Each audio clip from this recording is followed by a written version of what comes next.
Can you guys hear me?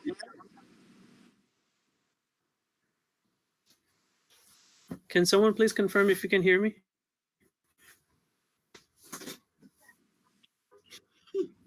Yeah. Okay, thank you. All right.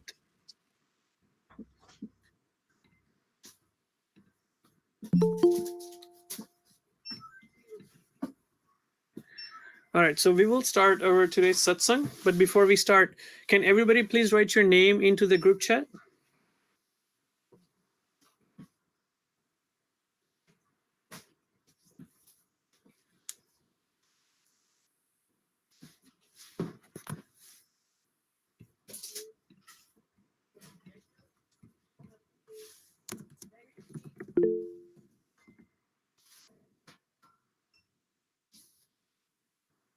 All right, I see Kaival on there. Who else do we have? We have Stuti here, but I don't see where I can type my name in here. So Okay, I'll go ahead and do it. That's fine. thank you. To teach you. All right. All right, so while you guys write your name, we're going to start with the Kaivalam Chidenam Stuti. Kaivalam Chidenam Avinam Nayanam Viganam Laguyam Amoham Amasta Niralam Narayanam Aham Namraneyam Naiti Naneyam Pranayam Parantu Japenam Japayam Kayam Namayayam Manati Magoyam Swayam Tvam Samastu Jahanam Data Deyam Nam Vichandam Vinayaji Karoti Vivarjita Vastu Vidhi Vai Vedanta Achante Nachanta Sunati Sunatam Jinata Ananta Agadam Bahodam Lahe Jai Mahadam Kuveram Priyam Namami Namastu Shukrasani Maharaj Ki Jai Kaival Dham Ki Jai Shiv Chalashi Maharaj Ki Jai Sat Kaival Sahib. All right. So is everyone ready for today? Are you guys excited?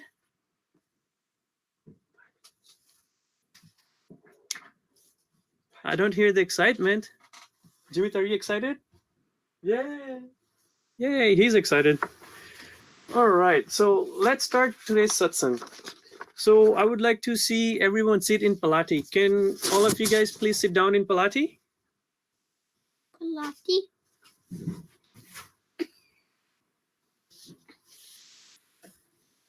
All right, let me know when you guys are sitting down in Palati.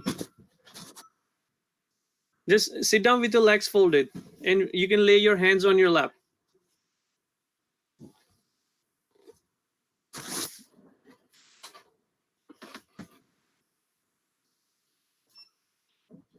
All right. Can you guys please turn on your microphone so I can hear if you guys are talking?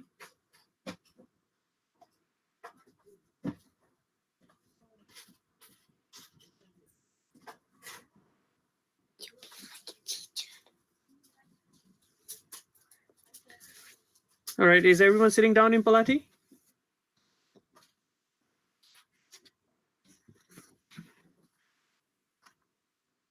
Yeah. All right, thank you. Sounds good. All right, so now that we're sitting down in Palati, let's close our eyes for 1 minute. Can you guys close your eyes? Okay. After you close your eyes, right? Look towards the top of your nose with your eyes closed. Just try to move your eyeballs inside with your eyelids closed. Look towards the center. All right. So when you guys are there, right? What do you guys see? What do you notice? Do you guys see anything?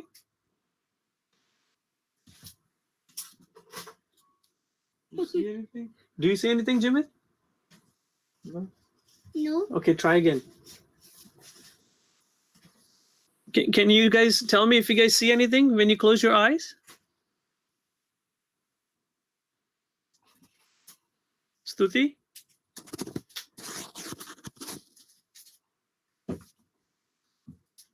I see black stuff.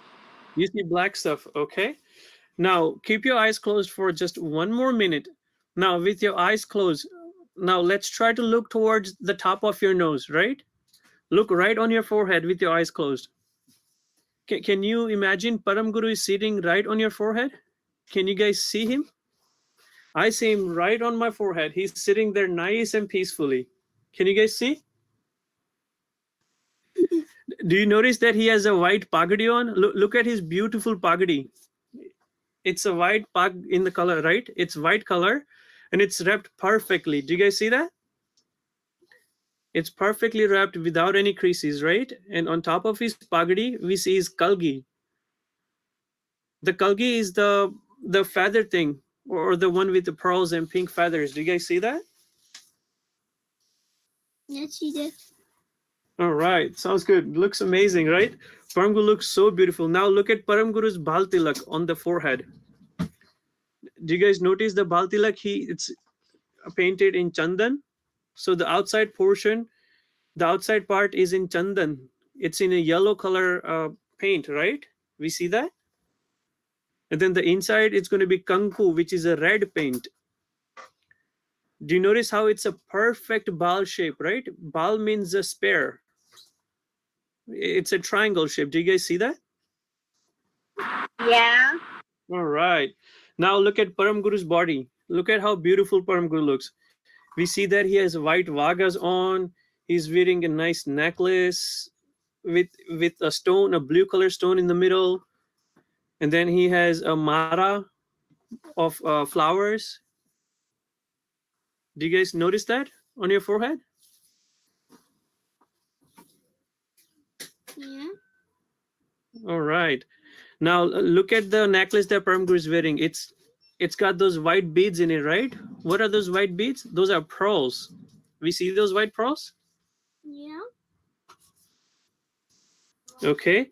Now look at the red shawl that Param Guru has on. It's like a thin blanket that Param Guru has over his shoulders. Can you guys notice that? Mm. Yeah. All right. Next, now do we see Param Guru has something in his hand? What is the thing that he's holding in his hand? A book. A book. All right. What kind of book is it?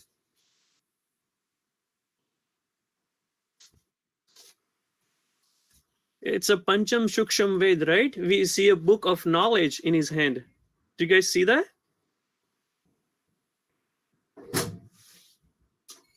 Yeah.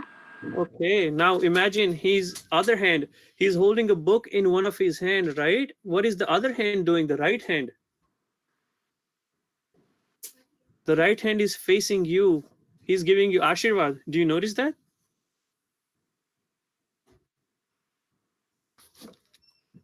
Are you guys with me so far? What else do we see?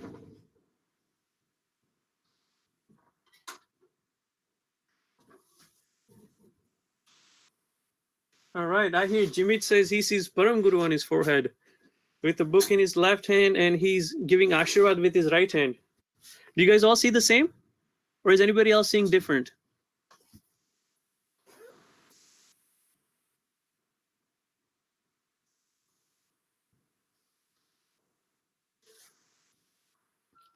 Are you guys seeing Param Guru now?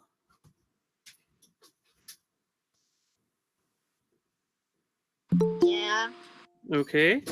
Now, do me a favor. Now, repeat Kaival, Kaival, Kaival. Say the Kaival, Kaival mantra few times. Repeat with me. Let's start. We will do it together. With your eyes closed. Make sure you're sitting with your eyes closed in Palati.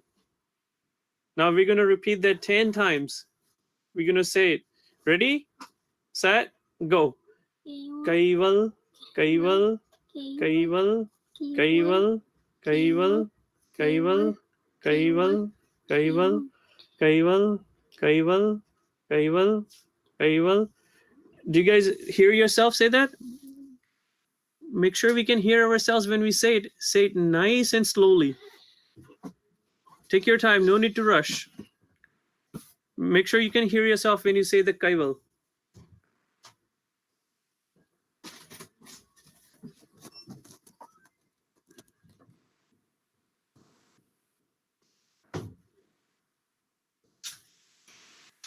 All right, now slowly open your eyes. Is everyone done?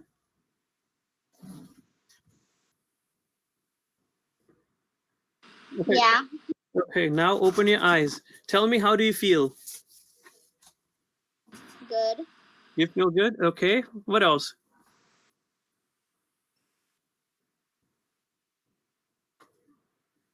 Calm. Calm. Okay, nice. Somebody else?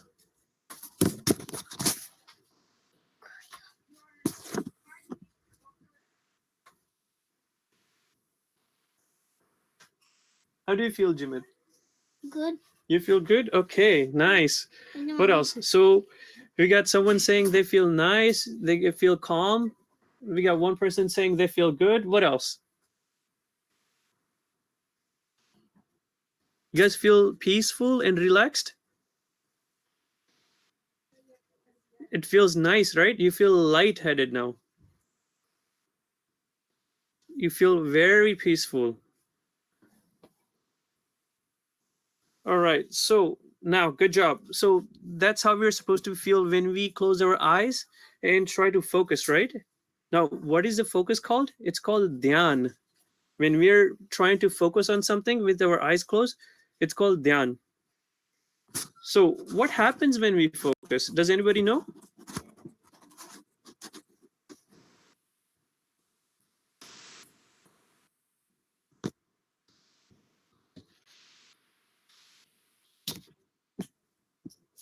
Can you guys tell me? What happens when we focus on something? Let's say today we focused on Param Guru. So what happens when we focused on Param Guru's picture?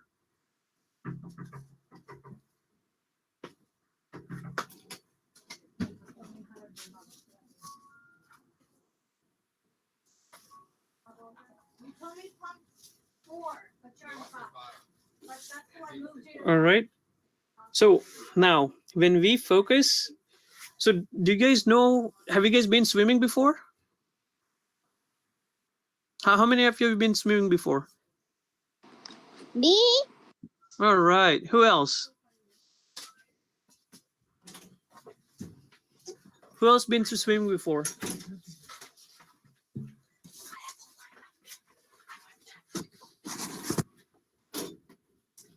Me.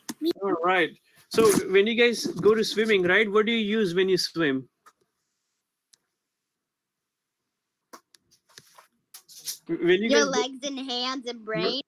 your legs, your hands, what else?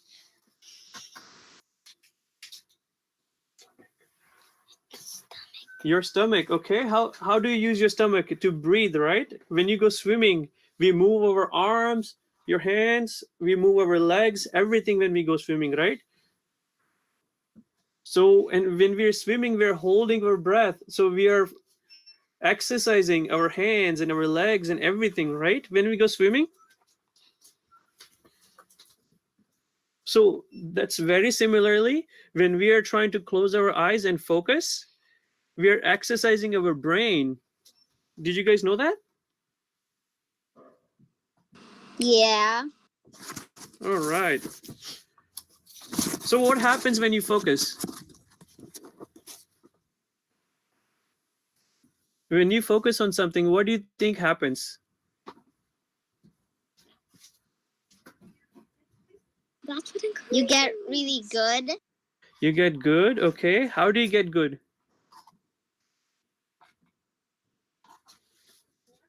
Because you keep practicing. You keep practicing. All right. Very good.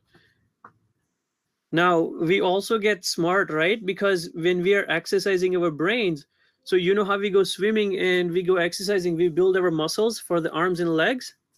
When we focus, we're exercising our brains. So what do you think happens when you exercise your brains?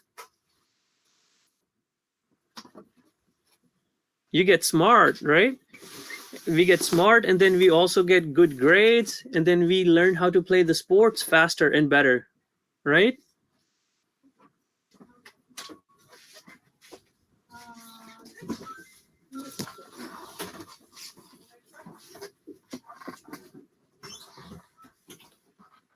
All right, so when we do focus, we get good grades because we get smarter, and we get smarter because our brain gets exercise. Now I'm going to show you guys something really quick.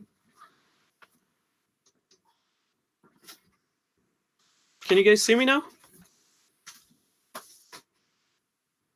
Yeah. All right, thank you.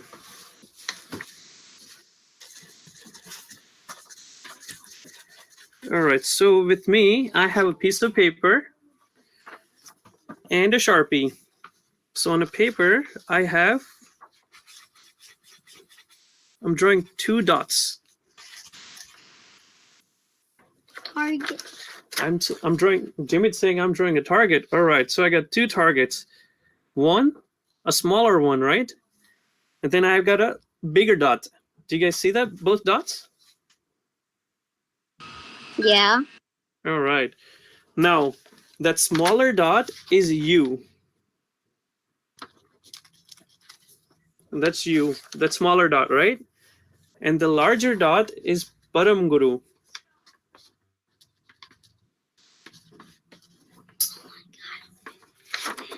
So the smaller dot is you, and then the larger dot that we have here on the right side is Param Guru. So how do we connect the 2 dots? We go step by step, right? Each time we do 1 mara of Kaival mantra. When we say Kaival, Kaival, Kaival, like we just practiced, we do it 1 time, we take 1 step closer to Param Guru. We do it 2 times, we take 2 steps closer. So similarly, when you keep on doing mara, or when you focus, or you pray every day, right? We get closer to Param Guru, 1 step at a time, slowly and nicely. 1 mara a day, we get closer to Param Guru. Do you see how it's connecting now? Do we see how we get close to Param Guru?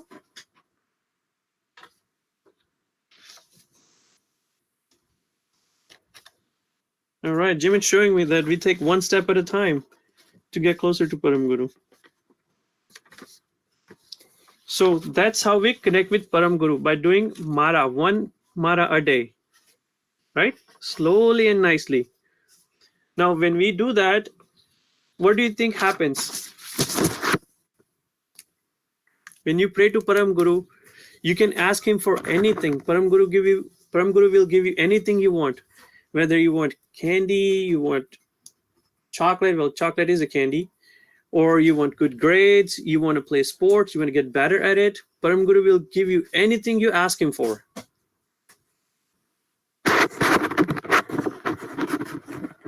So what do you guys want for Christmas? Stuti, what would you like for Christmas?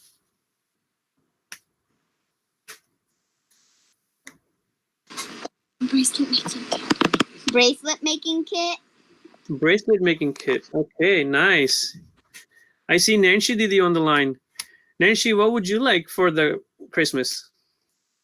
Yes. I want a private jet. A private jet. Okay. All right, Jimit, what would you like for Christmas? A robot. All right, Jimit's saying a robot. We got Kaival on the line, and then Deepika Ben. What else do you guys want for the Christmas present?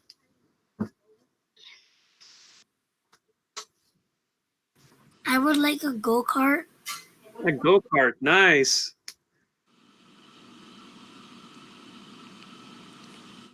Actually, I do not want anything. I just want Param Guru's blessing to keep me happy all the time. Okay, that's nice. All right, so we got somebody asking for Param Guru's blessing. We got one asking for a robot, a go-kart, a private jet, a bracelet making kit. Those are all nice answers. Now, so if you really want that, Let's say we don't work or we can't afford it, right? Or our parents can't afford it. Now, how do we get that stuff? If you really want it, but your parents says you can't have it, then how do you think it's going to happen? How do you get that? We pray to Param Guru, right? We do dhyan, we focus, we sit in front of Param Guru, like we just practiced in the beginning, right? We close our eyes, and with the eyes closed, look towards the top of your forehead, right where your bal tilak goes. Look towards there with your eyes closed. Now, when you look there, try to imagine Param Guru sitting there. Param Guru is right there on your forehead. He's got a nice bal tilak with chandan and kanku, and then he's also got a nice pag, and then on the pag he's got a kalki made of pearls, and then he's also got a white vaga, and on top of vaga he's wearing a nice bracelet and a flower garland, right? It's called a mara, fulni mara, or a flower garland. So those are all the things that Param Guru has on him. And in the left hand he's got a book, and with the right hand he's giving you Ashirvad, right? So imagine Param Guru sitting right on your forehead in that small little picture that you see in your mind. Now, when you focus on Param Guru every day, right, you can ask him for anything that you want. He will give it to you. Okay. Can you guys do that?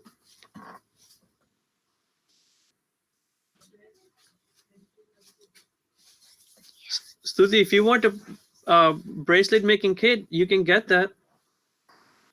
Or Jimit, if you want a robot, you can also get that. But you got to pray to Param Guru. I actually don't want a bracelet baby. I already have one. Okay, then what else would you like? LOL surprise doll. I'm sorry, what was that? LOL surprise doll. LOL surprise doll. Oh, I don't even know what that is. See, if I was to get you a gift, I wouldn't know what that is. But That's if you it's a big ginormous LOL. okay, nice. I have to look that up. Now, if you pray to Param Guru, he will make sure you get that for Christmas. But you got to focus on Param Guru, right? You got to sit down every day. If not every day, every other day maybe you sit down. And you sit down for 5 to 10 minutes, not more than that. Once you sit down with Param Guru, you can close your eyes, focus on him, and say the Kaival mantra. Say it again and again, nice and slowly. Kaival, Kaival, Kaival, Kaival. Say it like that. And once you say it, you get to focus on your mind, right? And once you focus, you get smarter. And Param Guru will get you whatever you want when you do that. All right.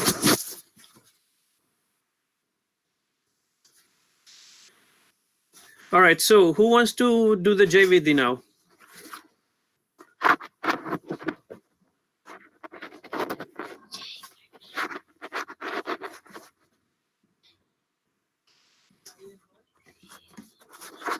Does anybody know the Jai Vidhi? Yeah. All right. So can you sing us the Jai Vidhi, please?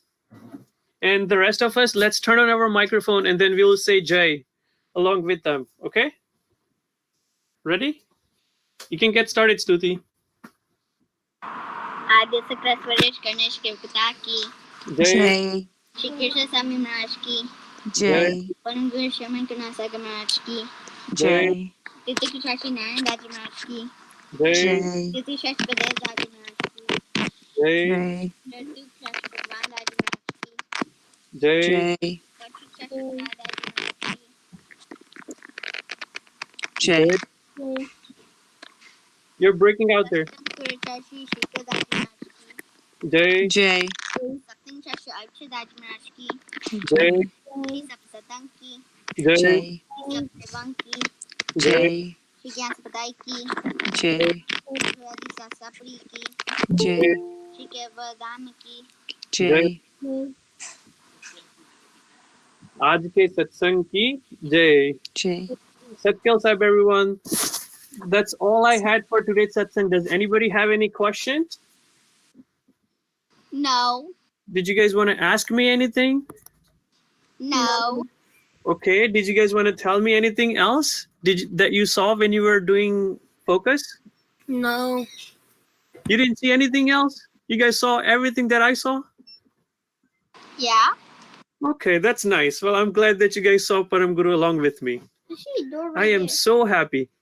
Actually, door right there. All right. Thank you, everyone, for joining today's satsang. We'll see you all next week. Sat Keval Sahib. Bye. Sat Keval Sahib. Sat Keval Sahib.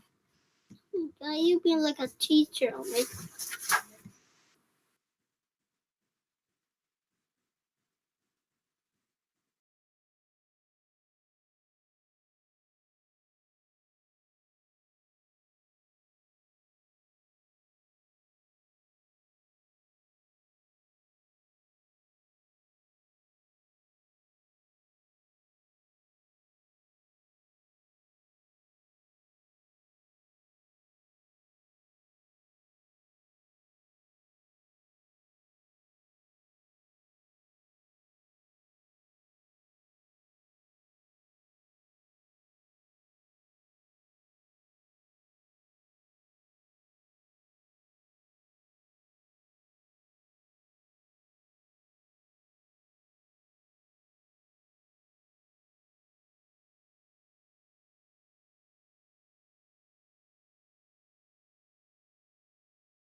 Sat Keval Sahib, everyone. We'll wait one more minute and then we'll get started. Those who have already joined, can you please write your name in the chat box and then what state you're from so I can take attendance?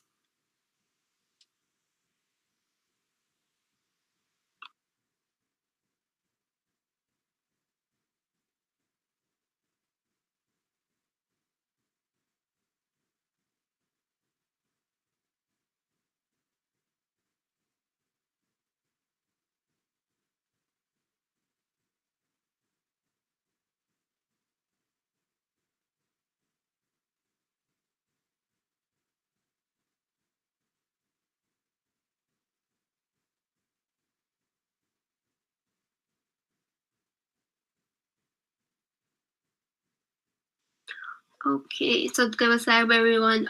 If you have joined just now, one more time, if you can just type your name in the chat box and then where you're from, so I can take attendance.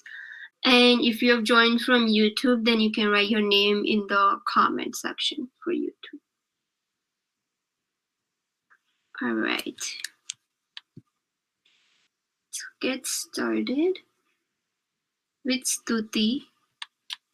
And let me play that.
Kaival Dham की जय, शिव चलाशी महाराज की जय। सबके गोसाई।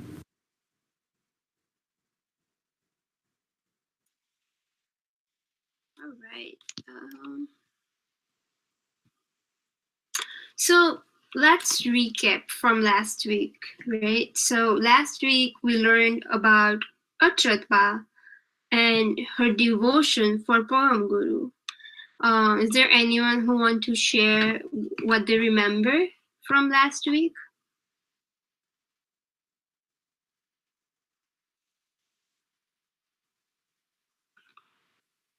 Okay.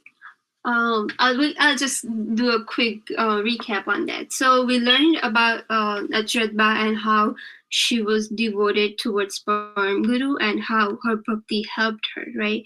So when we pray to Param Guru with our heart, Param Guru will always be there for us. And one of the ways to do bhakti is by doing Param Guru's dhyan while doing Amar Mantra. So today we're going to talk about how dhyan can help us both in doing Param Guru's bhakti as well as in many other daily tasks. So, and how this all relates with Amar Mantra, right? So let's start with what is our Amar Mantra? Anyone want to share what our Amar Mantra is? Anyone remembers?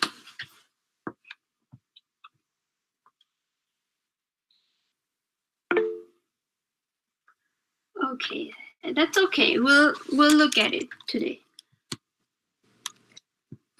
Amar mantra is Ohang, Sohang, Satcharan, Yugal Rupang, Tvam Namami. Yes, thank you, Deepika Bin. So, like she said, our Amar mantra is Ohang, Sohang, Satcharan, Yugal Rupang, Tvam Namami. And I just want to emphasize on this word Rupang. It's something that many people pronounce it incorrectly, but so I just want to we want to make sure that we are pronouncing this correctly. So let's say it together one more time. You can keep yourselves on mute so we don't echo, but say it with me, okay? So Ohang Sohang Satcharan Yugal Rupang Tvam Namami, right? This is our Amar mantra.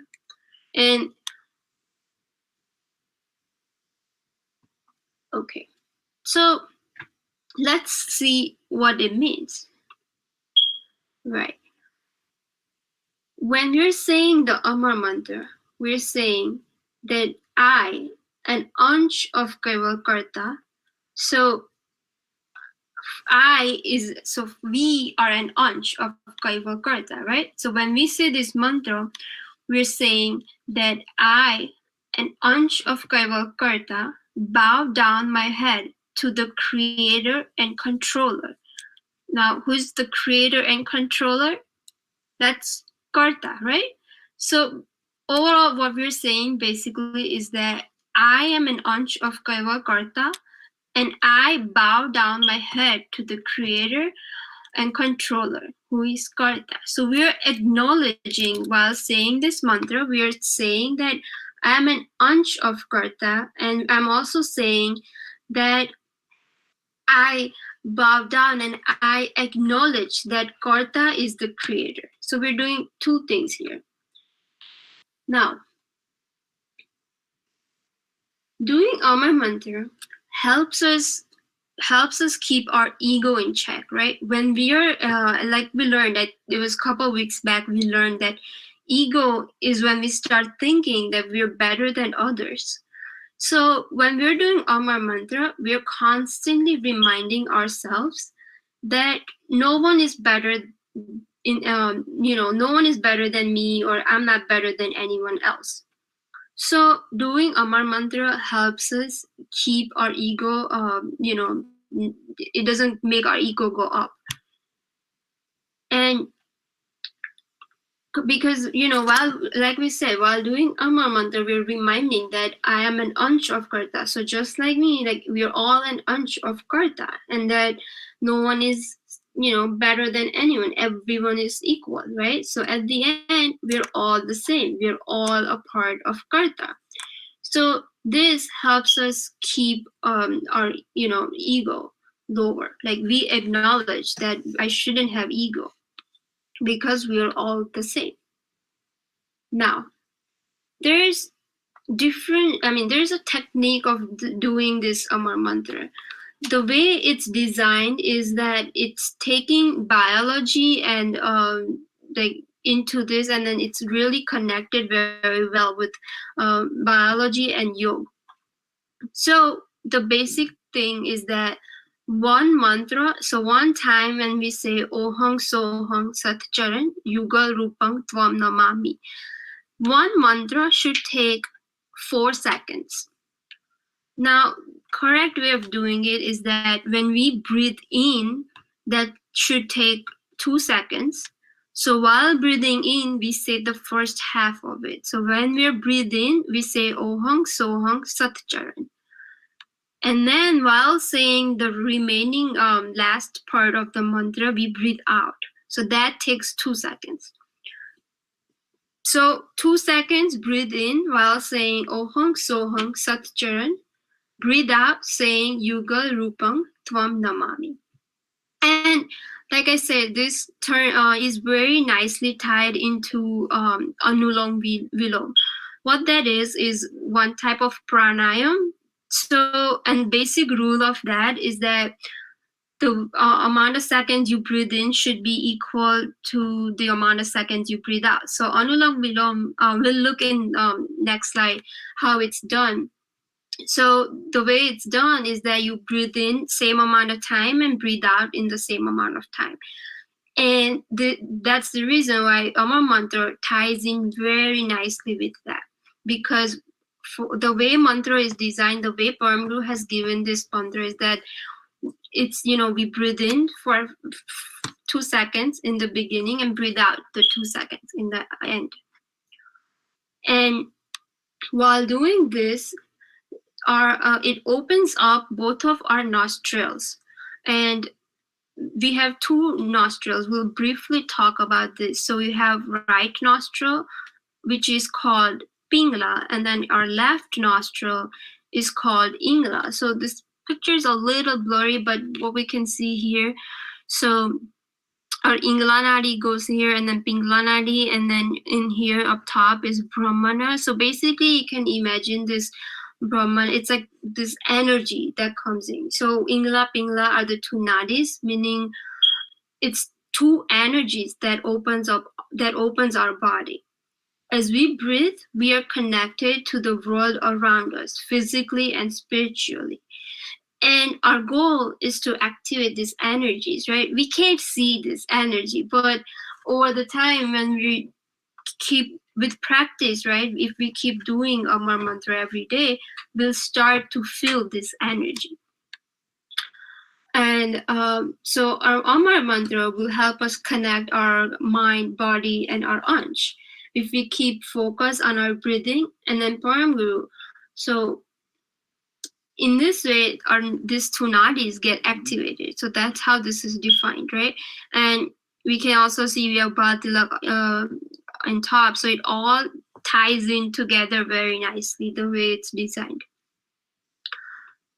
So briefly, how do we do this Anulom Vilom, right? So the first step is to close the right, and you can feel free to try this right now. Close your right nostril and then exhale through the left nostrils. So while we inhale, first time when we are inhaling, that's when we say Oh Hong So Hong Satcharan, and this will take 2 seconds. Now we cover the other side of the nose with our finger, and then we exhale from the right nostril. And while exhaling, we say the remaining of the mantra, right? So that's basic, the overall overview of how we do this pranayama. And while doing this, we can say Amar Mantra to help us. So it does 2 things here, right? It also keeps that time check. So the right way of doing it, like I said, is that you have to breathe in and out same amount of time. And if we are saying Amar Mantra along with this, then we're keeping that in check, right? The time in check. So you can do 2 things here, right? Both of that together. And like I said, biology ties in nicely. So biologically, like there's some benefits of doing this yoga. It's like it helps balance and relax our nervous system, and then also helps with it's good for our respiratory system. So now, how does like we said, right? Like Amar Mantra, it helps us connect and recognize our ansh and also karta. Now, how does this relate to dhyan? So before we start doing Amar Mantra, I mean, we can do a Mara, Amar Mantra Mara. However, we can also try doing this while doing dhyan. What we can do before doing dhyan, how are we going to do this? So like before I start doing this Anulom Vilom while saying Amar Mantra, what we want to do is sit down and picture Param Guru. So right now, what I want everyone to do is sit in a palati and close your eyes. Now, what we're going to do is imagine Param Guru. So let's start with top. Very first thing before we do this, imagine a place you would like. So something in the nature, like a beach, park, forest, rainfall, like waterfall, something like that. So imagine something in nature. Start focusing on, maybe pick a point. So either focus on your forehead or the tip of your nose, and start imagining this place, something in the nature. Now, we will try to imagine Param Guru here. Let's start with the top. So first thing is Param Guru's Kalgi. Then he has a white pog on his forehead. Now we come down. We have Baltilak, right? Bright red and yellow Baltilak on Param Guru's forehead. Now his big eyes and a big smile on his face. we come down to his neck, where he has this beautiful pearl necklace. He's wearing uh,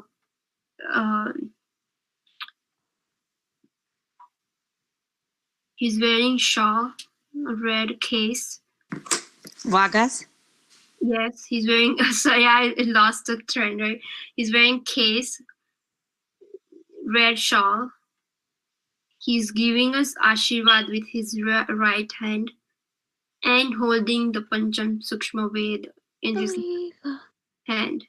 And he's sitting in Padmasana, right? Do we all imagine Param Guru now?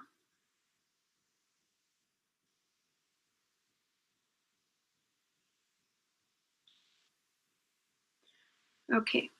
So every day what we can do is, before doing Amar Mantra, I see Krish in the he said, yeah, he was able to imagine and picture Param Guru. So every day before we do Param Guru's Mara, Amar Mantra Mara, right? What we want to do is take a couple seconds and do Param Guru's Dhyan. What this will do, so follow the same process. Close your eyes and imagine like how we just did. What this will do is it will start making our mind focus on Param Guru. And this helps us to do Amar Mantra Mara. Because by doing this, we are saying that I'm focusing on Param Guru. All our attention is on Param Guru. We are not looking around our surroundings. No, we're not looking at what's for food or anything. We are focusing on Param Guru. So doing couple minutes of dhyan before doing Mara will help us focus during the Mara, right? So there's also other benefits of doing dhyan. One is that we will be able to focus during Upasana, school, and Satsangs. And then this will also help us build memory power, because we start to, it increases and improves our concentration power. We're able to focus more on everything, whether it's school related, whether it's during Upasana, or doing satsang. We won't be wandering. So we over the time, we build up this energy and this power to focus on what we're doing currently. So what this does for us is, when we're doing Upasana, we will start focusing on Param Guru and Upasana. And this all happens over the time, right? In the beginning, it will be hard. So many of you play sports or learn something like music, art,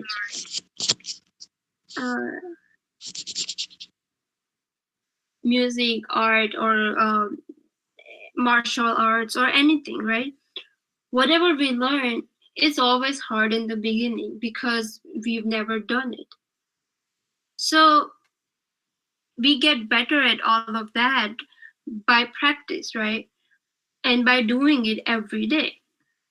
Just like that, dhyan, even doing dhyan and Mara, it's hard in the beginning, but over the time with practice, we will be able to do it.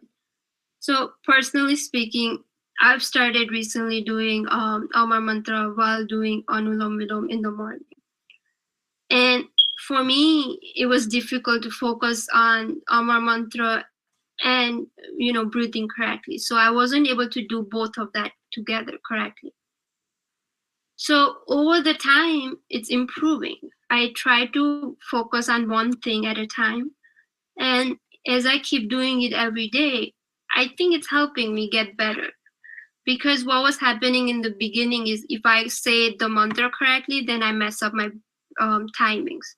If I focus on timings, I mess up on the words, or one or the other. Over the time, you start building up this it becomes a practice, and you start building up. So it helps, right? So just like that, just like with anything else, Dhyan and doing Mara will take time and effort, but we will get better with time and practice. So, what we want to do this week is continue our journals that we started, right? Writing to Param Guru. Let's continue those journals. And as our Bhakti challenge, right? Last week we learned the power of Bhakti. So doing Amar Mantra is also a type of Bhakti, right? So what we want to do is start doing one Amar Mantra Mara every day, or 5 minutes of Anulom Vilom while saying Amar Mantra. It won't be easy, I know that in the beginning, but keep doing it. Before doing it, like we did, try to focus and picture Param Guru, and then start doing Mara. So that's the assignment I have for this week.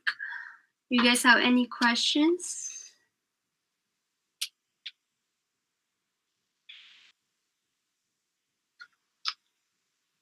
Okay. Do we have anyone volunteer to do JVD?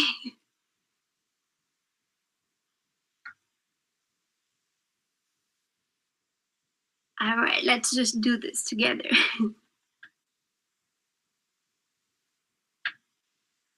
आद्य सकट स्वराज कर्णेश केवल करता की जय श्री कृष्ण स्वामी महाराज की जय परम गुरु श्रीमद करुणा सागर महाराज की जय द्वितीय कुआचार्य श्री नारायण दास जी महाराज की जय तृतीय कुआचार्य श्री बलदेव दास जी महाराज की जय चतुर्थ कुआचार्य श्री भगवान दास जी महाराज की जय पंचम कुआचार्य श्री प्रयाग दास जी महाराज की जय सप्तम कुआचार्य श्री शीतल दास जी महाराज की जय सप्तम कुआचार्य श्री रविचंद्र दास जी महाराज की जय श्री सब संतन की जय श्री सब देवन की जय श्री ज्ञान संप्रदाय की जय श्री गुरुदास सारसाप जी की जय श्री कैवल धाम की जय Satsangs Sabhas, everyone. We'll सत्केवल Sahib see you next week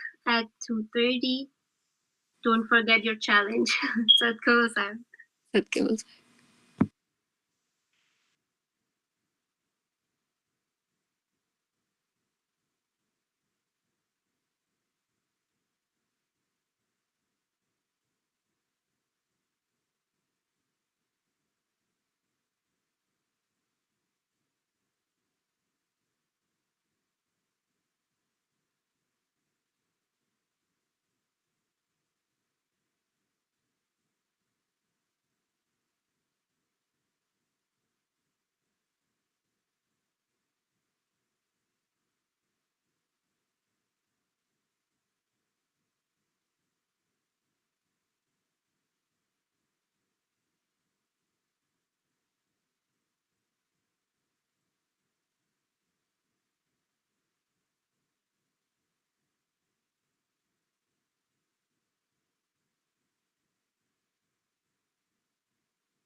That's it, correct.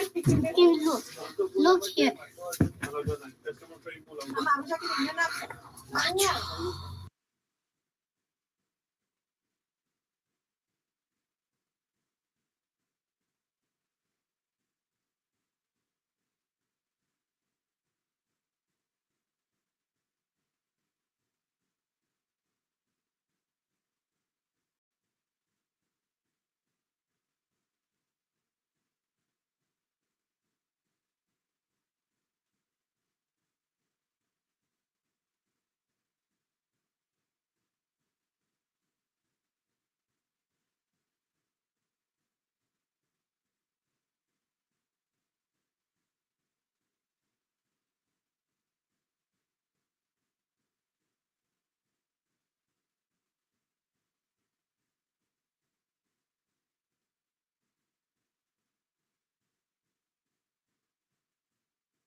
સતકેલ સાહેબ, આપણે થોડી વારમાં આપણો ગુજરાતી સત્સંગ શરૂ કરીશું, તો બધા પ્લીઝ જે ચેટમાં હોય તો તમારું નામ ચેટમાં લખી દો. અધરવાઇઝ યુટ્યુબ ઉપરથી લિસન કરતા હોય તો યુટ્યુબના ચેટ બોક્સમાં તમારું નામ લખી દો. સતકેલ સાહેબ.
સતકેલ સાહેબ, તો આપણે આજનો સત્સંગ સ્તુતિથી શરૂ કરીશું.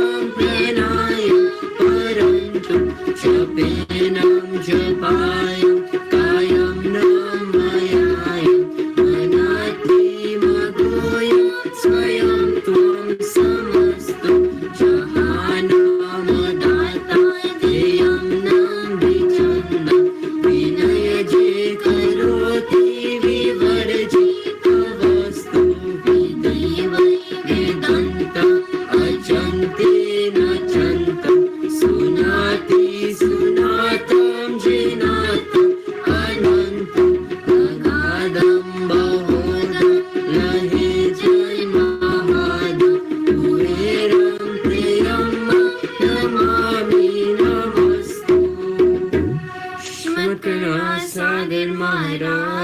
की जय, कैवल धाम की जय, श्री विचलाशी महाराज की जय, सत्केवल साहेब। સત્કેવલ સાહેબ. તો આપણે ગયા વીકે જોયું કે આપણે જે અનંત યુગોથી જુદા જુદા દેહ ધારણ કરીને ભટકતા આવ્યા છે તેનાથી કેટલા બધા સુકૃત કર્મો અને દુષ્કૃત કર્મો સાથે લઈને ફરીએ છે. તો આ સુકૃત કર્મો સફળ ક્યારે થાય અને દુષ્કૃત કર્મોનો નાશ ક્યારે થાય? જ્યારે આપની ઉપર સંત પુરુષ એટલે કે પરમ ગુરુની કૃપા આપના ઉપર થાય ત્યારે. અને જ્યાં સુધી આ કૃપા પ્રાપ્ત ના થાય અને દુષ્કૃત કર્મો ઓછા ના થાય ત્યાં સુધી હરખ, શોક, સંતાપ એ બધું વધ્યા કરે. તો આગળ પરમ ગુરુ પ્રભાત પદ 3 કહે છે, જીવપનું અતિ ગણું જુગલ નર નારનું, અહમ પદ આપનું દીર્ઘ ડેરું, ખબર નહીં જંતને તંતુનાયંતની, સંચિત દ્રવ્ય કરી મેરુ મેરુ, એ સંત કૃપા વિના. તો આમાં પરમ ગુરુ કહે છે કે સ્ત્રી પુરુષને જીવપણું એટલું બધું છે અને અહમપદ તો મોટા પહાડ જેવું છે. બધું મારું મારું કરી ભેગું કરવામાં સમય નીકળી જાય અને જે શરીરનો અંત થવાનો છે તે ખબર હોવા છતાં ના ખબર હોય તેવો વ્યવહાર કરીએ છે. તો આ જીવપણું એટલે શું? જીવપણું એટલે આપણે આપનું સ્વરૂપ નથી સમજતા અને આ પંચતત્વનો જે દેહ છે તેને આપનું સાચું સ્વરૂપ માનીએ છે. અને આ જીવપણું અનેક યુગોથી આપણને છે. વિશ્વના દરેક સ્ત્રી પુરુષો બધાને જ આ જીવપણાની દશા છે. તો પછી પ્રશ્ન થાય કે આપણે આ જીવપણાની દશામાં ફસાયેલા છે તે નષ્ટ નથી થતી, તેનું કારણ શું? તો પરમ ગુરુ કહે છે કે અતિશય મોહ અને માયાના કારણે આ જીવપણું નાશ નથી થતું. આપણને એટલું બધું મોહ અને માયા છે અને આ દેહનું અભિમાન તે નથી જતું, જેના કારણે આપણને આપના સ્વસ્વરૂપની જાણ નથી થતી. કર્તાએ આ સૃષ્ટિ બનાવી છે તો તેમાં માયા પણ છે અને પ્રકૃતિ રૂપી આ માયામાં દરેક અંશ આનંદ માને છે. બધા માયાના સકંચામાં એટલા ફસાયેલા રહે છે અને જ્યાં સુધી તેમાંથી આપણે નીકળીશું નહીં ત્યાં સુધી આ જીવપણું રહે. તો આ વિશ્વમાં તો એવી કોઈ પણ જગ્યા નહીં હોય કે જ્યાં માયાની છાયા ના હોય અને આપણે બધા આ માયાની જાળમાં આવી ગયા છે. તો પણ પછી આ માયાના ફંદમાંથી કેવી રીતે નીકળાય? એનો કોઈ ઉપાય? તો જેમ આપણે ગયા વીકે જોયું કે સંત કૃપા વિના સુકૃત નવસરે અને દુકૃત જાય નહીં દેહ કેરું. તો આપણી પાસે રસ્તો તો છે. ભલે માયા બધે વ્યાપી ગઈ પણ છતાં પરમ ગુરુએ જે રસ્તો બતાવ્યો છે કે સંતની કૃપા તે આપણા ઉપર થશે તો આપણા સુકૃત સફળ થશે અને દુષ્કૃત કર્મો દૂર થશે. તો પરમ ગુરુની કૃપાથી આ રસ્તો મળશે. અને માયાનો પ્રભાવ એટલો બધો છે કે પરમ ગુરુ એક ગ્રંથમાં લખ્યું છે, માયાના ફંદમાં જગત લપટાઈ ગયો, ત્રિગુણ તૃષ્ણા નવ ત્યાગી, રાજને પાટ મસ્તક છતર ઢલે, તહાં લગી ભ્રમના આગી આગી. એટલે કે માયામાં માનવ મોહાધીન થઈ જાય છે. તે મોહ વ્યાપે છે અને તે મોહ વશ થઈ જાય અને એટલે માયાનો નશો લાગે છે. મોહાધીન થતા તે પરવશ બની જાય છે. આપણે કોઈ વસ્તુ મેળવવા માટે કેટલા બધા પ્રયત્નો કરીએ છીએ અને આપણને કંઈક વસ્તુ એવી ગમી જાય તો પછી કંઈ પણ કરીએ, કંઈક મોહ થઈ જાય તેની પાછળ, તો આપણે કેટલી બધી મહેનત કરીએ તેને મેળવવા માટે. ઘણી વખત તો આપણે આપણું પૂરું શરીર આપણા બધા અંતસ્કરણ સાથે તેની પાછળ લગાડી દઈએ તે પામવા માટે. તો પરમ ગુરુ કહે છે કે માયાનો નશો ચડે તો પોતાના સ્વરૂપને આપણે વિસરી જઈએ અને આપણી જીવ દશા વધતી જાય છે. કારણ કે આવી રીતે આપણી તૃષ્ણાઓ વધે. આપણે આવા નાશવંત પદાર્થોની પાછળ દોડીએ છે તો તૃષ્ણાઓ વધે અને અંત તેનો ક્યારેય ના આવે. આપણે માણસોને એવું લાગે કે આ બધા પદાર્થમાં જ સુખ છે અને શાંતિ છે. ભલે ને પછી આપણને એક રાજાની જેમ રાજગાદી મળી જાય તો પણ સંતોષ નથી થતો. ઉપરથી વધારે ને વધારે મેળવવાની જિજ્ઞાસા જાગતી રહે. તો આવી રીતે આપણે માયાને આપણને જીવપણામાં નાખે છે અને આપણને મહાન સંત પુરુષનો ભેટો થાય તો પણ આપણે તે જાણી શકતા નથી અને આ માયાના સકંચામાં ફસાયેલા રહીએ. તો આપણે ગયા વીકે એક જોયું હતું એક્ઝામ્પલ કે પરમ ગુરુ આપણું જે આ જંબુદ્વીપ છે તેમાં આવતા પહેલા અનેક દેવી લોકો, બીજા ધામો અને દ્વીપોમાં ગયા હતા અને તે બધાનું વર્ણન અગાધબોધ ગ્રંથમાં તેમણે કર્યું છે.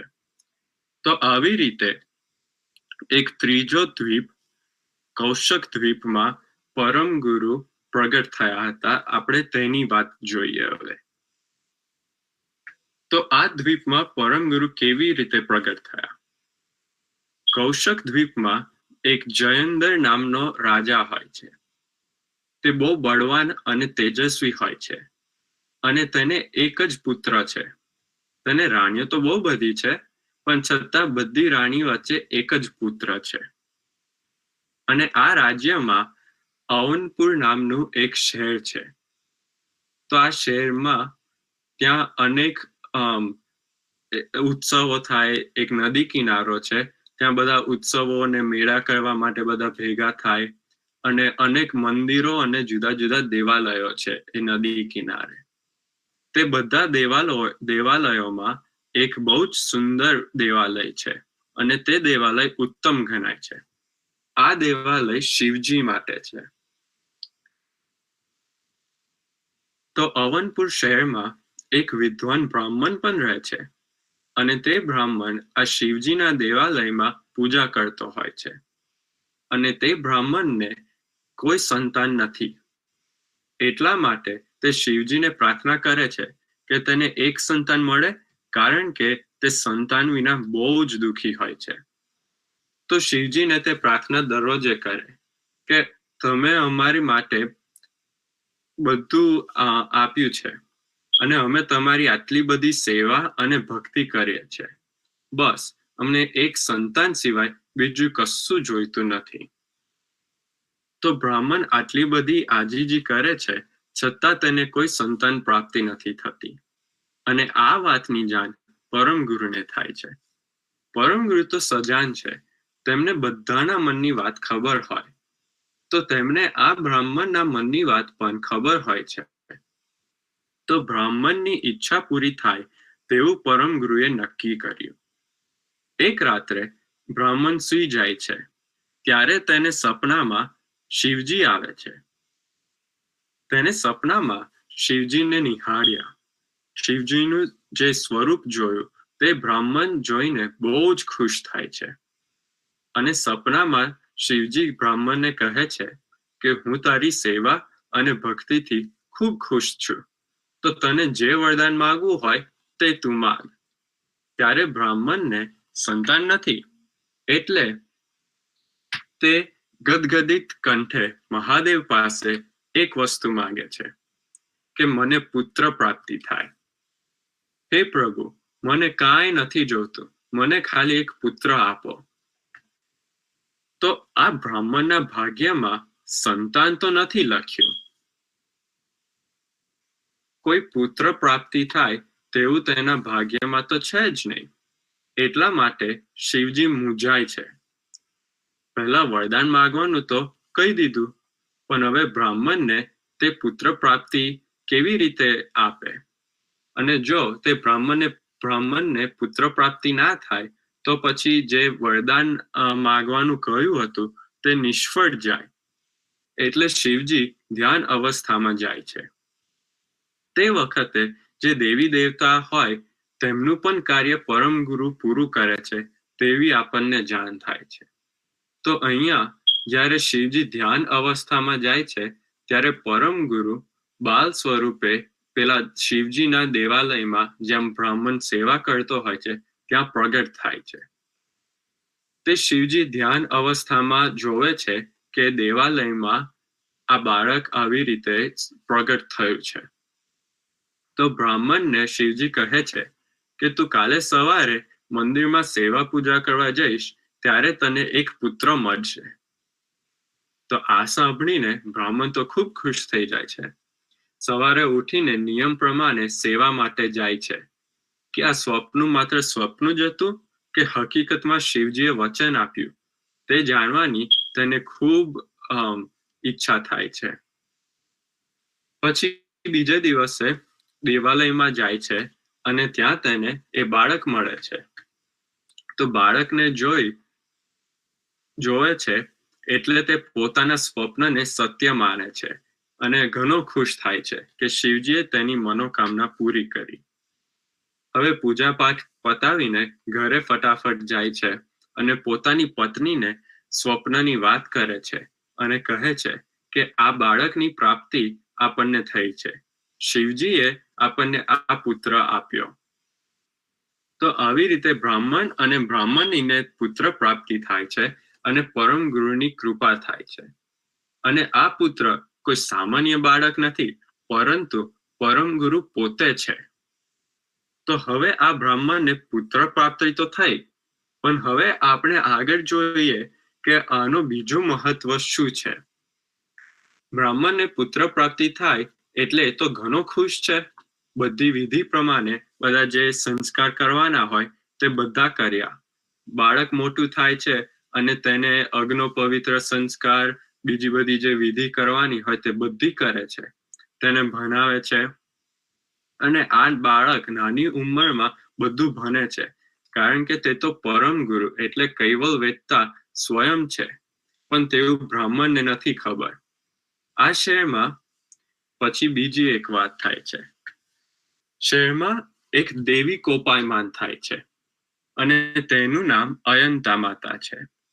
તે 1000 માણસોનું ભક્ષણ કરે છે. રોજ ને રોજ કેટલા માણસોનો ભોગ લે છે. અને આ દેવી કેટલા યજ્ઞો કે બીજા ભોગોથી સંતોષ નથી પામતી. તે માણસોનો જ ભોગ લે છે. અને જેમ આપણે આગળ જાણ્યું કે તે રાજ્યનો રાજા છે અને તેને એક જ પુત્ર છે. તો એક દિવસ આ દેવી તે રાજાના પુત્રનો ભોગ લેવા જાય છે. અને જ્યારે તે રાજાના પુત્રને ખાવા જાય ત્યારે રાજા ના કુટુંબમાં બધાને ચિંતા થાય છે કે તે પુત્રનો ભોગ લેશે તો પછી શું, કારણ કે રાજાને તો આ એક જ પુત્ર છે. તો પછી રાજાએ બધા ઉપાય શોધવાનું શરૂ કર્યું. આનો કોઈક રસ્તો તો કરવો જ પડશે. રાજાએ દેવીને હાથ જોડી કર કરીને કહે છે કે તમે જે માંગો તે હું આપું. તમે કહો તો હું દેવળ બનાવી દઉં, તમારી સ્થાપના કરું, બ્રાહ્મણોને જમાડો, પણ મારા પુત્રને તમે છોડી દો. તમે તેનો ભોગ ના લેશો. તો પછી રાજાની આ વિનંતી સાંભળીને તો છતાં પણ દેવી તો કહે છે કે ના, તારા પુત્રને અને અન્ય નગરજનોને બચાવવા હોય તો મને એક એવો પુત્ર જોઈએ કે જેમાં 32 લક્ષણો હોય, અને તેવા પુત્રનો ભોગ આપે તો હું તારા પુત્ર અને બાકીના નગરજનોને છોડી દઈશ. તો હવે તો રાજાને એક ઉપાય તો મળી ગયો, પણ હવે તે રાજ્યમાં એક 32 લક્ષણ વાળો બાળકની શોધ કરે છે. તો બીજા બધા બ્રાહ્મણો તે બધા જાણતા હતા કે પેલો ગામમાં એક બ્રાહ્મણ છે જેનો દીકરો તેનો પોતાનો નથી, તેને તે તો દેવાળયમાં મળ્યો હતો, અને તે બાળક 32 લક્ષણથી પૂર્ણ છે. તો તેની વાત રાજાને કરે છે, અને રાજા નક્કી કરે છે કે આપણે તે પુત્ર લઈને તેનો ભોગ દેવીને લગાવીએ.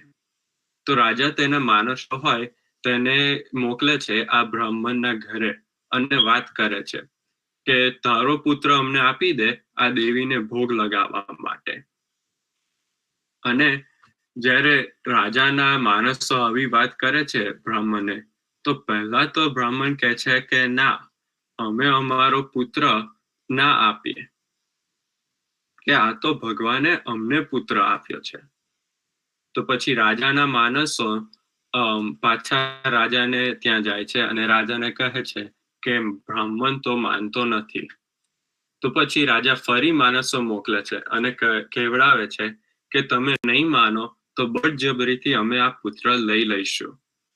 પણ વાત કરે છે કે આ પુત્ર તારો તો છે જ નહીં, અને તને તો દેવાળયમાં મળ્યો છે, તો તને તેના બદલામાં જેટલા પણ પૈસા જોઈએ તેટલા આપીશું. તને જે સંપત્તિ જોઈએ તે બધું મળશે. તો બ્રાહ્મણ માનતો નથી, એટલે એને રાજ દરબારમાં લઈ જવામાં આવે છે, અને રાજ દરબારમાં વાત કરવામાં આવે છે કે તને જેટલી ધન સંપત્તિ જોઈએ તેટલી આપીશું. હવે રાજા પોતે તેને કહે છે કે બોલ, આ પુત્ર તારો નથી, એટલે આ પુત્ર ઉપર તો રાજાનો અધિકાર છે. તને જેટલી સંપત્તિ જોઈએ પુત્રની બદલામાં તેટલી અમે આપીશું. તો હવે બ્રાહ્મણને આટલું બધું કહેવામાં આવે છે એટલે એનું મન થોડું લલચાય છે, અને અંદરથી થાય છે કે વાત તો સાચી છે, આ પુત્ર તો મને દેવાલયમાં મળ્યો છે, અને શું ખબર કે શિવજી સ્વપ્નમાં સાચે આવ્યા હતા કે ખોટા આવ્યા. અને પૈસાની વાત આવી એટલે બ્રાહ્મણનું મન બદલાય છે, અને તે કહે કે તેના પત્નીને ઘરે જઈને પૂછી જોવે કે તેને પુત્રની બદલામાં કેટલા પૈસા જોઈએ. તો તે ફટાફટ ઘરે જઈને પત્ની જોડે વાત કરે છે, અને રાજ દરબારમાં પાછા જઈને કહે છે કે અમને આટલા પૈસા જોઈએ છે અને બદલામાં પુત્ર લઈ લો. તો આપણે આમાં જોઈએ છે કે ધન સંપત્તિની લાલચમાં પોતાની ઘરે જે કૈવલ વેચતા, અને ત્યાં પરમગુરુનું નામ અંકુરધર હતું, તેવા પરમગુરુ અંકુરધર જે તેમને દેવીના ભોગ લગાવવા માટે આપી દે છે.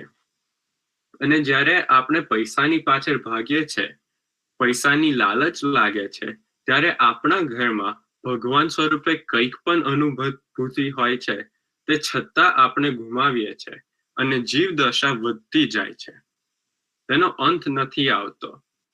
આપણે સાચા સંત મળે છે, સાચા ગુરુ મળે છે, જે સાચો રસ્તો બતાવે છે, છતાં સાચા ગુરુની આજ્ઞાનું પાલન નથી કરતા અને સાચા ગુરુની સમજ પ્રાપ્ત નથી થતી, ત્યારે આપણે માયાને સાચી માનીએ. અને જેવી રીતે આ બ્રાહ્મણ અને બ્રાહ્મણી પૈસાને સાચું માની બાળ સ્વરૂપે પરમગુરુ મળ્યા, તેવા કૈવલ વેદતા ના ઓળખી શક્યા, અને 32 લક્ષણથી સંપૂર્ણ હતા તે ના જાણી શક્યા. તો આવી રીતે આપનું જીવપણું વધતું જાય છે.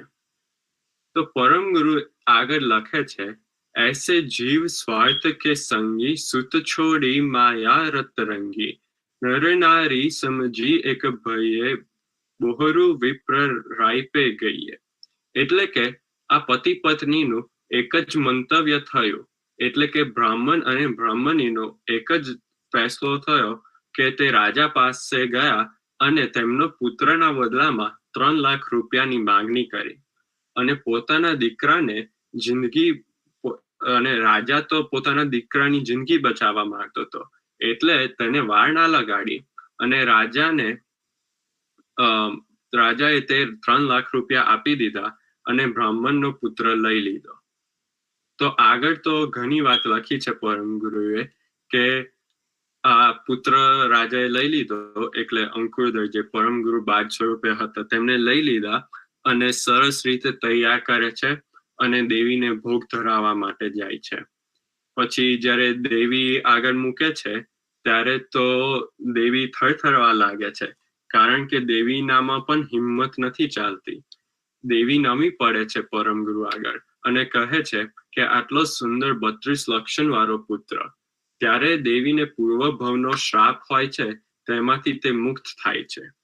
જ્યાં સુધી આવા સંત પુરુષનો સ્પર્શ ના થાય ત્યાં સુધી દેવી પોતાના લોકમાં પાછી ના જઈ શકે તેવું હતું. અને હવે પરમ ગુરુનો સ્પર્શ થતા અનંત યુગોનું પાપ લાગ્યું હતું જે દેવીને, તેમાંથી તે મુક્ત થઈને પાછી જાય છે. તો આપણને પણ આ જીવ દશામાં અનંત યુગોથી આપણે ફસાયેલા છે. તો પરમ ગુરુ જેવા સંત પુરુષની કૃપા થાય તો તેમાંથી આપણે પણ મુક્ત થઈએ. અને માયાના મોહનો તો કોઈ અંત નથી. જેમ આપણે જોયું કે બ્રાહ્મણ અને બ્રાહ્મણીને થોડીક લાલચ લાગી પૈસાની અને તેમાં આવા પરમ ગુરુ જેવા બાળકને તેમને ગુમાવી દીધા. તો જ્યાં સુધી માયાના ફંદમાં ભાન ભૂલીશું ત્યાં સુધી આ તૃષ્ણાઓ વધશે અને ત્યાં સુધી આપણા જ્ઞાન ચક્ષુ નહીં ખુલે. અને જ્યાં સુધી જ્ઞાન ચક્ષુ ના ખુલે ત્યાં સુધી જ્ઞાન ભક્તિ કરવાનું, આધ્યાત્મિક કામ કરવાનું તે નહીં મળે. અને આપણે આ જીવપણું છોડી આપણા સાચા સ્વરૂપનો અનુભવ નહીં કરી શકીએ. કારણ કે જ્યાં સુધી જ્ઞાન ચક્ષુ નહીં ખુલે ત્યાં સુધી આપણે વિચાર પણ નહીં થાય. આપણે ક્યાંથી આવ્યા છે અને અંતે ક્યાં જવાનું છે તેનો પણ વિચાર નહીં થાય. તો હવે આપણે આ માયાની ભ્રમણાની જાળ તોડવાની છે, જેનાથી આપણને આ જીવ દશામાં ફસાયેલા છે. તો આ જાળ કેવી રીતે તૂટશે? એક આધ્યાત્મિક સંગ વિના આ માયાની જાળ નહીં તૂટે. અને તેની જ માટે આપણે દર વીકે સત્સંગ કરતા હોઈએ છીએ. આપણે આપણા ગુરુજીનો સત્સંગ પણ એટલા માટે જ કરીએ છીએ, જે વારંવાર સાંભળવાથી જીવ દશા પણ ઓછી થાય. તો આપણે સંતનો જ્ઞાન અને સત્સંગ તે આપણને જગાડે છે. તો આ કેવી રીતે સંતોનો સત્સંગ આપણને જગાડે છે? તો આપણે એક આગળ વાત જાણીએ. એક વાર્તા છે એક લૂંટારાની. એક દિવસ એક લૂંટારો મરવા પડ્યો હતો. તો તેને તેના દીકરાને પાસે બોલાવ્યો અને દીકરાને કહ્યું કે તને 2 વચનો નિભાવવાના છે. પહેલું વચન કે તારે ગુરુદ્વાર એટલે કે જે ધર્મશાળા કંઈક એવી જગ્યાએ કે જ્યાં સત્સંગ ચાલતો હોય ત્યાં ક્યારે નહીં જવું. અને બીજું વચન કે તું ક્યારે પકડાઈ જાવ તો તારે ચોરી કર્યો તેવો ગુનો ક્યારે કબૂલ નહીં કરવો. ભલે ને તને ગમે તેટલું મારે કે જે પણ થાય ત્યારે તે ચોરી કરી તેવું કબૂલવાનું નહીં. તો છોકરાએ આ 2 વચન આપ્યા અને પછી લૂંટારો મરી ગયો. ત્યારબાદ આ છોકરો ચોરી કરવા મળ્યો. એક દિવસ ચોરી કરવા નીકળ્યો તો એક જણના ઘરે તારું તોડ્યું તો તેના અવાજથી ઘરવાળા બધા જાગી ગયા અને ત્યાં ચોકીદાર હતો એ પણ ઉઠી ગયો અને બધા છોકરાને પકડવાની કોશિશ કરે છે. પણ ગમે તેમ કરીને આ ચોર ભાગી જાય છે અને પકડાતો નથી. તો તેની પાછળ બધા ઘરવાળા અને જે ચોકીદાર હતા એ બધા પણ એની પાછળ ભાગે છે. તો રસ્તામાં એક ધર્મશાળા આવે છે. ત્યાં એક સંતની કથા ચાલતી હતી. તો છોકરો વિચારે કે મારી પાછળ તો આ બધા ઘરવાળા પડ્યા છે, પણ મેં મારા બાપને એક વચન આપ્યું છે કે હું ધર્મશાળા કે ગુરુદ્વાર જ્યાં આવી સત્સંગની કથા ને એવું બધું ચાલતું હોય ત્યાં હું નહીં જાઉં. તો પણ છતાં બીજો કઈ ઉપાય ના હોવાથી તે ત્યાં જાય છે અને ત્યાં સત્સંગના શબ્દ એના કાનમાં ના જાય એટલા માટે તે કાનમાં 2 આંગળી મૂકી દે છે. પણ આંગળી કાનમાં નાખે છે છતાં તેને થોડું થોડું તો સત્સંગ સંભળાય જ છે. તો કાનમાં તેના સત્સંગના શબ્દો પડ્યા. સત્સંગમાં સાંભળ્યું કે દેવી દેવતાનો પડછાયો હોતો નથી. તે વિચાર કરે કે દેવી દેવતાના પડછાયાથી મને શું લેવા દેવા. પણ આ વાત તેના મનમાં લાગી ગઈ છે અને તેના મનમાં વારંવાર આયા કરે છે કે દેવી દેવતાનો પડછાયો હોતો નથી. પછી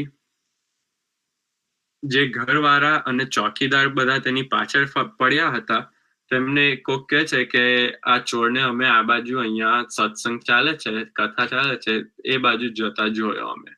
તો બધા ઘરવાળા અને ચોકીદાર ત્યાં જાય છે અને ચોરને પકડે છે, પોલીસ બોલાવે છે. તે લોકો પોલીસ બોલાવે છે અને તેને મારવા મળે. પણ ચોરે વચન આપ્યું હતું તેના બાપને એટલા માટે તે તેનો ગુનો કબૂલતો નથી અને પછી ચોરને જેલમાં પૂરી દે છે. ત્યાં એક ચાલાક સ્ત્રી હોય છે અને કહે છે કે હું કોઈ પણ રીતે તેનો ગુનો કબૂલાઈશ, તમે મને જવાબદારી સોંપો. તો એ સ્ત્રીને એ કામ સોંપવામાં આવે છે કે ત્યારે આ ચોરનો ગુનો કબૂલવાનો. તો એ સ્ત્રી એક દેવીનું રૂપ ધારણ કરી હાથમાં ત્રિશૂળ ને દીવા લઈને જાય છે. તો આ ચોર દેવી ભક્ત હોય છે અને તે દેવીને પ્રાર્થના કરે છે મનમાં કે તું મને કોઈ પણ રીતે છોડાવ.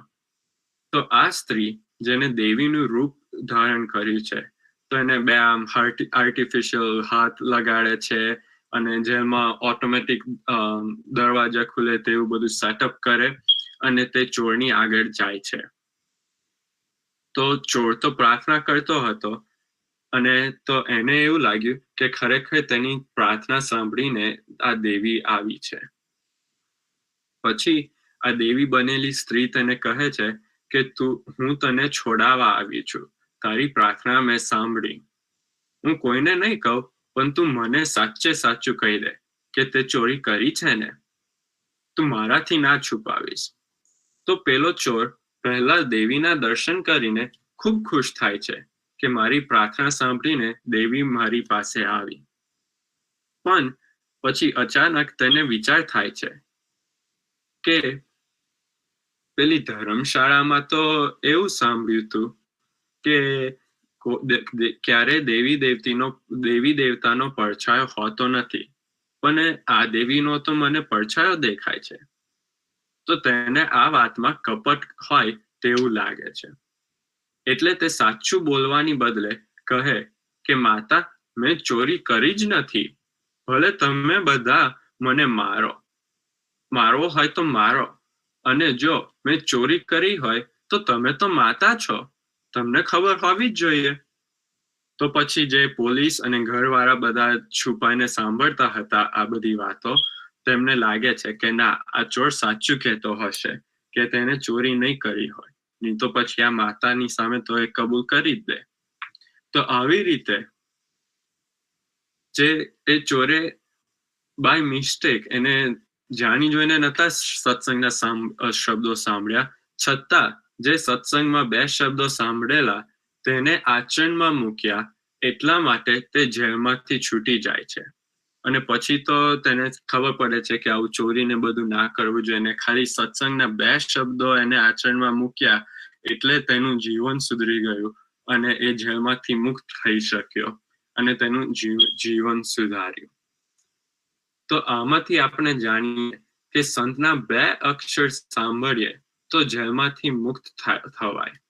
તો આપણને પરમ ગુરુ અને પૂજ્ય ગુરુજીના સત્સંગ સાંભળીને આચરણમાં મૂકીએ તો આપણે આ સંસારરૂપી જાળમાંથી મુક્ત થઈ શકીએ. જ્યાં સુધી આ અંશને દેહ ધારણ કરીને ફરવું પડે ત્યાં સુધી એ આ સંસારરૂપી જેલમાં ફસાયેલો કહેવાય. તો આમાંથી મુક્ત થવા માટે એક જ રસ્તો છે, જે છે સત્સંગનો રસ્તો. આપણે સત્સંગ કરીએ અને તેને ઇમ્પ્લિમેન્ટ કરીએ.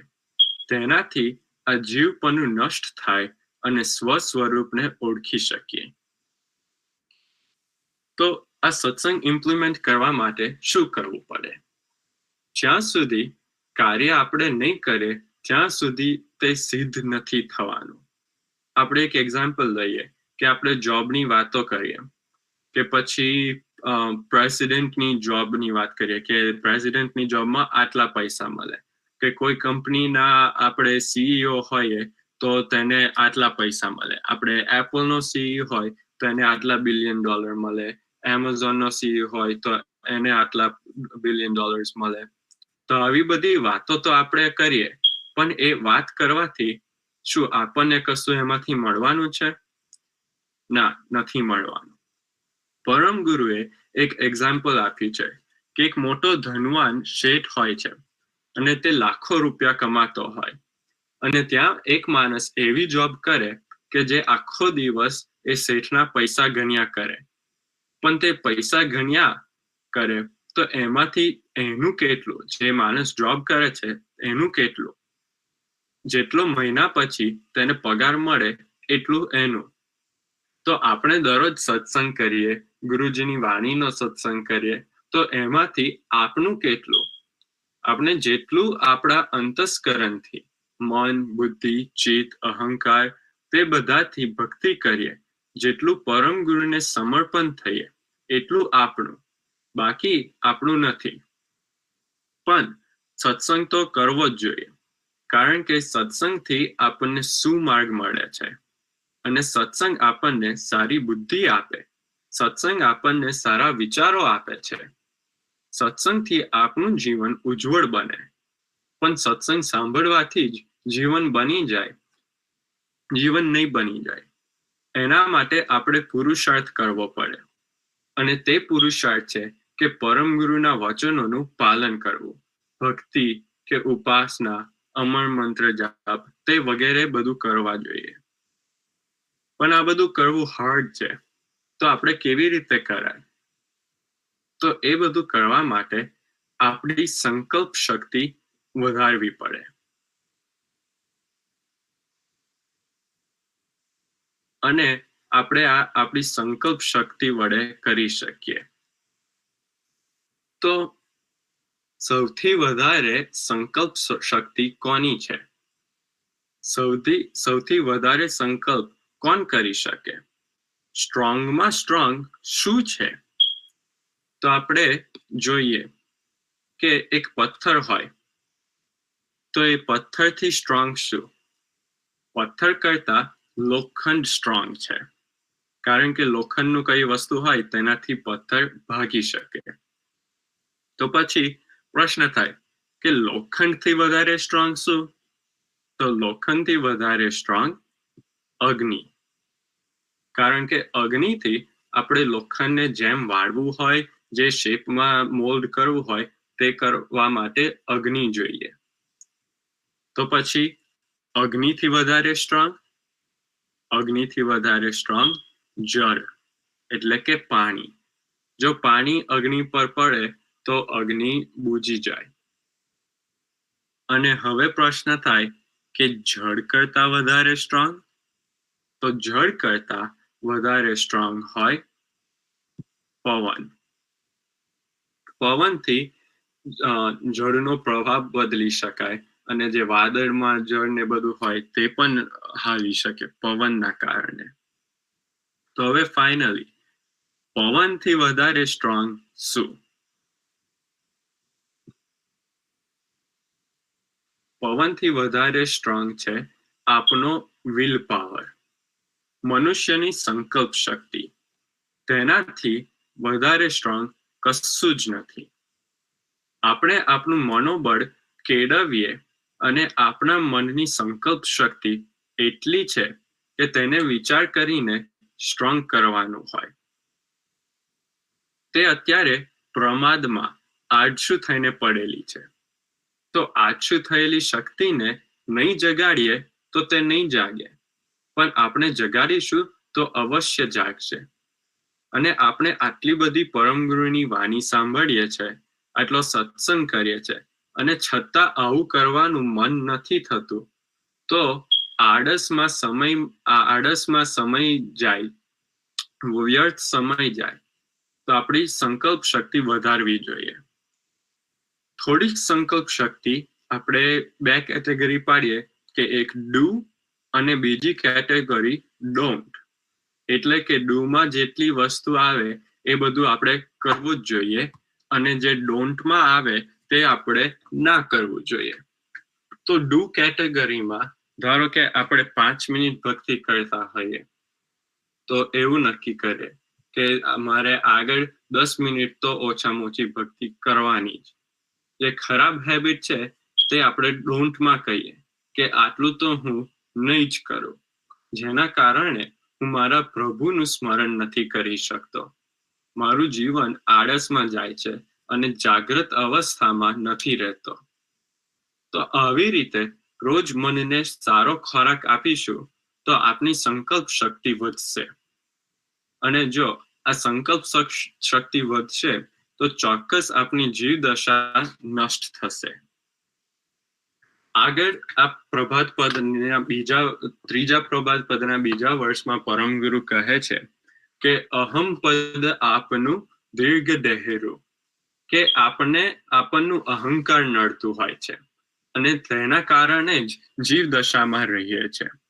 જેટલું અહંકાર વધારે તેટલી નમ્રતા ઓછી.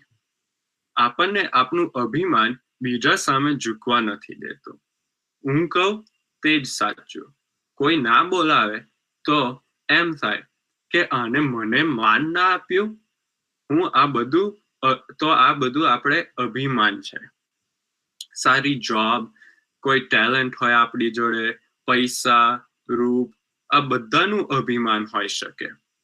પણ પરમગુરુ કહે છે કે માનવ અભિમાનના મોટા પર્વત પર બેઠો છે, અને જ્યાં સુધી અભિમાન છે ત્યાં સુધી પ્રભુ ઘણા દૂર છે. કોકની પાસે આપણો ઝઘડો થાય અને એ માણસ ગુસ્સે થાય, તો આપણે એને તે ઘડીએ કહીએ કે લાય ચંદન લગાડી દઈએ તો આ ટાળો પડે, કારણ કે ચંદન માં શીતળતા હોય, તે ઠંડક વાળું છે, રાઈટ? તો કે આપણે આ માણસ પર ચંદન ઘસીએ તો ગુસ્સો ઓછો થશે. તો આવું સાંભળીને એ સામેવાળો માણસ શું થાય? વધારે ગુસ્સે થાય કે આ મારી મશ્કરી કરે છે. પણ આપણે સામેવાળા માણસનો ગુસ્સો ક્યારે શાંત કરી શકીએ? આપણે નમીને સોરી કહીને માફી માંગીએ તો શું થશે? ચંદન લગાવીશું તો ચંદન શીતળ હોવા છતાં તે માણસ વધારે ગુસ્સે થશે. પણ નમ્રતા, જો એની સામે નમી પડીએ તો તે માણસ પણ શાંત થાય. તો આ તો પ્રભુ સામે આપણને ઝૂકવાનું છે. અહંકારથી આપણે જ નીચા પડીએ અને જીવ દશા ભોગવીએ. પરમગુરુ કહે છે કે તલ માત્ર પણ, એટલે નાનું એક સૂક્ષ્મ, એકદમ નાનામાંથી નાનું એવો પણ થોડોક પણ અહંકાર હોય તો પણ આપણે આપણા સ્વસ્વરૂપને નથી જાણી શકતા.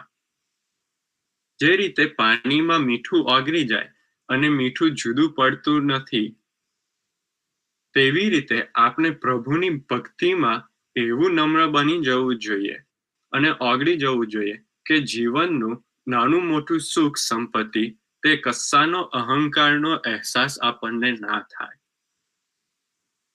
તો પરમગુરુ આગળ કહે કે ખબર નહીં જંતને તંતુના અંતની.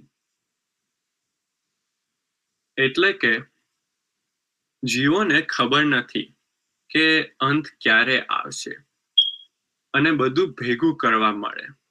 આમ તો આપણે બધા જાણતા હોઈએ છે, રાઈટ, કે દરેક માણસને એક દિવસે તો આ દેહ છોડીને જવાનું છે. પરંતુ તે જાણ્યા હોવા છતાં આપણે દરરોજે એવું એક્ટ કરીએ કે આપણે તો અજર અમર છીએ, આપણને ક્યારે કશું નથી થવાનું, એટલે આપણે બધું ભેગું કરતા રહીએ, રાઈટ? તો પહેલા પણ આપણે એક વાત જાણી હતી થોડાક સત્સંગ પહેલા, કે એક સિકંદર નામનો રાજા હતો અને તે આખા વિશ્વમાં લડાઈ કરીને કેટલા જુદા જુદા દેશો જીત્યો, કેટલી બધી સંપત્તિ એને ભેગી કરી, પરંતુ જ્યારે અંત સમયે એ બીમાર પડ્યો ત્યારે કેટલા બધા વૈદો બોલાયા જુદા જુદા, તો પણ કોઈ એક વૈદ પણ તેને ઠીક ના કરી શક્યો. ત્યારે તેને ભાન આવ્યું કે આખી જિંદગી તે બધું ભેગું કરવામાં જ રહ્યો અને એવી બધી સંપત્તિ એને ભેગી કરી કે જે એના કામમાં નથી આવવાની, હવે જે કશું સાથે નહીં લઈ જઈ શકે. તો તે ઘડીએ એને બીજો પણ અનુભવ થયો કે એને એવી કોઈ સંપત્તિ ભેગી ના કરી જે એકચ્યુઅલી એની સાથે જશે. એટલે એવું કહેવામાં આવે છે કે એને એના બધા જે વર્કર્સ હતા એ બધાને કહ્યું કે તમે મારી સંપત્તિ બધી અહીંયા લાવો, મૂકો અને બધાને દેખાડો, અને જ્યારે હું મરી જાઉં તો મને મારા હાથ આમ ખુલ્લા બધાને દેખાય તેવી રીતે લઈ જજો, જેથી બધાને ખબર પડે કે સિકંદર આટલો મહાન રાજા હોવા છતાં, આટલી બધી સંપત્તિ ભેગી કરી હોવા છતાં આખરે તે ખાલી હાથે જાય છે અને અંતે પસ્તાય છે કે તેને એવું કશું ભેગું ના કર્યું જે હવે એની સાથે જ હશે. તો આવી જ રીતે આપણે પણ કરતા હોઈએ છીએ, આપણે પણ બધું ભેગું કરતા હોઈએ છીએ, પણ આપણે એવું જોવાનું હવે કે આપણે કેવી વસ્તુ ભેગી કરીએ છીએ, કે જે આપણી સાથે આવશે કે પછી બધી અહીં રહેશે. અને આપણને આવી રીતે અંત સમયે પસ્તાવો ના થાય તેવું કાર્ય કરી અત્યારથી જીવદશામાંથી મુક્ત થવાનો પ્રયાસ કરવો જોઈએ. તો આ હતો આપણો આજનો સત્સંગ પ્રભાત પદ 3ની બીજા વર્ષ ઉપર. તો કોઈને કઈ પ્રશ્ન હોય કે કોઈને કશું એડ કરવું હોય તો અત્યારે કરી શકે છે.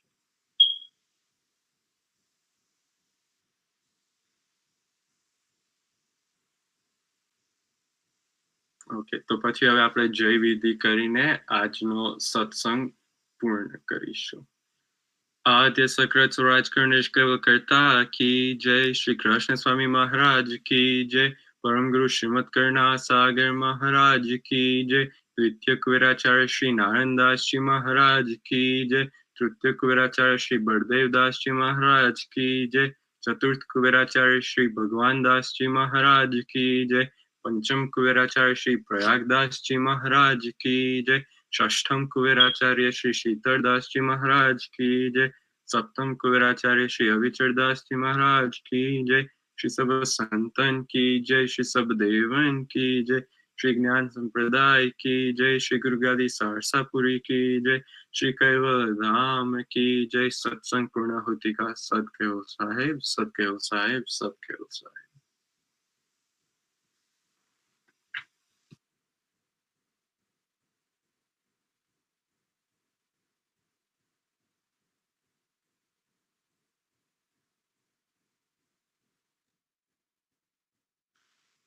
હવે હમણાં 15 મિનિટમાં 4 વાગે આપનો ઇંગ્લિશ સત્સંગ શરૂ થશે, ages 15 and up. So make sure કે આપણા ફેમિલીમાં કે ફ્રેન્ડ્સમાં કોઈ 15 and older હોય તો એ સત્સંગમાં ભાગ લે. સદગુરુ સાહેબ.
जय कैवल जय जय कैवल सत कैवल जय जय कैवल जय कैवल जय जय कैवल सत कैवल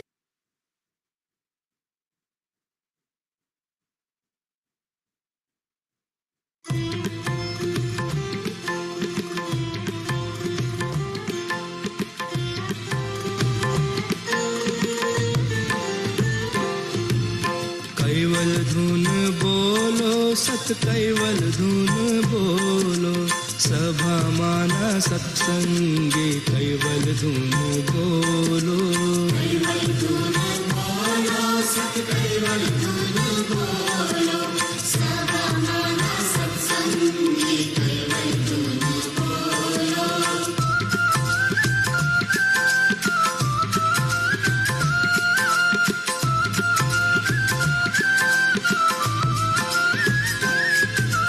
कैवल धुन बोलो ऊंघेला आँख खोलो दगो कर्या बिना कैवल धुन बोलो कैवल धुन बोलो सत कैवल धुन बोलो सभा माना सत्संगी कैवल धुन बोलो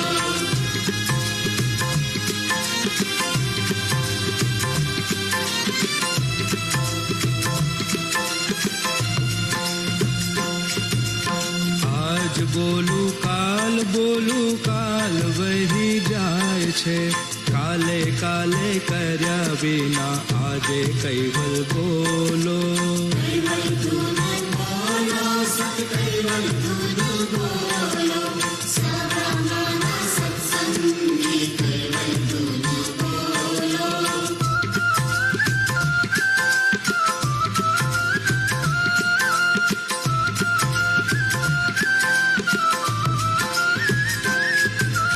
માયાના ગોટાળામાં ઘણું મોડું થાય છે માટે વહેલા વહેલા વાલાની ધૂન બોલો કૈવલ ધૂન બોલો સત કૈવલ ધૂન બોલો સભા માના સત્સંગી કૈવલ ધૂન બોલો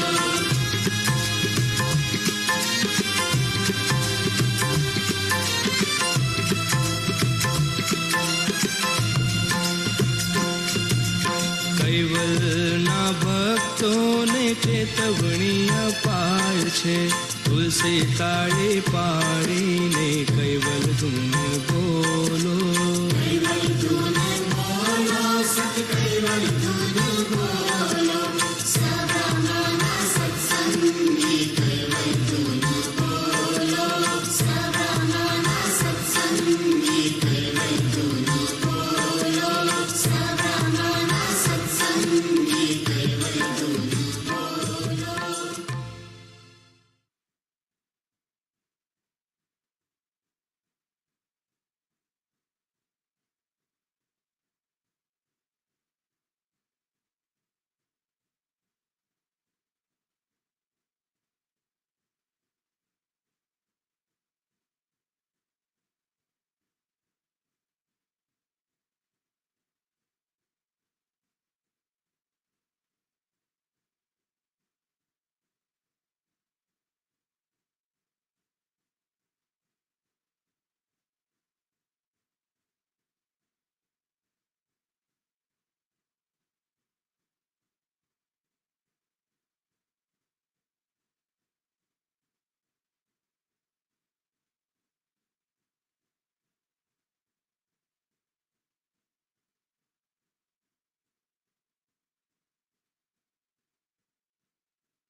Satkaval Sahib, everyone. Can you see my screen?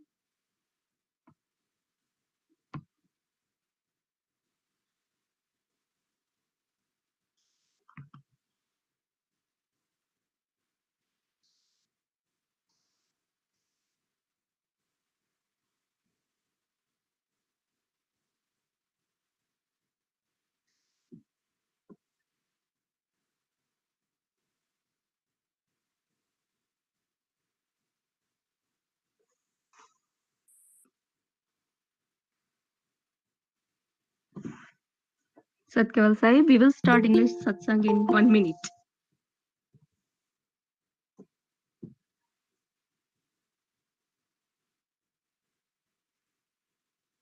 Can everyone please write your name in group chat?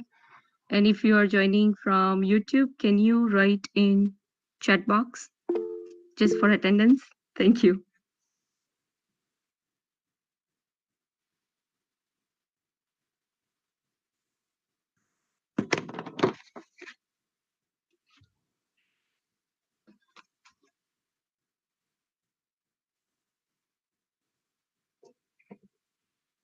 Okay, let's begin our group 3 English satsang with our Karta Stuti. Kaivalam chidenam avenam vayanam dvidanam laguyam amoham amastu niralam narayanam aham nam raneyam naeti naneyam pranayam parantu japenam japayam kayam nam mayayam manati magoyam swayam tvam samastu जहानामधाता द्वयन्नं विछन्दं विनैजे करोति विवर्जित वस्तु विधि वै वेदन्तम् अचन्ते न चन्तं सुनाति सनातं जिनाथ अनन्तु अगाधं वहोदं लहेजन्महादं कुबेरं ते अम्नं नमामि नमस्तु श्रीमद् करुणा सागर महाराज की जय caval Dham की जय श्री अविचल दास जी महाराज की जय सत केवल साहेब सत केवल साहेब सत केवल साहेब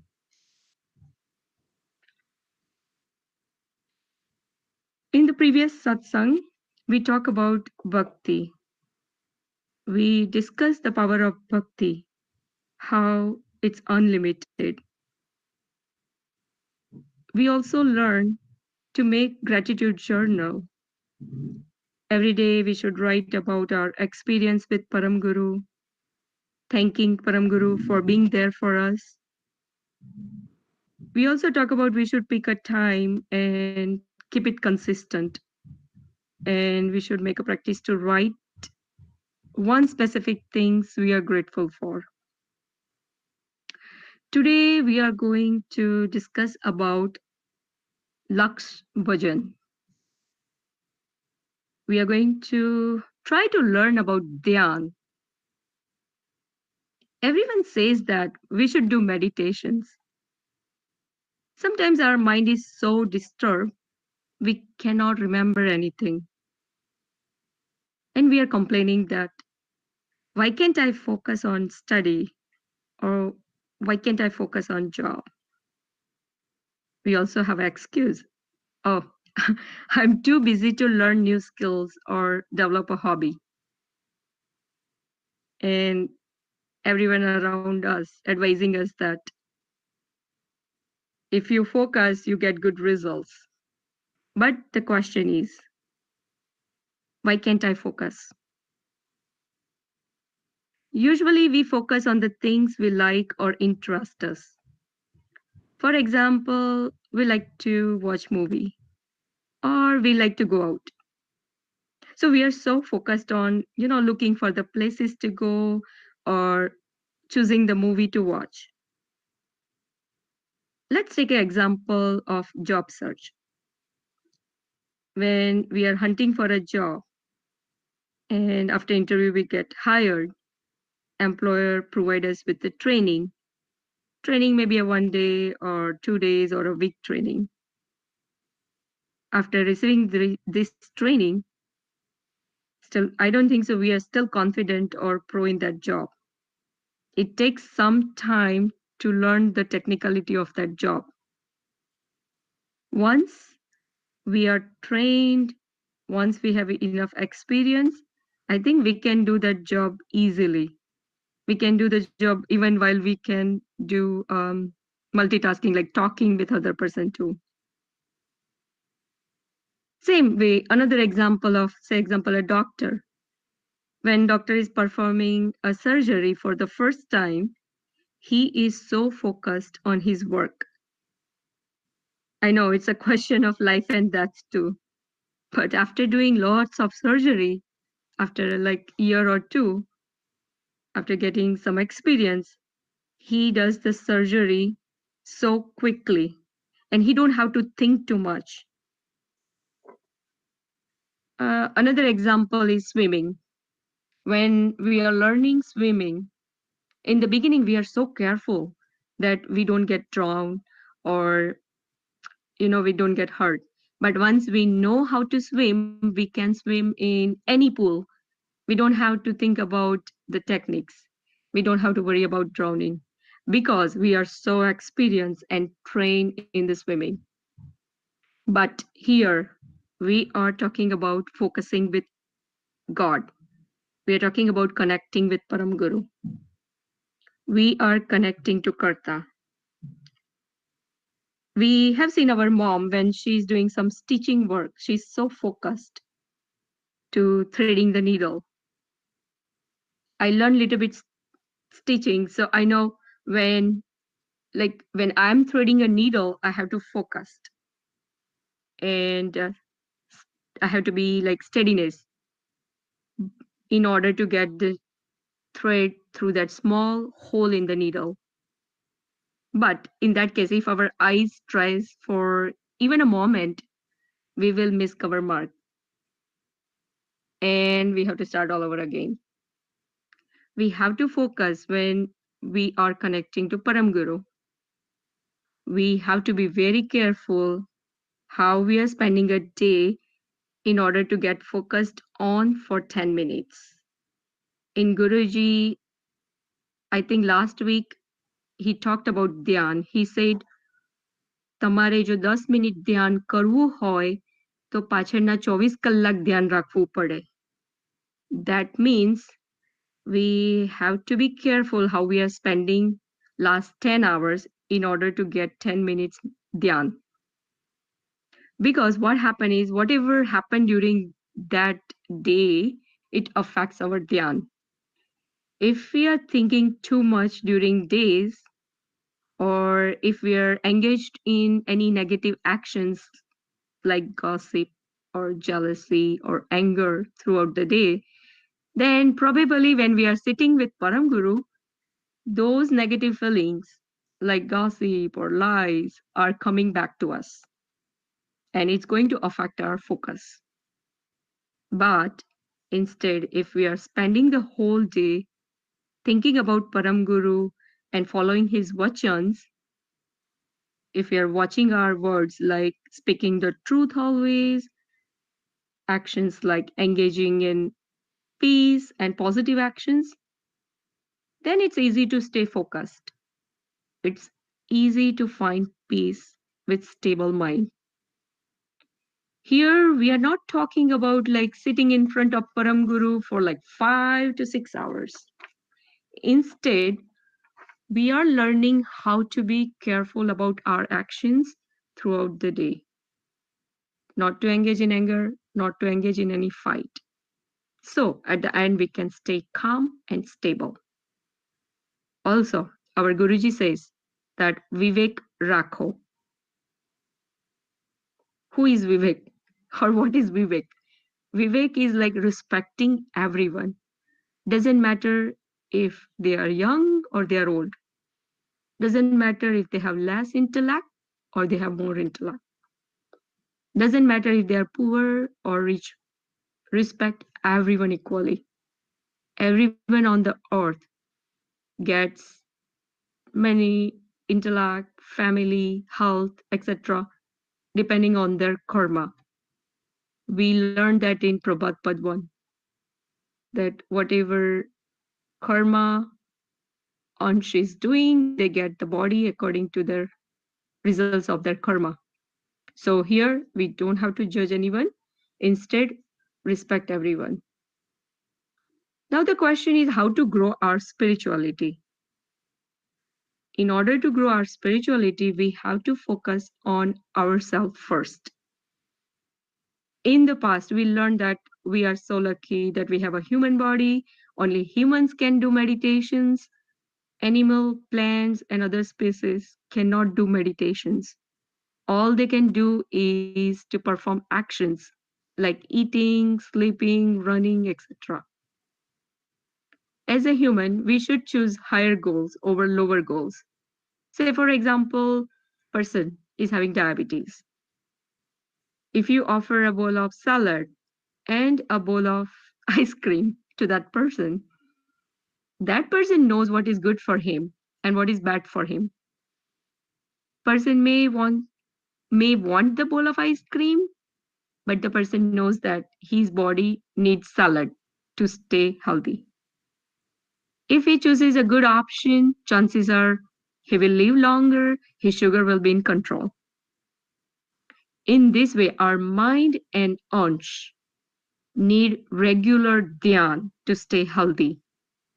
Our ansh need to stay connected to anshi to get purified and in order to minimize impurities. We want to watch TV, Netflix, or use social medias, right? We like to talk to friends. That is all good to do too. But while doing that, we should not forget what our ansh and mind need. Our ansh and mind need dhyan. It's okay to eat ice cream once in a while, but we should eat healthy option for our body. As my dietitian always says, all food is good, but moderation is the key. It's okay to do social media or watch TV in moderation, but we should do dhyan every day. Pleasure is more dangerous than a poison. I'll give you an example of cobra snakes. So we know that cobra snakes, they are poisonous. Let's say we extract the poison from them and keep it in a bottle. Now, that bottle doesn't do anything to us until we open and consume it.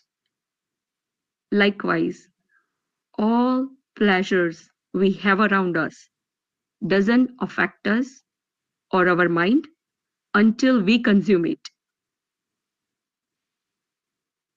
Another example is, say example, a patient having heart conditions. Doctor has advised her to do exercise. In the morning, when alarm rings, she has two options. Either wake up and go for exercise, or the option number 2, to turn off the alarm and go back to sleep. Person knows that throughout the day, she's not going to have a time to do exercise. She will be busy with the study or jobs or taking care of all the responsibilities. So, if she wants to stay healthy, then she should get up and do the exercise.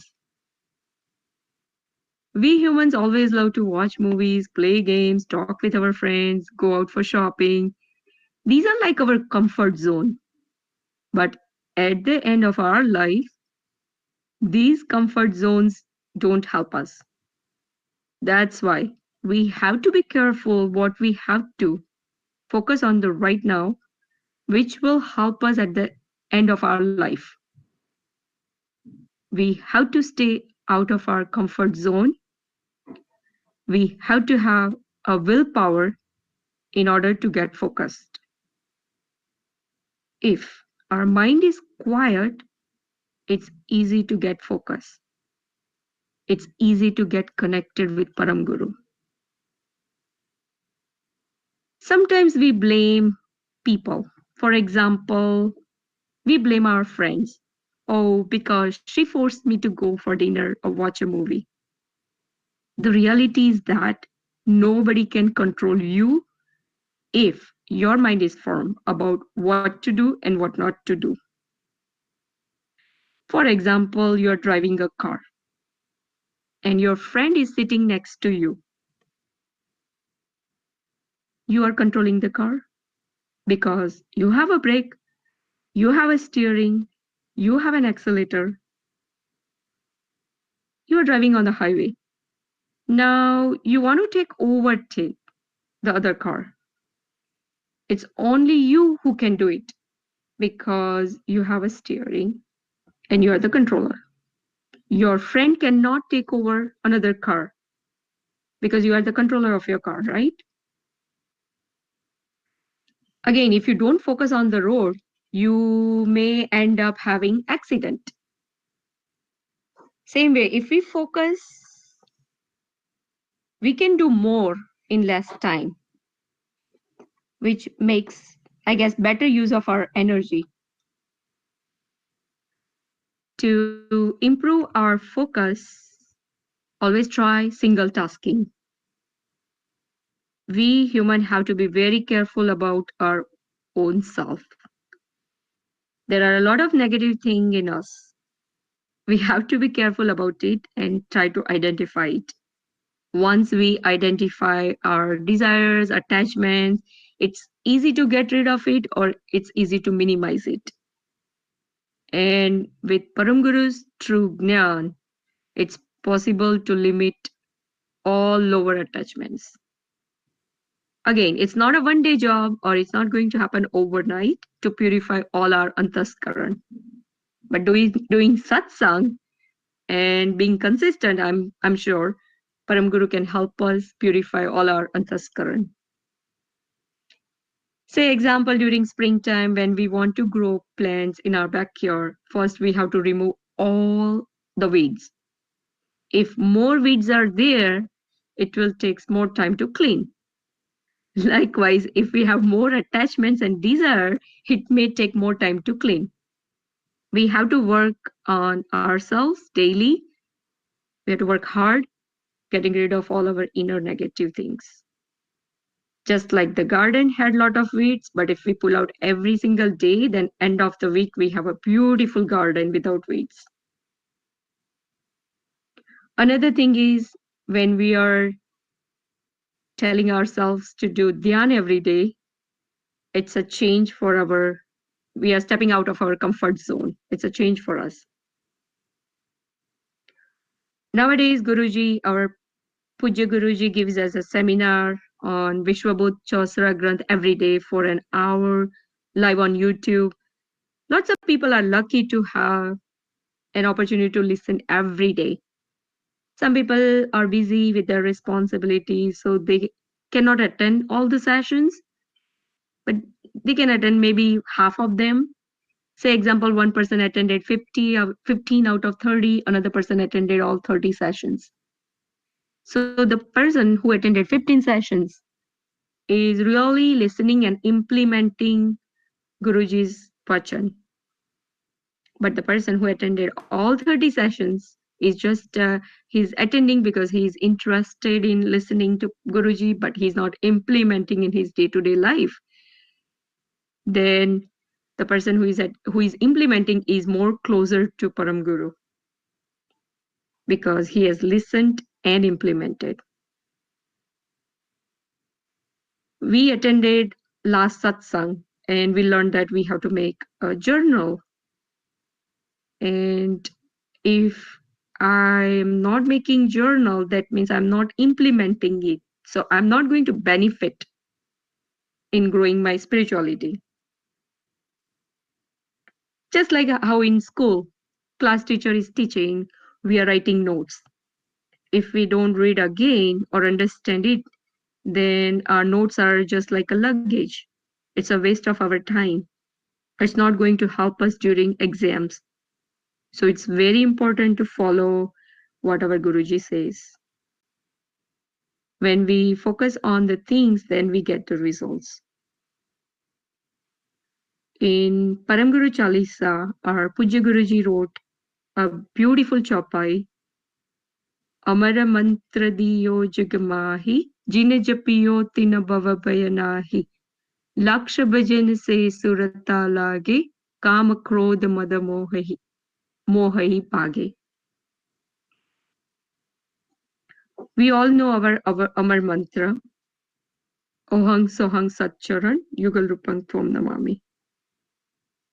We should do our mantra when we are doing meditations.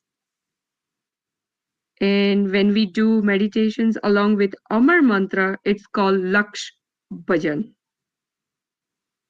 When we do Laksh Bhajan, we have to be seated in a quiet place. It might be hard in the beginning, but with practice, we are able to do Dhyan when we do Amar mantra or Laksh Bhajan. This is the best way to minimize our desires and attachments.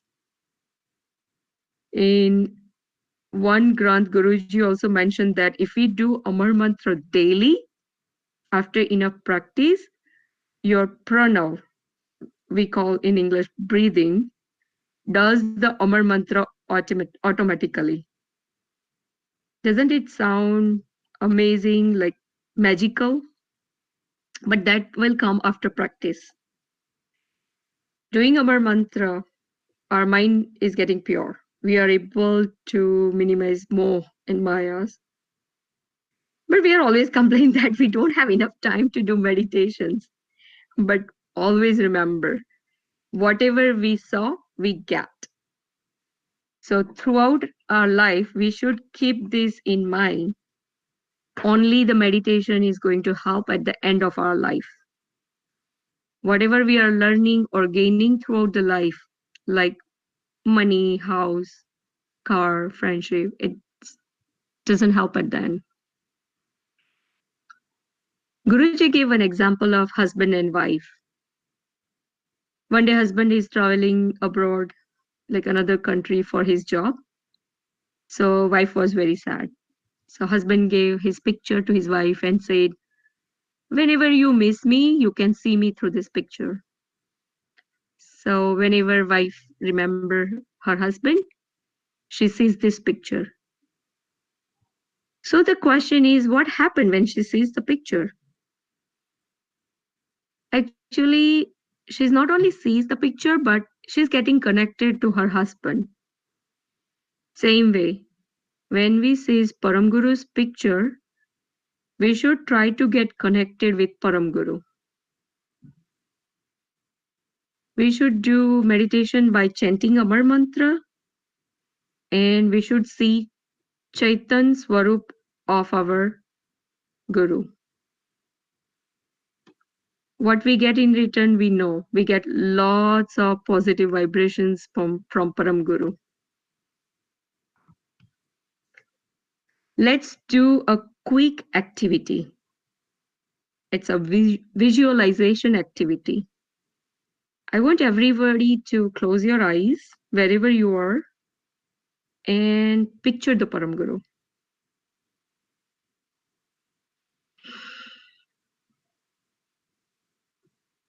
So when you picture the Param Guru, you do imaginations. Param Guru is sitting in Padmasana. Param Guru is having Pancham Sukshma Ved in his hand. Param Guru's right hand usually giving us blessings. He has beautiful eyes. Bal Tilak is there, wearing white clothes or vaga, having a red silky shawl, wearing a pearl necklace around his neck.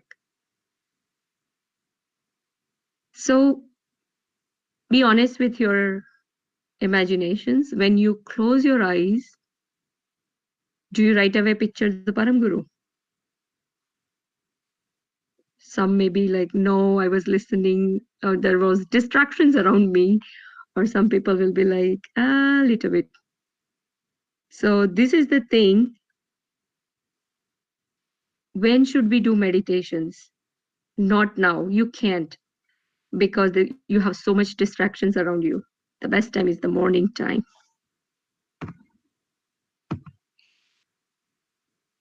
Guruji gave us a trick. Before we start doing dhyan or meditations, do Anulom Vilom Pranayam. Anulom Vilom Pranayam is a specific type of controlled breathing in the practice of yoga. It involves holding one nostril closed while inhaling, then holding the other nostril closed while exhaling. And this process is then reversed and repeated. There are many benefits of Anulom Vilom Pranayam. It benefits our brain, respiratory, our lungs, and cardiovascular system, our heart. It also shown to reduce stress. We know that when something is reducing stress, it's good for the skin. So, Anulom Vilom Pranayam, you do it at least 5 times before you go for meditations. Now, we were just discussing about the timing. Param Guru also mentioned in Agad Bodh Granth, Chopai number 2, Bor Bae Pragate Jababanu, Savadanathau Karisnanu. Asana Drad Karisamadamadeha, Vishwa Vilasa Hasatajineha. So the best time for meditation is Bor Bae Pragate Jababanu. Banu means Surya. When the sun rises, it's the best time. When everybody is sleeping in our house, when it's quiet, it's I think the best time to do the meditations. Usually early in the morning when all the distractions are not there, social media, TV, phones, that's the quiet time. That's the best time to meditate. Sadly, our world is just not set up for deep focus and concentration. We are constantly distracted, and many people try to multitask. Honestly, physiologically, we are not built for multitasking. Our brain works best when we focus on one thing at a time. Imagine what would happen if a baseball pitcher paused for a moment to look into the crowd and wave to his mom right before trying to deliver a pitch in the bottom of the ninth with the bases loaded and the World Series on the line. It would never happen because the pitcher knows that getting distracted would rapidly lead to a grand slam home run and living in infamy. Yet we are trying to multitask all the time.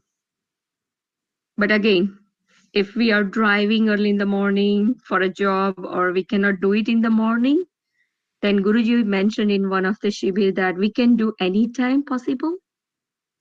4 timings called Sandhi or Jodan of the day are also important.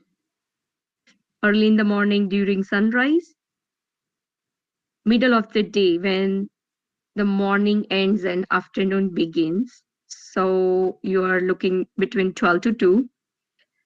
Then evening time when the afternoon ends and evening begins, 6 to 7 p.m., like during sunset timing, or the midnight. So these are the 4 timings are like Sandhi timing, like the Jordan timing, where we are getting help from nature also. We can't complain that we don't have time, we are too busy. We know that Param Guru knows everything. Param Guru is Sajan. God even knows what's going on in your mind. We do not have to ask anything to Param Guru. Whatever we want, we should keep patience, trust Param Guru, that Param Guru will give you when the time comes. We should not give any excuses that we don't have a time to do dhyan. Always remember that. Meditation is giving us the willpower. I would like to share my recent experience. 10 days ago, we got a new software at work, and it's totally different software. It's different how we operate the business. Now, whenever there is a change, there is always a resistance. So whole staff wasn't ready for this change. But then with positive thinking that changes are always good, be patient, it takes time to learn and use the new things. So with practice, after 10 days, we gain some confidence that we can do it. So once we know that we have a goal, which is hard, but with patience, positive thinking, we can always do it. Just like Achratba. Achratba did meditations for 3 months in order to get blessings from Param Guru. After 3 months of japa, Param Guru came and blessed her. Her wish was to flow the knowledge of Creator from her to the world. And she asked Param Guru to give her a blessing to write Granth, which has a full of knowledge. Now imagine Achratba was illiterate, but Param Guru gave her a willpower, gave her a blessing that she can write. And not only simple writing like a poem, she wrote a Achrat Granth Sagar, which describes 16 surprises. And that surprises even today's day, scientists cannot understand, or they don't have even answer for that. So the point here is when you do jap, when you do meditations, when you are connecting to Param Guru is giving you willpower. Param Guru is giving you everything you need in your life. So my request to everyone is to do meditation every day. We already discussed when to do meditations, why to do, and next question is how long to do. Okay. So in Agad Bodh, Param Guru mentioned that Yugala Gadi Jatamat Sata Rahena Surat Nurat Unimani Chitta Dena Jap Sapta Se Vis Japai Yugala Gadi Taba Puran Thai. So only remember Yugala Gadi. 1 Gadi means 24 minutes. Our Amar Mantra takes 4 seconds. Amar Mantra is Ohang Sohang Sat Charan takes 2 seconds. Yugal Rupang Tvam Namami takes 2 seconds. In order to do 1 Amar Mantra, it takes 4 seconds. Now 1 jap is 4 seconds. 1 Gadi is 24 minutes. So in 24 minutes, if you multiply, you can do 360 jap. If you do 48 minutes, which is 2 Gadi, you can do 720 jap. Isn't it amazing calculations? Like Yugala Gadi, when you do 2 Gadi, 48 minutes, Japa Sapta Se Visa Japai, 720 japs you do it. So actually Param Guru asking us to do 2 Gadi jap. every day 48 minutes. But again, if you don't have 48 minutes, you can start smaller, 10 minutes every day. And as soon as you wake up, get ready and do the meditations. Now, somebody was asking, what is difference between Amar Mantra and Kaival Mantra? So, Amar Mantra is our Lux Bhajan mantra. Kaival Mantra is Pragat Mantra. Amar Mantra, you have to do it in quiet place with no distractions. But while Kaival Mantra, like Kaival, Kaival, Kaival, you can do it while cooking, while driving, while vacuuming. So you can do it with any activities. While Amar Mantra has to be done in quiet place, only you and Param Guru is there. So when you start doing Amar Mantra, and if mind stress, bring it back to Param Guru's face. This is the only way we can dedicate ourselves to cleaning up our mental life. We have to eliminate all the distractions because we know more people, more drama. We have to protect time each day to think, problem solve, and plan. We have to allow our mind to get clear and for our brain to recover and regenerate. I went to a conference last year. This year we didn't have a conference because of COVID, but I learned a great concept. It's called Be Here concept.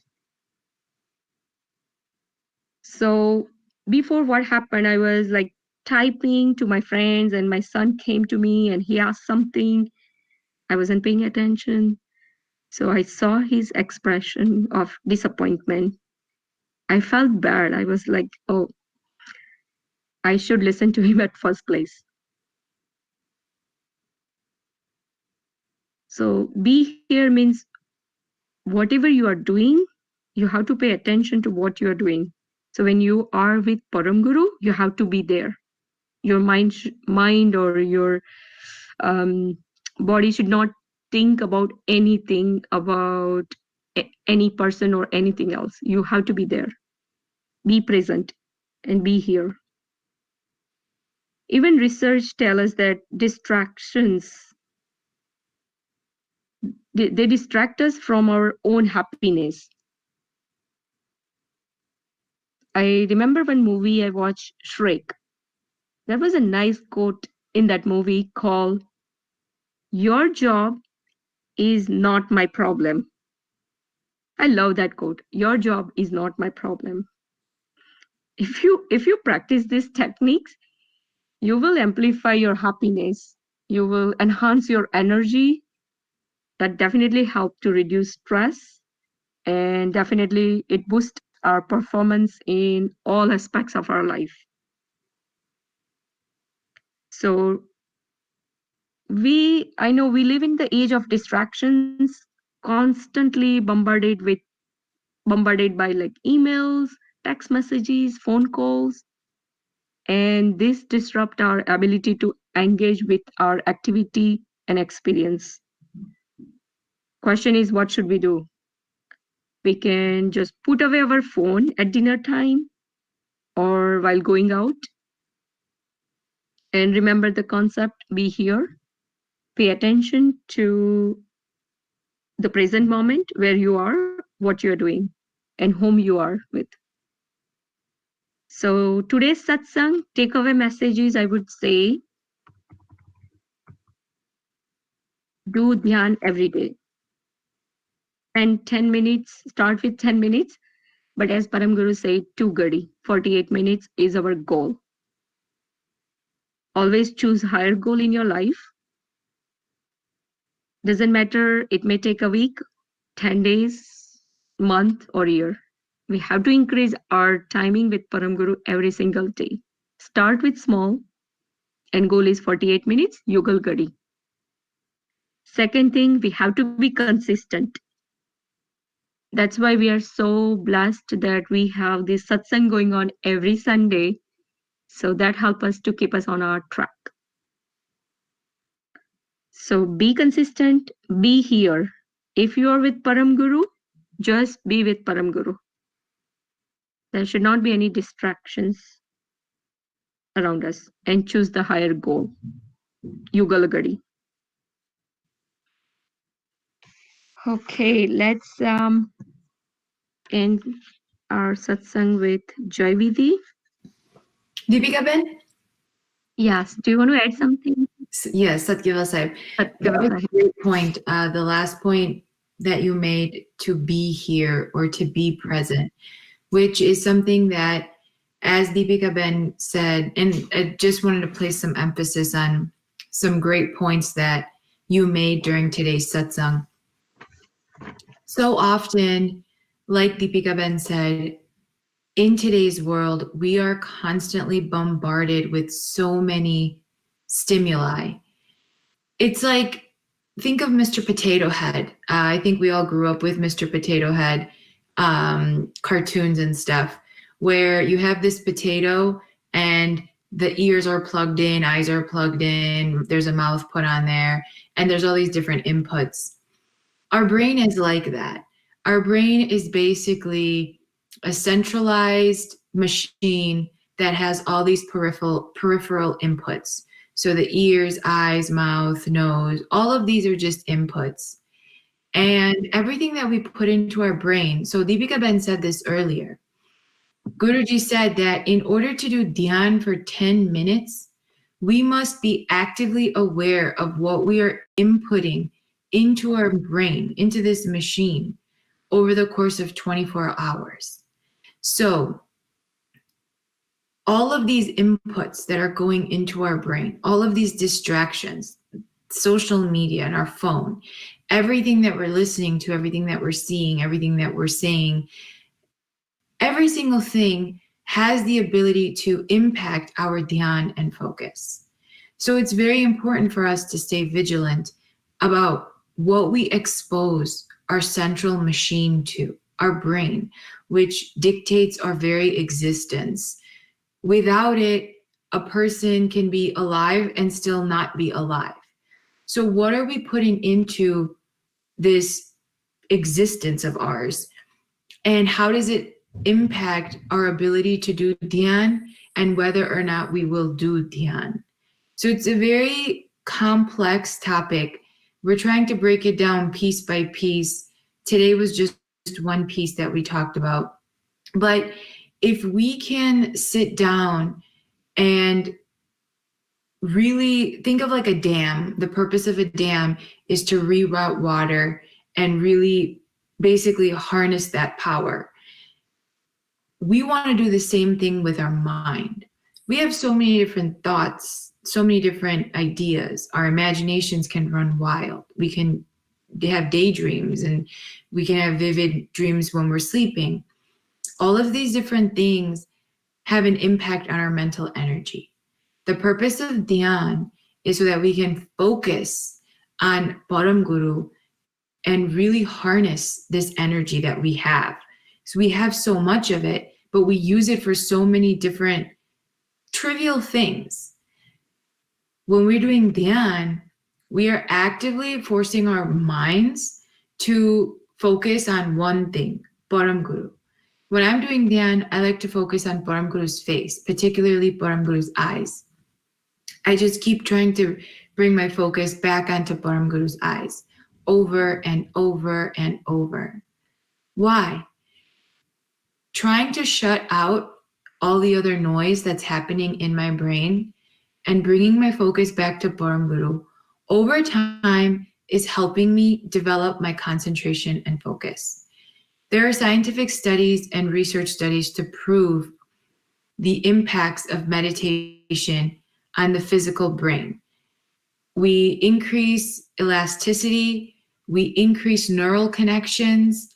Neural connections are basically connections between brain cells, and all of our brain cells are connected in some type of electrical circuit.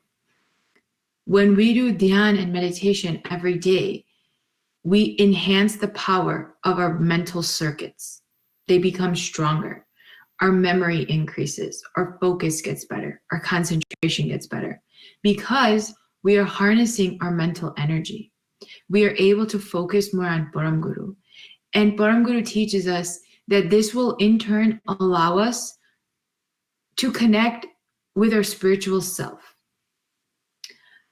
So often when we're doing Upasana, especially for many of us who have the Upasana by heart, we can be singing the words, but our minds can be elsewhere. We can be thinking about other things. We can be wondering what's for dinner. We can be thinking about plans that we've made with our friends. Anything can come into our brain at any time when we are doing Upasana. So the purpose of Dhyan is that we focus on just concentrating on Param Guru. And we just keep saying this one mantra. So we don't have to say anything else. We don't have to do anything else. We just have to focus, focus, focus. That's it. And this is helping us to rebuild and exercise our brain. Just like we talk about, and many of you who know me, I'm always promoting physical exercise. Get out there, move your body. If you don't use it, you lose it. And that's the same concept that we have here. Dhyan and meditation are mental exercises. Just like we say with our physical bodies, if we don't use it, we lose it. If I don't use a muscle, over time, I'm going to lose it. As we age, our muscles begin to degrade. Our mind is the same way. As we get older, connections start to get looser. Parts of our brain start becoming slower. That's why younger people have more agile memories and are able to recall things quicker, are able to not just memory power, but are also able to focus, are able to do certain things because their neural connections are really quick. As we get older, we start to lose a lot of neural connections. And we don't our brain cells, once we lose them, we lose them. So Dhyan and meditation have been shown to help maintain these connections in our brain. They keep our brain active, and it's basically like doing exercise, but for our mind. So then no matter how old we are, like if we look at Guruji is almost 70. Guruji is going to be 60. Guruji was born in 1959. So Guruji, not almost 70, I'm sorry. Yeah, almost 70, right? Guruji's like, how old? Deepika Ben, he's like in the mid 60s. I'm blanking right now. He was born in 1969. Someone help me out here. 69. His birthday's coming up on the 24th. I think he's completing 69 years. 69 years, right. Guruji is going to be 70 almost. But if you've ever held a conversation with him, if you've ever spoken to him, he has amazing memory power. Not just memory power, but like his knowledge and how much he knows, the amount of information he is able to replay or understand, the way he's able to learn something new, or like just explain, if you explain something to him, like for example, if he wants to do something on his iPad and he's just like, okay, like, how do I connect to this? And I was like, oh, you just have to do this, and he'll do it like right away.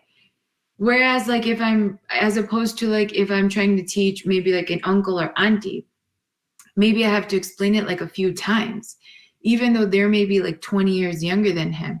Or not even uncle or auntie, but like if I'm explaining it to like even someone younger, like someone at Mandir who's asking me how to print something, or who's asking me how to connect something, and we're like, okay, you have to do this or this. It might take you a minute, and he figures it out so quickly, and you just have to explain it to him once. Sometimes you don't even have to explain it to him. He just figures it out. Likewise, his memory power is also really great. He remembers everyone's names. I don't think I've ever heard him say like, you know, like as we get older, we hear people call each other by the wrong name, just by accident. Like I could be like, Nishtaba, oh no, wait, sorry, Deepika Ben. And then I'm like, oh, right, sorry, I'm talking to Deepika Ben. Really briefly, my mind just made an incorrect connection. I don't even think I've heard Babji have that like happen to him, where he like accidentally called me by someone else's name, or I heard him call someone else by someone else's name. And I've spent quite a bit of time with Guruji. Part of the reason why Guruji's mind is so sharp and so agile, even though he's older than us, is because he does dhyan every single day. Now, I understand for us, maybe we are not able to commit to even one yugal, which is 48 minutes. We are not able to commit to 48 minutes of dhyan a day. It's very daunting at first. It's like if I said, hey, let's go run a 5K right now without any practice or training. It's very daunting. Like, what? I've been sitting on my couch this past 6 months. How am I going to run a 5K? But what if we start with 1/4 of a mile? Okay, now let's do half a mile. Now let's do 3/4 of a mile. And let's do 1 mile. And in the same way, like Deepika Ben explained, and like she has on this last slide, if we do dhyan every day, we start with 1 mara. Use the mara. Moving the beads can help you stay focused because you're saying the mantra, you're moving the beads, you're trying to connect as many indriyos as possible. So use the mara, move the beads, do 1 mara a day. Then maybe let's move up to 2 maras a day after a couple of months and slowly increase how many maras you do over time, but at least start with 1. And in the beginning, the focus will not come naturally. It will take time, but once it comes, you and I and all of us are going to see so many benefits spiritually, mentally, and physically. Dhyan is something that connects the trifecta. It brings together our mental self, our spiritual self, and our physical self. Physical, we have to sit in a palati with our back straight up. We are really activating all of the muscles in our back, core, and our legs because we have to stay in a particular asana for, let's start with 7 minutes, 1 mara, and then we'll move on and do more. But physically, it's challenging as well. Mentally, because we have to stay focused. Keep concentrating on Param Guru. Always come back to Param Guru. That's it. So that's mental. And spiritually, I am an ansh of Karta. As we repeat, Ke ohang sohang satcharan yugal rupang tuam namami. I am an ansh of Karta. I am an ansh of Karta. I am bowing down to Karta. We are constantly acknowledging our spiritual existence. So now we are bringing together all 3 aspects of our existence: spiritual, mental, and physical. And as we bring together these 3 aspects with just this one action, doing Amar Mantra, we can have a mind, body, soul connection. And this is what Deepika Ben is trying to explain to us in her satsang. She brought some great examples and some great points, is that it's going to strengthen our Laksh Bhajan, increase our bond to Param Guru, increase our focus to Param Guru. And this will in turn help us decrease all the negative attachments that keep us held down. These negative attachments are like weights. They prevent us from floating. But once we begin focusing on our Amar Mantra and building our Laksh Bhajan, our spiritual self gets stronger, our mental self gets stronger, and we lose all of these negative attachments. So we just move higher and higher up, like Deepika Ben said. So I just wanted to briefly add on those 2 points. I have a very strong connection to, or I have a very strong belief in dhyan and meditation, simply because I have seen the benefits of it in my own life. When I am regular about doing dhyan and meditation, I have seen the positive benefits. And equally, there have been times where I have not been regular, or maybe my schedule has gotten interrupted, or, whatever. But like, as Deepika Ben said, at the end of the day, I'm driving my car. So I cannot blame my schedule. I cannot blame anything else.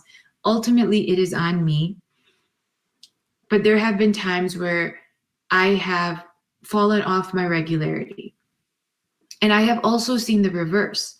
I have seen what happens when I don't do dhyan and meditation regularly. And I've seen what happens when I do. So I'm a big believer in dhyan and meditation. And I really think that it has so many positive and powerful abilities in our daily lives. So I wanted to add my 2 cents in to Deepika Ben's amazing satsang plan. Thank you so much for your time. I will let her take it away with the JVD. Sat Kaival Sahib, everyone. Thank you so much, Radhika, for adding your own experience and explaining about the dhyan. Amazing. Okay, let's close our today's group 3 satsang with our Jai Vidhi.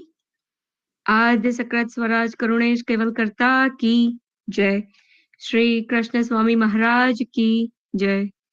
परम गुरु श्रीमद करुणा सागर महाराज की जय। द्वितीय कुबेराचार्य श्री नारायण दास जी महाराज की जय। तृतीय कुबेराचार्य श्री बलदेव दास जी महाराज की जय। चतुर्थ कुबेराचार्य श्री भगवान दास जी महाराज की जय। पंचम कुबेराचार्य श्री प्रयागदास जी महाराज की जय। षष्ठम कुबेराचार्य श्री सिद्धदास जी महाराज की जय। सप्तम कुबेराचार्य श्री अविचल दास जी महाराज की जय। श्री सब संतन की जय। श्री सब देवन की जय। श्री ज्ञान संप्रदाय की जय।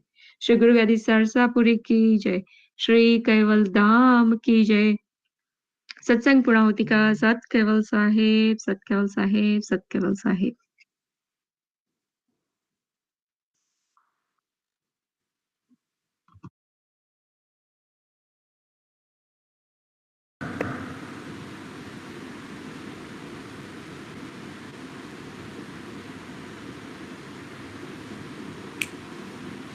श्रीमद करुणा सागर महाराज की, कैवल धाम की जय। सत केवल साहिब, सत केवल साहिब, सत केवल साहिब। ओम वंदो गुरु चरण शरण सामर्थ जेनु मान।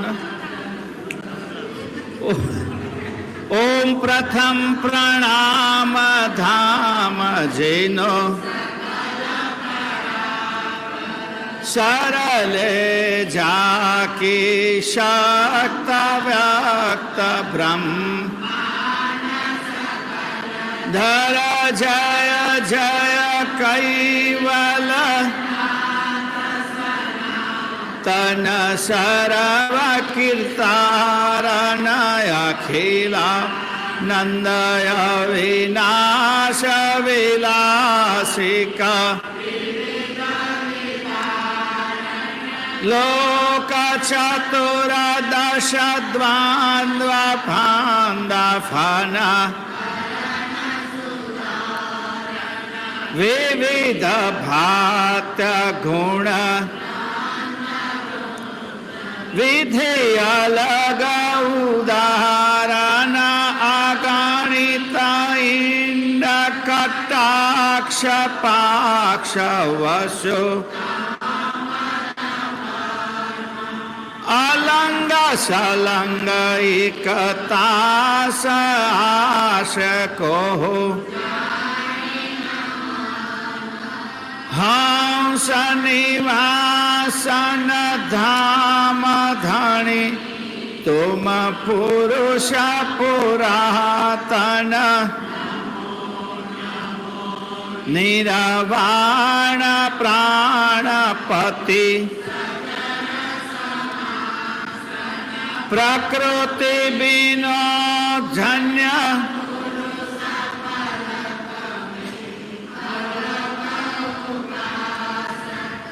आन धाम पति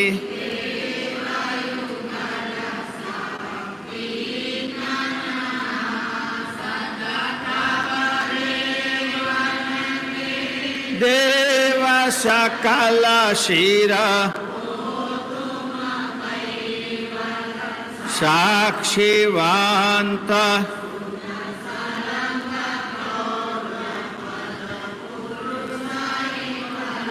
मल जय करुणामय कांत अंत मध्य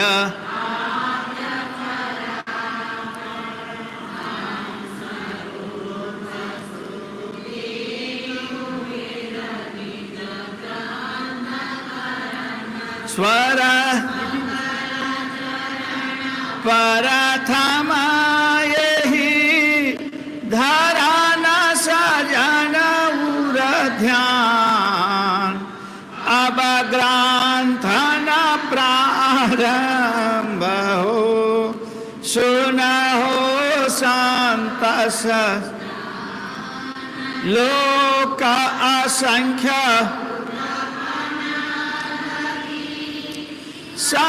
सप्तदीप सुरधाम सो सब ग्रंथ में भात्य गुण ग्राम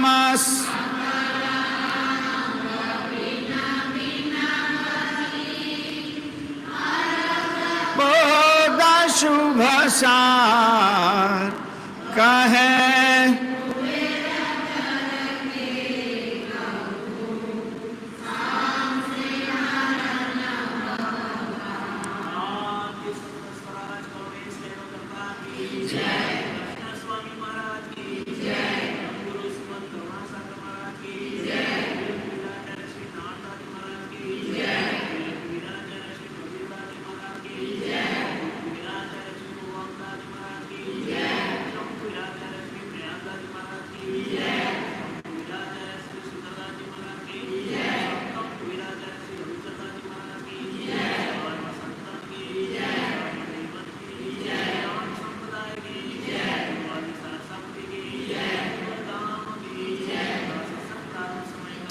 सत केवल साहिब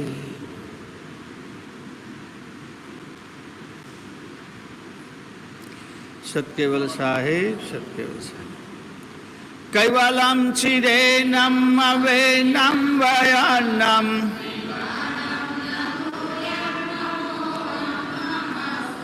नलम नारायणम अहन्नम रणेयम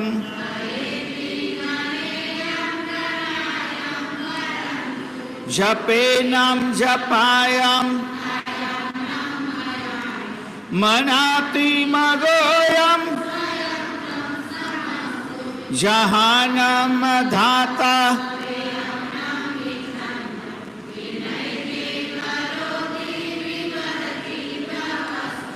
विधि वै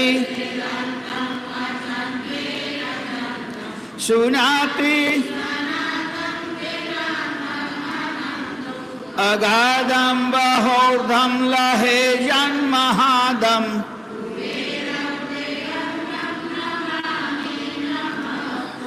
श्रीमत् करुणा सागर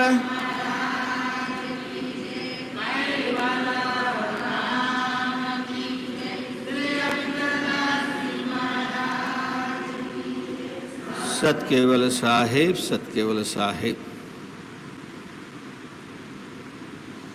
श्राद्ध पक्षना उपलक्ष्यમાં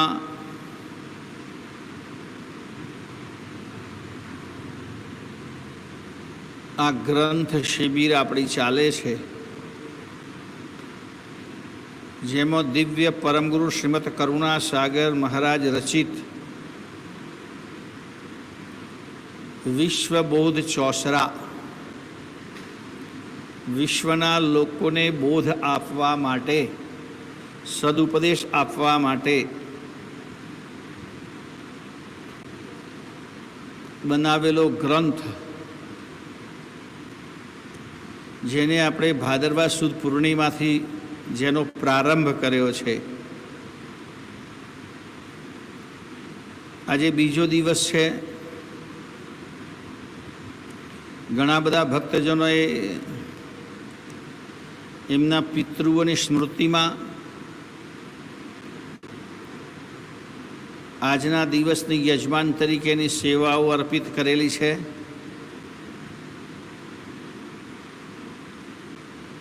આપણે પ્રાર્થના કરીએ સદગત આત્માઓ જ્યાં હોય ત્યાં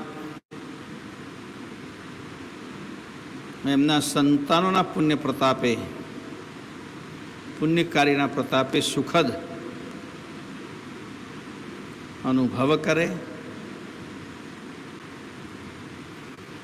અને આપણે બધા તો પરમગુણા ગ્રંથને સાંભળીએ છીએ તો સુખી છીએ જ, સુખદ અનુભવ કરીએ છીએ. ખૂબ સરસ સાત્વિક આનંદ આવે છે. અને જડ જીવોનું વર્ણન જે 4 પ્રકારના ભૂંદુ, અપરાધી, અંધ અને બુચટ એવા જડ સ્વભાવના જીવોને દિવ્ય પરમગુરુ જોર જોરથી ચાપકા ફટકારે છે. અને ચાપકાના અવાજથી આપણને પણ જરાક મનમાં મુસ્કરાટ, ક્યાં કહા, એવું લાગે શું કહ્યું, શું વાત કરી. કેવા કેવા ઉપનામ આપ્યા છે જુઓ. ગઈકાલે તો વાત આવી ગઈ, 2 વાત તો બરાબર છે. ઢોર સરીખા ધન ધડી બી પૂઠ વધારે થગરા. ખેર એ ચોપાઈમાં તો માણસ તરીકે જ સંબોધન કર્યું, ગમે તેવા કર્યા. પણ સમજવાનું એવું કે આવી વૃત્તિવાળા માનવો દિવ્ય પરમગુણની દૃષ્ટિમાં કેટલા હલકટ છે, એમને કેટલા હલકા ગણ્યા છે પરમગુરુએ. અધમ જીવો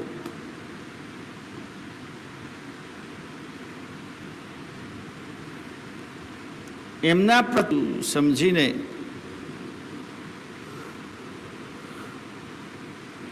દિવ્ય પરમગુરુ એમને આ ચાપખા ફટકારે છે. એ ઘણી વખત એવું બને કે આ ફટકાથી કોઈ સુધરી પણ જાય. જેમ ગઈકાલે કવિ કાલિદાસની વાત કરી હતી કે એની પત્નીએ ઘરમાંથી કાઢી મૂક્યો.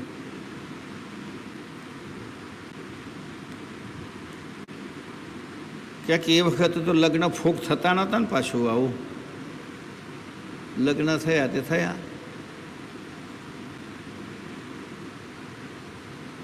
એટલે રાજકુમારીને કે હું એકલી રહીશ પણ તને નહીં આવે, તું ગેટ આઉટ.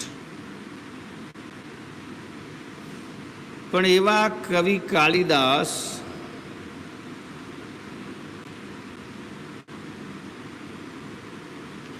સાધના કરીને વિદ્વાન બને છે.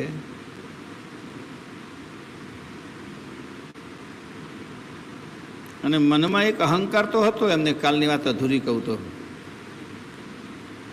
કે મને અભણ માનીને, ગમાર માનીને ઘરવાળીએ કાઢી મૂક્યો, પહેલો તો એને જ ચમત્કાર બતાવું.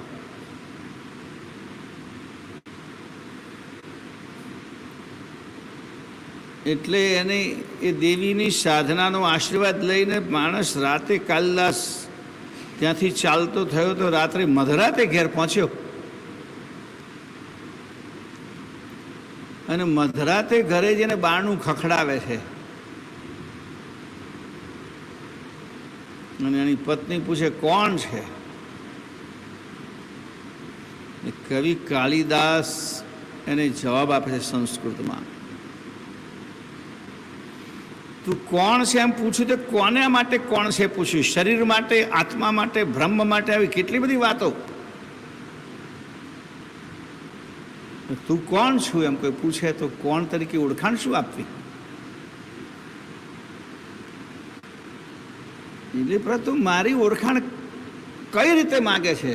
આ શરીરની દૃષ્ટિથી ઓળખાણ માગતી હોય તો બધું શરીરનું વર્ણન કરી દીધું, બધો બાયોડેટા, આટલો લાંબો પાડો, આવો તેવો બધું. આત્મા તરીકે મને ઓળખવા જાણતી હતું, હું આવો છું, બ્રહ્માસ્મિ, અહમ બ્રહ્માસ્મિ. એની પત્ની એકદમ ચોંકી ઉઠી અને પછી પાછો છેલ્લે કહે છે, સગપણની દ્રષ્ટિથી જ ઓળખાણ માગતો હું તારો ઘરવાળો છું. પેલી કે આ મૂર્ખ તો આવો હતો જેને કશી ગમ કરતા નથી, આ કઈથી આવ્યો કોક કે આટલી બધી વિદ્વતા, આટલું બધું વિવેચન કરનારો માણસ કોણ છે? આમ પાછો કે છે તારો ઘરવાળો છું, તારો પતિ. તો મને વિશ્વાસ નથી આવતો કે એનામાં આટલી બુદ્ધિ હોય. જેને કાળા અક્ષર ભેંસ બરાબર હતા, ખોલીને જોવે છે કાલિદાસ સામે ઉભા છે. તો આ રીતે કોઈકને ટકોર લાગી જાય, આ ચાપકો વાગી જાય તો કાલિદાસ જેવું પરિવર્તન થઈ જાય. પણ મોટે ભાગે લોકો એમ કહે છે આજની ભારતની જેલોની સ્થિતિ એવી છે કે કોઈક સામાન્ય ગુનો પહેલીવાર ગુનો કરીને જેલમાં જાય તો પાકો ગુનેગાર થઈને બહાર આવે. વ્યવસ્થા આવી છે, સ્થિતિ એવી છે કે ત્યાં બધા પાકાઓ શીખવાડી દેલા, નાનો મોટો ગુનો કરે મોટો કરશે, એટલે આમાં કંઈ ફાયદો છે. એમ કેટલા માણસો મોટે ભાગે એવા હોય છે કે જેને તમે જેમ શિખામણ આપો એમ એમનામાં ઉદ્ધતય વધારે આવે. દાખલો આપ્યો છે પરમગુરુ આગળ કે આવા પથ્થર ઉપર પગ ઠોકવાથી પથ્થરને કશું ન થાય, આપણા પગને વાગે, આપણને ઈજા થાય. ચોમાસાની સિઝન હતી, વરસાદ પડતો હતો, વાંદરા ઝાડ ઉપર બેઠા બેઠા આમ ઠૂંઠવાતા હતા, એક બાજુ પવન આવે, પાણી આવે, પલળી ગયેલા, બિચારા થઈને બેઠેલા, કંઈ આગા પાછે ન જવાય. ત્યારે એક ડાળ ઉપર લબડતો સુગરીનો માળો, એમાં એક સુગરી બહાર નીકળી વાંદરાભાઈને કહે છે, ભાઈ તમે તો અમારા કરતાં ઘણા બુદ્ધિશાળી છો. ઉનાળામાં તડકો વેઠો છો, ચોમાસામાં વરસાદથી ભીજાઈ જાઓ છો, શિયાળામાં ઠંડી વેઠો છો.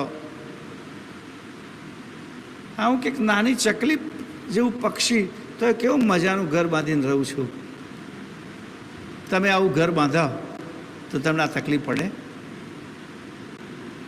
વાંદરાને હિતની વાત કરી તો વાંદરું કહેવું કોને?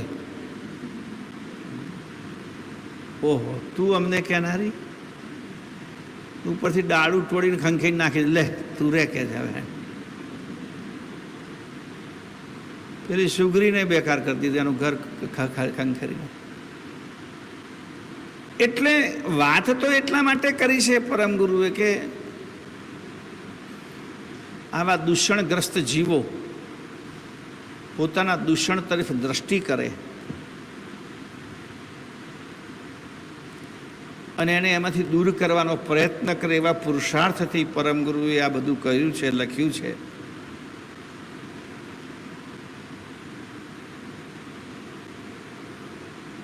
પણ જેના સ્વભાવમાં એક ઉત્કંઠા હોય,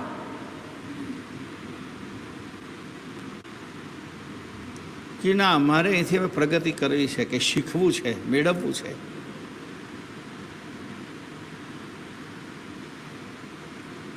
તો ચોક્કસ એમાંથી ઉપર ઉઠે. તો આગળ જેમ કહ્યું ને કે બુચટ હોય,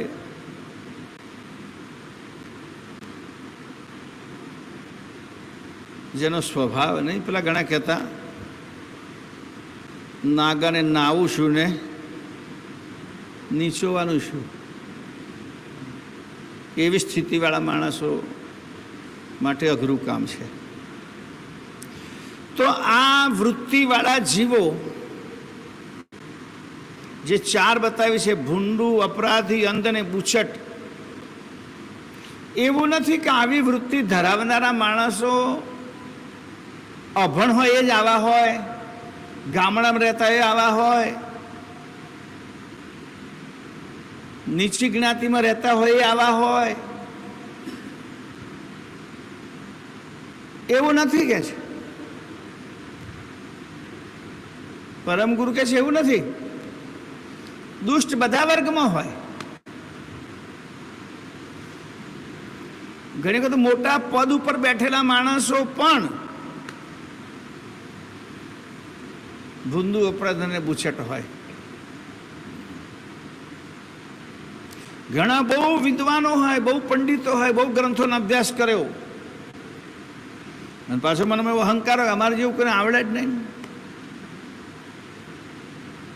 એ પણ આવા હોય. એટલે આગળની ચોપાઈમાં કહે છે બાપજી જુઓ, નગરપતિ કે નાથ પટલિયા કે પંડિત હોય પઢિયા આત્મ લક્ષ્ય વિના નર ખર સમ સુરભી સુતવત વડિયા. નગરપતિ કે નાટ પટલિયા, નગરપતિ હોય કોઈ, નગરાધ્યક્ષ અથવા નગરનો પ્રમુખ, એને નગરપતિ કહેવાય ને.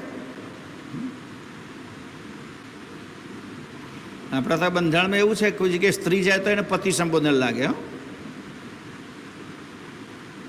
નગર પંચાયતમાં સભાપતિ હોય, એમાં કોઈ બેન હોય તો સભાપતિ જ કહેવું પડે, સભાપતિને ન કહેવાય. રાષ્ટ્રપતિ પદ ઉપર રાષ્ટ્રપતિ જ કહેવાય. અત્યારે પેલા મહારાષ્ટ્રનો બેન કોક રાષ્ટ્રપતિ જ કહેવાય. પતિ એટલે સ્વામી, માલિક, અધ્યક્ષ. તો મોટો નગરપતિ હોય તો કે એવું કશું નથી કે સજ્જન હોય જ નગરપતિ હોય. અત્યારે તો એવું છે કે પ્રમાણિક અને સજ્જન હોય એ જ નેતા થાય એવું નથી. હવે ધીમે ધીમે તો પેલા જ નેતા થવા માંડ્યા છે. પહેલા એવું હતું કે રાજકારણમાં ધીમે ધીમે ફેરફાર થયો કે નેતાઓ આવા અસામાજિક તત્વોનો સહકાર લેતા હતા. વોટ લેવાના હોય, આવું તેવું કરવાનું હોય, પોતાના પ્રતિદ્વંદીને કંઈક ઠોકાવો હોય, ટીપાવો હોય, એટલે આવા બધા અસામાજિક તત્વોનો સાથ લઈ અને પોતે પદ ઉપર પહોંચતા હતા. પણ ધીમે ધીમે આ ગુંડાઓને લાગ્યું કે આપણા લીધે એવો નેતા બનતા આપણે શું ખોટા, એટલે સીધા એ જ આવવા માંડ્યા. બાહુબલી, છાપા માટે શબ્દ વપરાય છે બાહુબલી. બધા બાહુબલીઓ જ હોય. બિહારનો યુપીમાં જોવા બધા એ જ હોય. બધા કેટલી જાતના એમના ઉપર કેસ થયેલા હોય, બળાત્કારના ને, ખૂનના ને,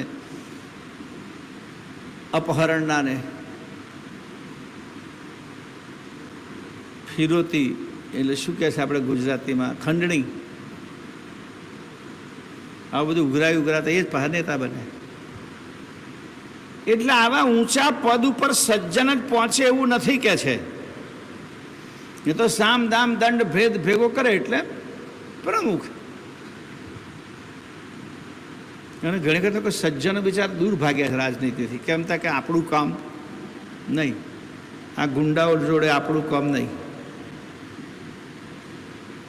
કે પેલા બધી જાતના હથકંડા અપનાવે. એટલે દિવ્ય પરમગુરુ કહે છે કે નગરપતિ હોય તો એ ભૂંડું અપરાધી અંદર બુચટ હોઈ શકે. એમાંય કોઈ નાતનો મુખી, પટેલ એટલે મુખી, યાદ રાખજો, આગેવાન. પટેલ જ્ઞાતિનું નામ નથી. આ તો લઈ વળી ગયા છે ખોટા. આ જ્ઞાતિનું નામ પાટીદાર હતું. પટેલ દરેક જ્ઞાતિમાં હોય. એટલે પેલા ભરૂચમાં કેટલા વર્ષોથી સંસદ રહેલો છે અહેમદ પટેલ. કયા પટેલમાં ગણવો કહો? લેવામાં, કડવામાં,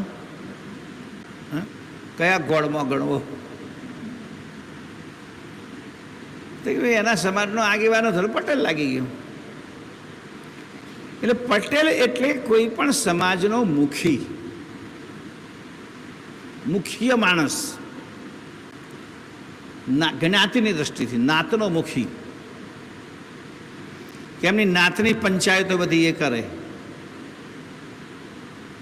પોતાની જ્ઞાતિના જે કંઈ સમસ્યાઓ હોય કે જે કંઈ એને આગેવાન પટેલ, પછી પટેલ માટે શબ્દો ધીમે ધીમે ધીમે ધીમે આવી ગયો કે આ નાતમાં આગેવાન હોય, બધું આનું કાઠું બેહાડે, આનું ગોઠવે, આનું આ કરે, એનું નામ પછી ભોંજગડિયા પડ્યું. શબ્દ ને છે કે નહીં તારે ખબર નહીં, વપરાય હજુ ભોંજગડિયા. ભોંજગડિયા એટલે કોકનું ભાંગવાનું, કોકનું ગળવાનું. ભાંગવું, ગળવું, ભાંગ ગળ, એનો અપભ્રંશ થઈ ગયો ભાંજગળ. ભાગવાના આજે મહેસાણા ભાજ્યું એમ કે, આ લાકડું ભાજી ગયું, એટલે ભાંજ અને ગળ. એ આગેવાનોની કોઈ ગુલામી ન કરે તો એનું બિચારાને ગોઠવેલું તોડી નાખે, બીજાને ગોઠવી આલે. કોનું ગોઠવે હતા કે જે એમની ગુલામી કરતા હોય એમનું. એટલે કોકનું છે એનું કોકનું ઉઠાવીને પોતાના મળતિયાઓને આપી આવું, એનું નામ ભાંજગડિયા. યાદ રાખજો. આજે કદાચ શબ્દ બીજો કોઈ હોય, બાકી મૂળ તો એમનો અસલ શબ્દ કોકનું ભાંગવું, કોકનું કોકના હકનું લઈને કોકને ઠોકી આપવું. કોને તક પોતાના હોય ને, એનું નામ ભાંજગડિયા. તો એવા પટેલિયા હોય, અરે પંડિત હોય, વિદ્વાન હોય, કે નાના પરમગુરુ કહે છે પઢિયા એટલે બહુ ભણેલા હોય, ખૂબ ભણ્યા ગણ્યા હોય. પંડિત અને પઢિયા બેમાં શું ફેર? તો કે પંડિત એટલે શાસ્ત્રજ્ઞ, શાસ્ત્રનો જાણકાર, ધર્મ ગ્રંથોનો અભ્યાસ હોય એને પંડિત કહેવાય. અને ભણેલા તો ગમે તે હોય. આજકાલ તો કેટલી જાતની ડિગ્રીઓ છે. એમને શાસ્ત્ર સાથે કંઈ લેવા દેવા નહીં, પોતાના શિક્ષણ સાથે, પોતાના વિષયનું શિક્ષણ, એ ભણેલા કહેવાય. ભણેલા. હા, આમ તો ગુજરાતી શબ્દમાં બે સાથે શબ્દ વપરાય છે, ભણેલા ગણેલા. બહુ ભણેલા ગણેલા છે, પણ આજકાલ ભણેલા મળે, ગણેલા ઓછા મળે.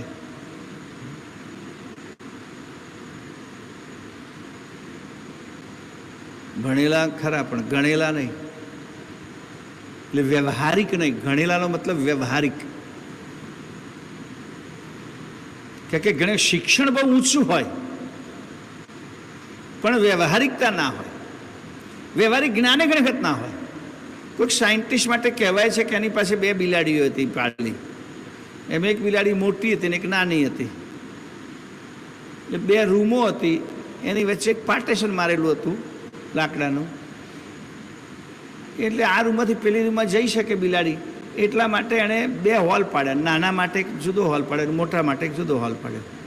એમ કહે કે નાના હોલમાંથી નાની બિલાડી જશે અને મોટા હોલમાંથી મોટી જશે. એની પત્નીને કહ્યું, જો મેં એવું કામ કર્યું. તો કે શું કામ કર્યું? તો કે બે હોલ પડે, આમાંથી નાની જશે ને આમાંથી મોટી જશે. તો કે મોટું એક જ પાડવું હતું ને બે શું કરવા પાડે, એકમાંથી બે ના જાત? તો એ તો વાત તારી સાચી છે, મારી બુદ્ધિ ના ચાલી. એક સાયન્ટિસ્ટના જીવનમાં આવો કોઈ પ્રસંગ છે. એટલે ભણેલા ઘણા હોય પણ ગણેલા ના હોય કે એકમાંથી બે જઈ શકે. એટલે એવા બધા કે નરપતિ હોય, નગરપતિ હોય, જ્ઞાતિના મુખી હોય, પંડિત જ્ઞાની હોય, પઢિયા ભણેલા શિક્ષિત હોય, પણ આત્મલક્ષ્ય વિના નર ખર સમ. ખર એટલે ખરો. હા, જેટલા ખરા હોય બધા ખર કહેવાય. એવું ખર એટલે ગધેડો. જો વિઠ્ઠલદાસને પહેલી ખબર પડી ગઈ. જો મારો એવો કહેવાનો મતલબ નથી,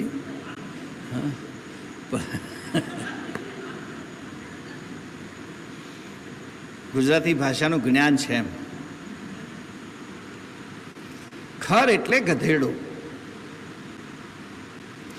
આપણે તો મોટે ભાગે કોઈ માણસોને બુદ્ધિ ઓછી હોય તો આપણે તરત જ કે ગધેડો છે, ગધેડા જેવો છે.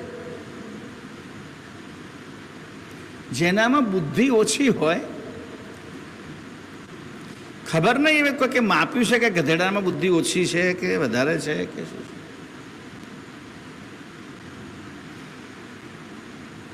કે વૈતરું કરે એટલે ગધેડો કહેવાતો હશે, ગમે તે કારણ હોય.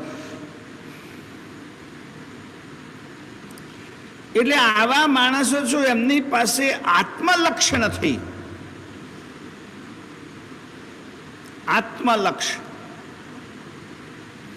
એની આધ્યાત્મિકતા નથી,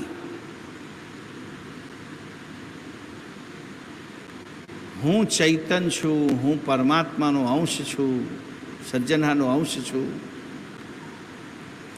એવો જો વિચાર નથી કરી શકતો, પછી ભલે પંડિત હોય, ભણેલો ગણેલો હોય, જ્ઞાતિનો આગેવાન હોય કે કોઈ નગરપતિનો પ્રમુખ હોય, પણ એ નર ખર સમાન છે.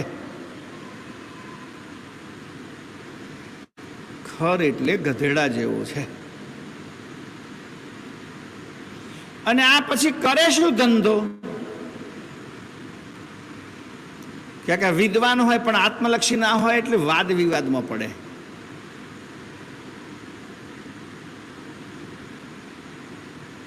નાતનો આગેવાન હોય એટલે પોતાનું પદ સાચવવા માટેના કાવા દાવામાં પડે.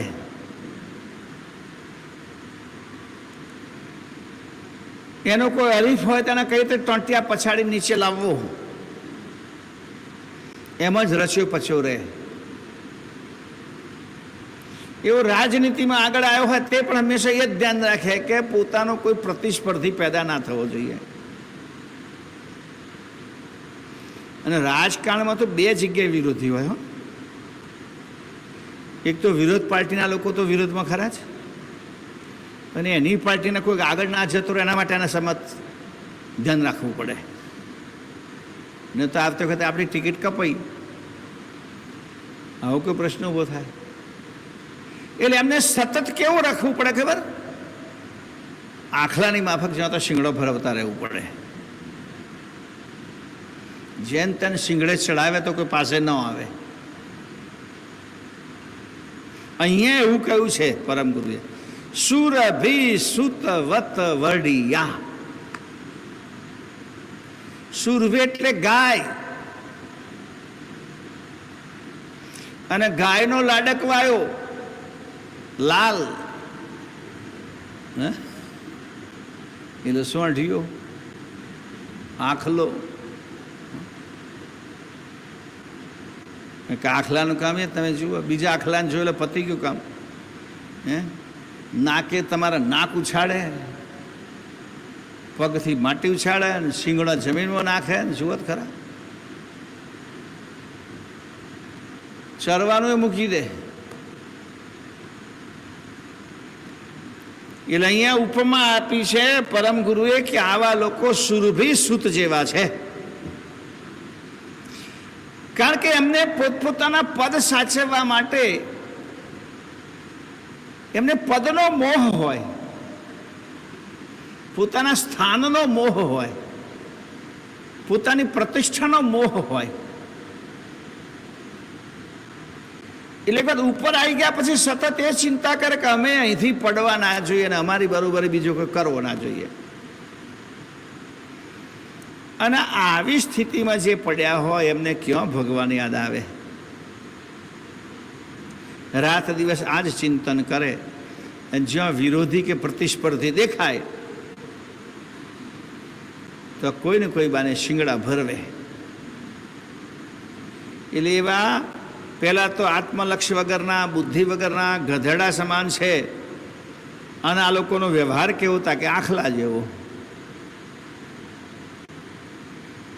કે આખલા છે ને અરડામાં અરાડું ઢોર એટલે આખલો, આખા ગામનું ચરે,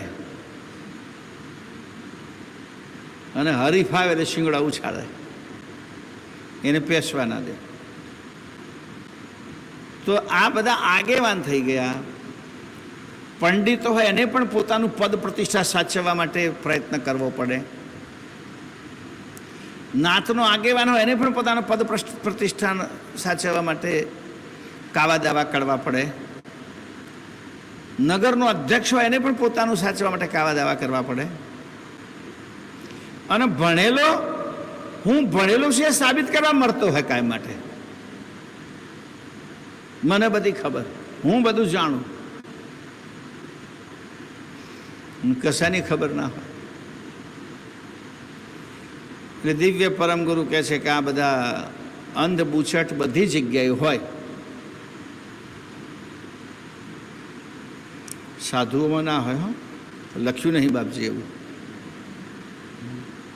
કદાચ આગળ આવે તો ખબર નહીં. આવે છે કે એવું આગળ નહીં આવતું. સાધુમાં ના હોય, બાકી બધા હોય એવું અહીં આમાં લખેલું હતા. હજુ સાધુની વાત નથી કરી, આપણે કઈ રીતે કહી શકીએ. તો આગળ મહાદ પુરુષ પરતાપ પુનિત સે સવડું કોઈ ન સૂઝે તે ભોંદુ અપરાધી અંધો બૂચટ કાય ન બૂઝે.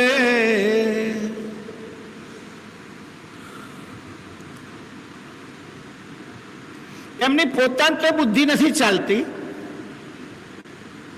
પણ કોઈ સંત પુરુષ, કોઈ મહાપુરુષ એમના પ્રતાપે, એટલે એમના કોઈ વખત કંઈક પુનિત છે, પુનિત કંઈક એમના કંઈક પવિત્ર કર્મો આવી ગયા અને કોક દાડો સત્સંગમાં ગયા, સત્સંગમાં બેઠા, રોજ આવતા જતા હોય,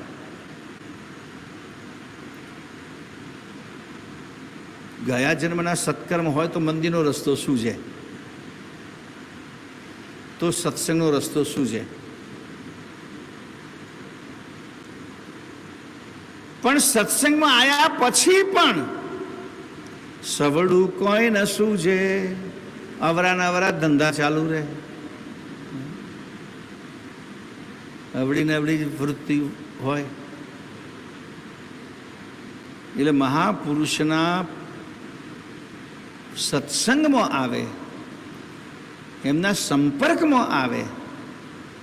ઘણી વખત ઘણા લોકો કહેતા હોય છે, કેટલા માણસો માને કદાચ કોઈ સંતની સોબતમાં રહ્યા, કોઈ સંતની સાથે રહ્યા, કોઈ સત્સંગમાં રહ્યા, અને પછી કંઈક અવળું પાછું થાય એટલે લોકો પાછા કે લ્યો તમારી જોડે રહ્યા તો એવા ને એવા રહ્યા, કશો ફેર ના પડ્યો, શું થયું કહો. વાત તો સાચી છે. તો એના માટે કહેલું છે ભાઈ, પારસમણીથી લોખંડનું સોનું થાય, તાંબાનું સોનું થાય, ચાંદીનું સોનું થાય, પણ કોસું પિત્તળ પલટે નહીં, વંઠેલ એની જાત. આવું કોઈ કહે છે. કોસું ને પિત્તળ એના પર આખો પારસ ઘસી નાખે ને તો એનું સોનું ના થાય. કેમ? તો કે મહાપુરુષો કે આ વંઠેલ ધાતુ છે, કારણ કે આ પ્યોર ધાતુ નથી. તમે સાંભળ્યું છે કોઈ જગ્યાએ? કેમ સાંભળ્યું? સોનાની ખાંડનું તમે સાંભળ્યું હશે, તમે જે સોનાની ખાંડ છે. તાંબાની ખાંડ સાંભળ્યું હશે, જે તાંબાની ખાંડ છે. લોખંડની ખાંડ સાંભળ્યું હશે કે લોખંડની ખાંડ છે. ચાંદીની પણ ખાંડ છે. પિત્તળની ખાંડ ક્યાંય નથી આખી દુનિયામાં.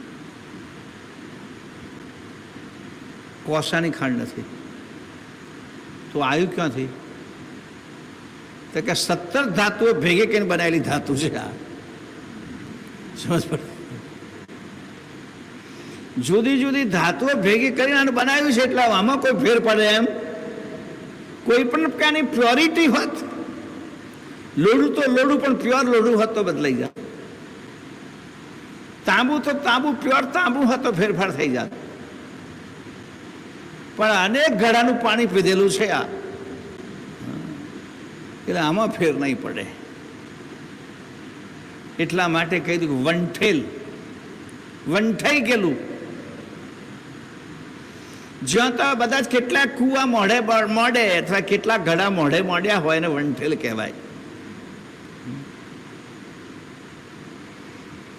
જો ઘંટી જોવે તો જીભ અડાડે લોટ છાંટવા, એને વંઠેલ કહેવાય. એટલે એવા વંઠેલ, આમને વંઠેલ ધાતુ કહેવામાં આવી છે. પિત્તળ કોસું પલટે નહીં, વંઠેલ એની જાત.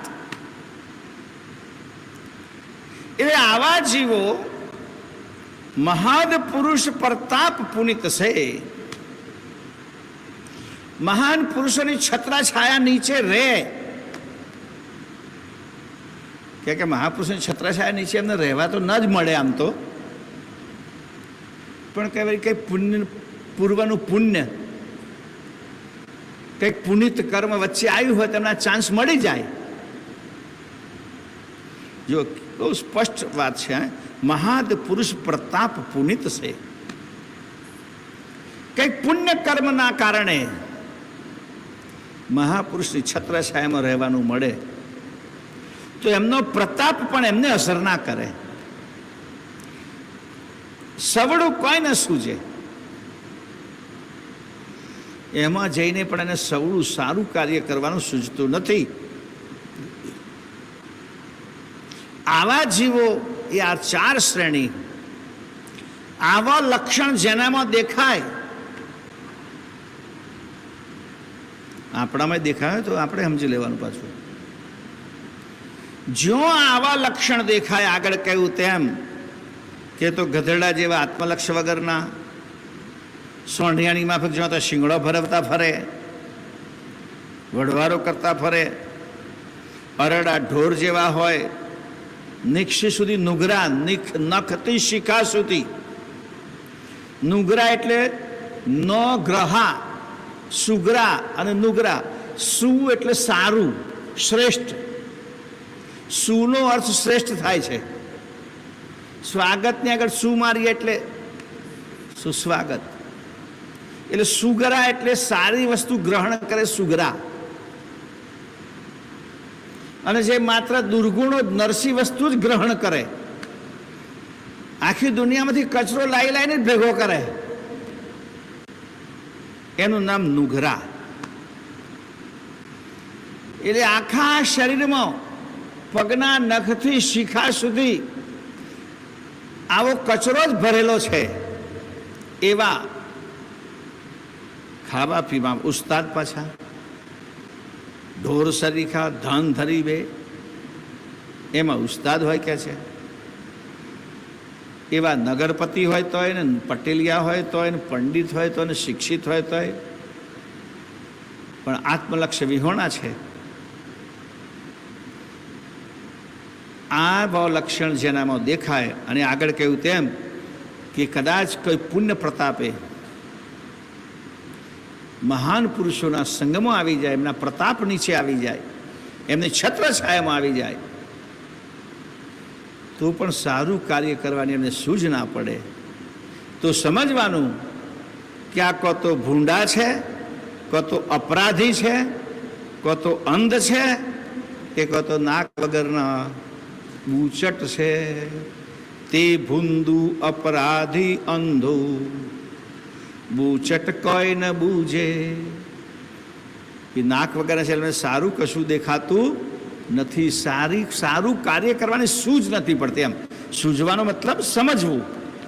સારું કાર્ય કરવાની સમજ પડતી નથી કે આપણે કંઈક સારું કરીએ, આપણને ચાન્સ મળ્યો મનુષ્ય દેહ તરીકેનો કે બીજા કોઈ પદ તરીકેનો, કંઈક સારું પદ મળ્યું, સારી પ્રતિષ્ઠા મળી, તો એ પદ અને પ્રતિષ્ઠાને શોભે એવું કંઈક સારું કરીએ, એવી સૂઝ આ ચાર પ્રકારની વૃત્તિવાળા, આ ચાર પ્રકારના લક્ષણોવાળા જીવોનામાં આવતી નથી, એવું દિવ્ય પરમ ગુરુ કહે છે. બીજી કઈ કઈ પ્રકારના એમના દુર્લક્ષ હોય છે, દુર્લક્ષણ. તો આગળ બીજા ચોસરામાં જોઈએ આપણે. દુર્મતિ દેખત સાર ન પેખત સિંગ પુચ્છ વિનુ પશવા જાપન ઘટ પર પથ્થર જૈસા કામ લગે પદ ઘસવા. દુર્મતિ દેખત સાર ન પેખત, એ નાના મોટા દરેકનામાં દુર્ગુણો જોવાનું કામ કરે. દરેક માણસમાં દરેક જાતનું હોય છે. ખરાબ ગુણો હોય તો કેટલાક સારા ગુણો પણ હોય, પણ આ દુષ્ટ બુદ્ધિજીવો એમને બધાનામાં દુર્ગુણ જ દેખાય. કોઈનામાં સાર ન પેખત, કોઈનામાં સારી વાત તમને દેખાય જ નહીં, એમના મોઢે સંભળાય જ નહીં કે ભાઈ આમનામાં આ સારું છે. ભલે આ ટેવ ખરાબ છે પણ આ પણ સારી વાત છે. દુર્ગુણ દેખત સાર ન પેખત. અને સારું ન દેખાય એને શું કહેવાય? તો કે પશવા. પશવા એટલે પશુઓ. પણ આ પશુ કેવો છે ખબર છે? શિંગડો ને પૂંછડો વગરનો. વચ્ચે તે એક દિવસ વાત કરી હતી, આ તો પેલો છે પણ પેલો કેમ નથી, પેલું કેમ નથી, પેલો છે પણ પેલું નથી.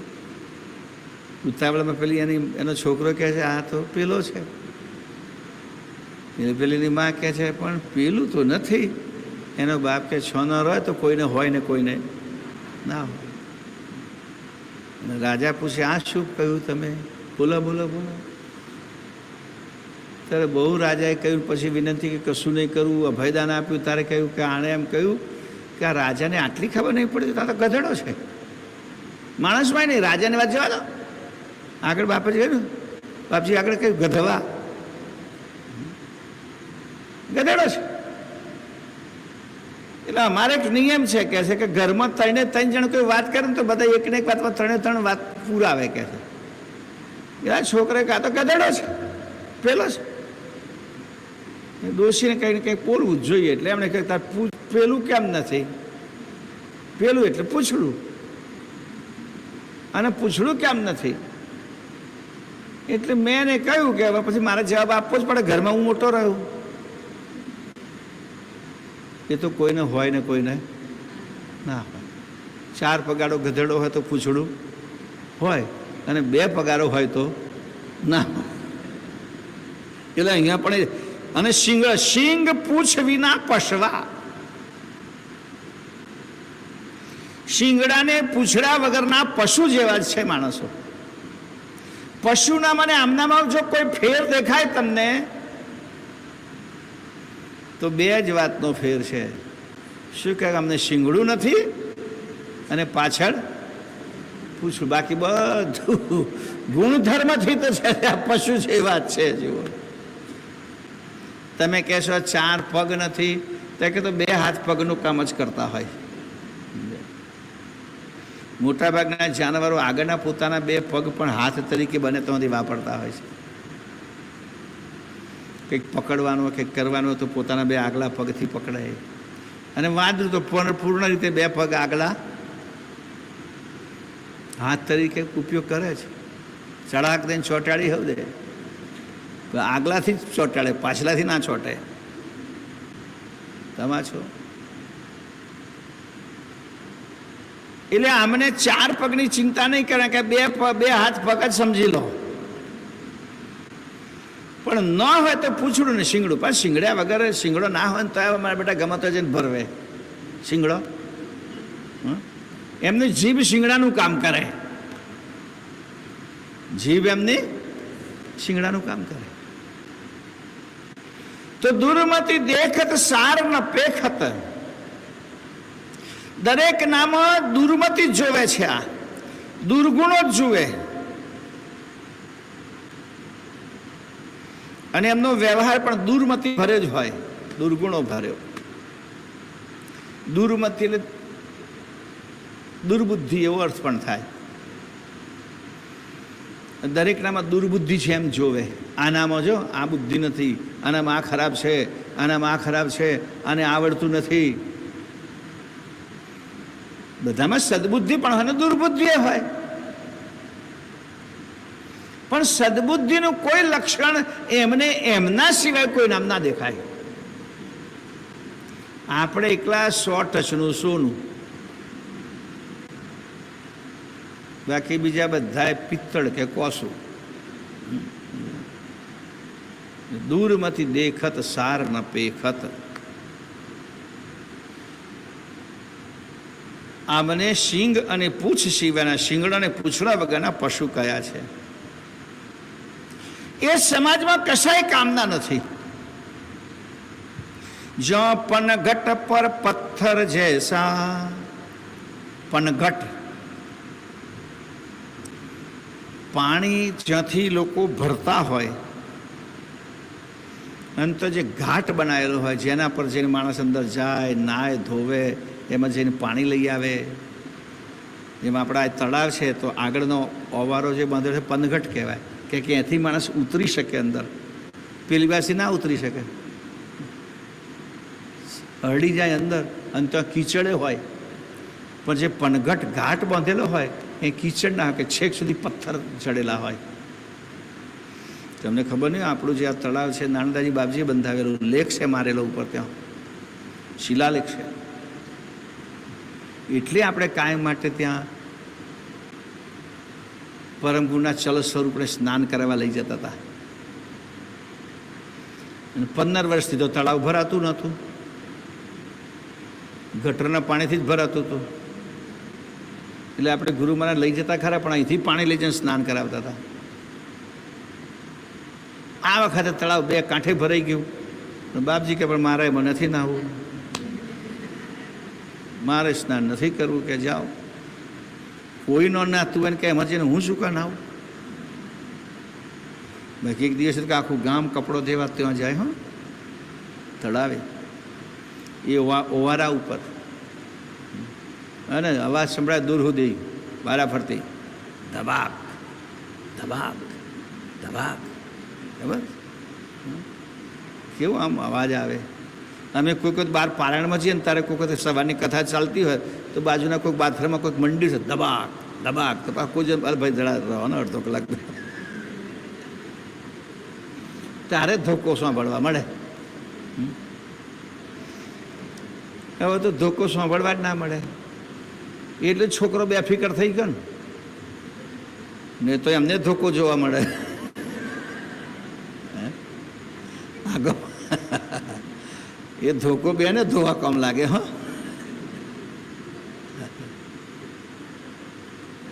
તો એ પનઘટ એ ઓવારો પથ્થરથી બનેલો હોય. તમે જુઓ, બધા પથ્થર ગોઠવેલા છે. એ પનઘટના પથ્થર લોકો જ્યારે બપોરનો ટાઈમ હોય, નવરા હોય, ત્યારે કંઈ આવા ઓટલા બોટલા પર ના બેસે લોકો. ત્યારે તળાવની પારે જઈને બેસે, તળાવના ઓટલે જઈને બેસે, એ પગથિયમ જઈને બેસે. તળાવમાંથી ઠંડો ઠંડો પવન આવતો હોય, કે ઘરમાં તો પંખા હોય નહીં.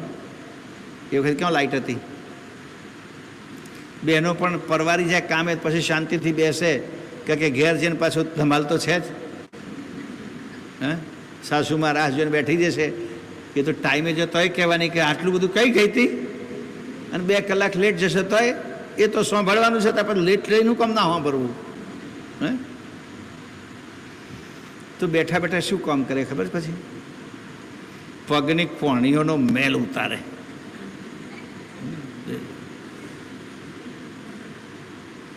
નવી પેઢીએ જોયેલું ના હોય એટલે અમને ખબર ના પડે. પાણીઓ ઘસે. એમાં મોટે ભાગે લોકો જૂતા આપણે તો બહુ ઓછા પહેરતા હતા, પગમાં મોજા ના હોય, એટલે પાણીનો નીચેનો ભાગ હોય ને નાની, કેટલા તો બહુ મોટી તિરાડો પડી ગઈ, પૂરવી જ અઘરી પડે.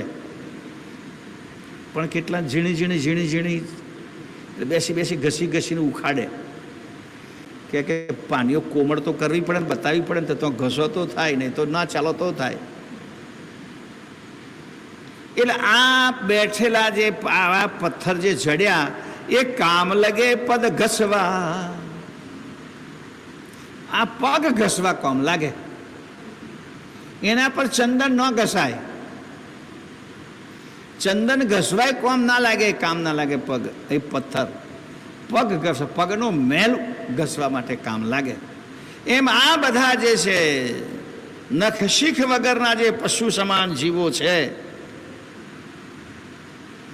એને દિવ્ય પરમગુરુ સમાજમાં કશાય કામના નથી, કોઈ સારા ઉપયોગમાં આવતા નથી.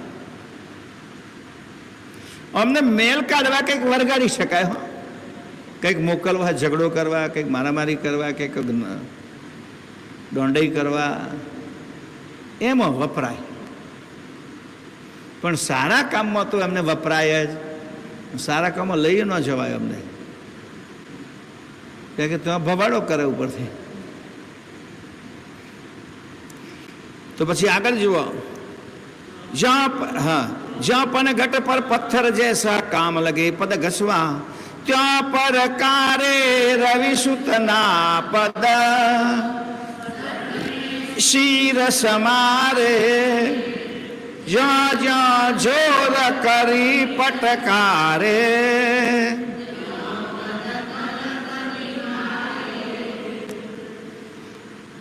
જ્યાં પડકારે રવિસુત પદ. આ પ્રમાણે આ પથ્થર ઉપર પેલા પગ ઘસે, કેટલો મેલ કાઢે. તો બેઠા બેઠા પથ્થરને કેવું થતું હશે કહો? કેમ, શું થતું હશે? આપણા તળાવના ઓવારો જે બાંધ્યો એ પથ્થર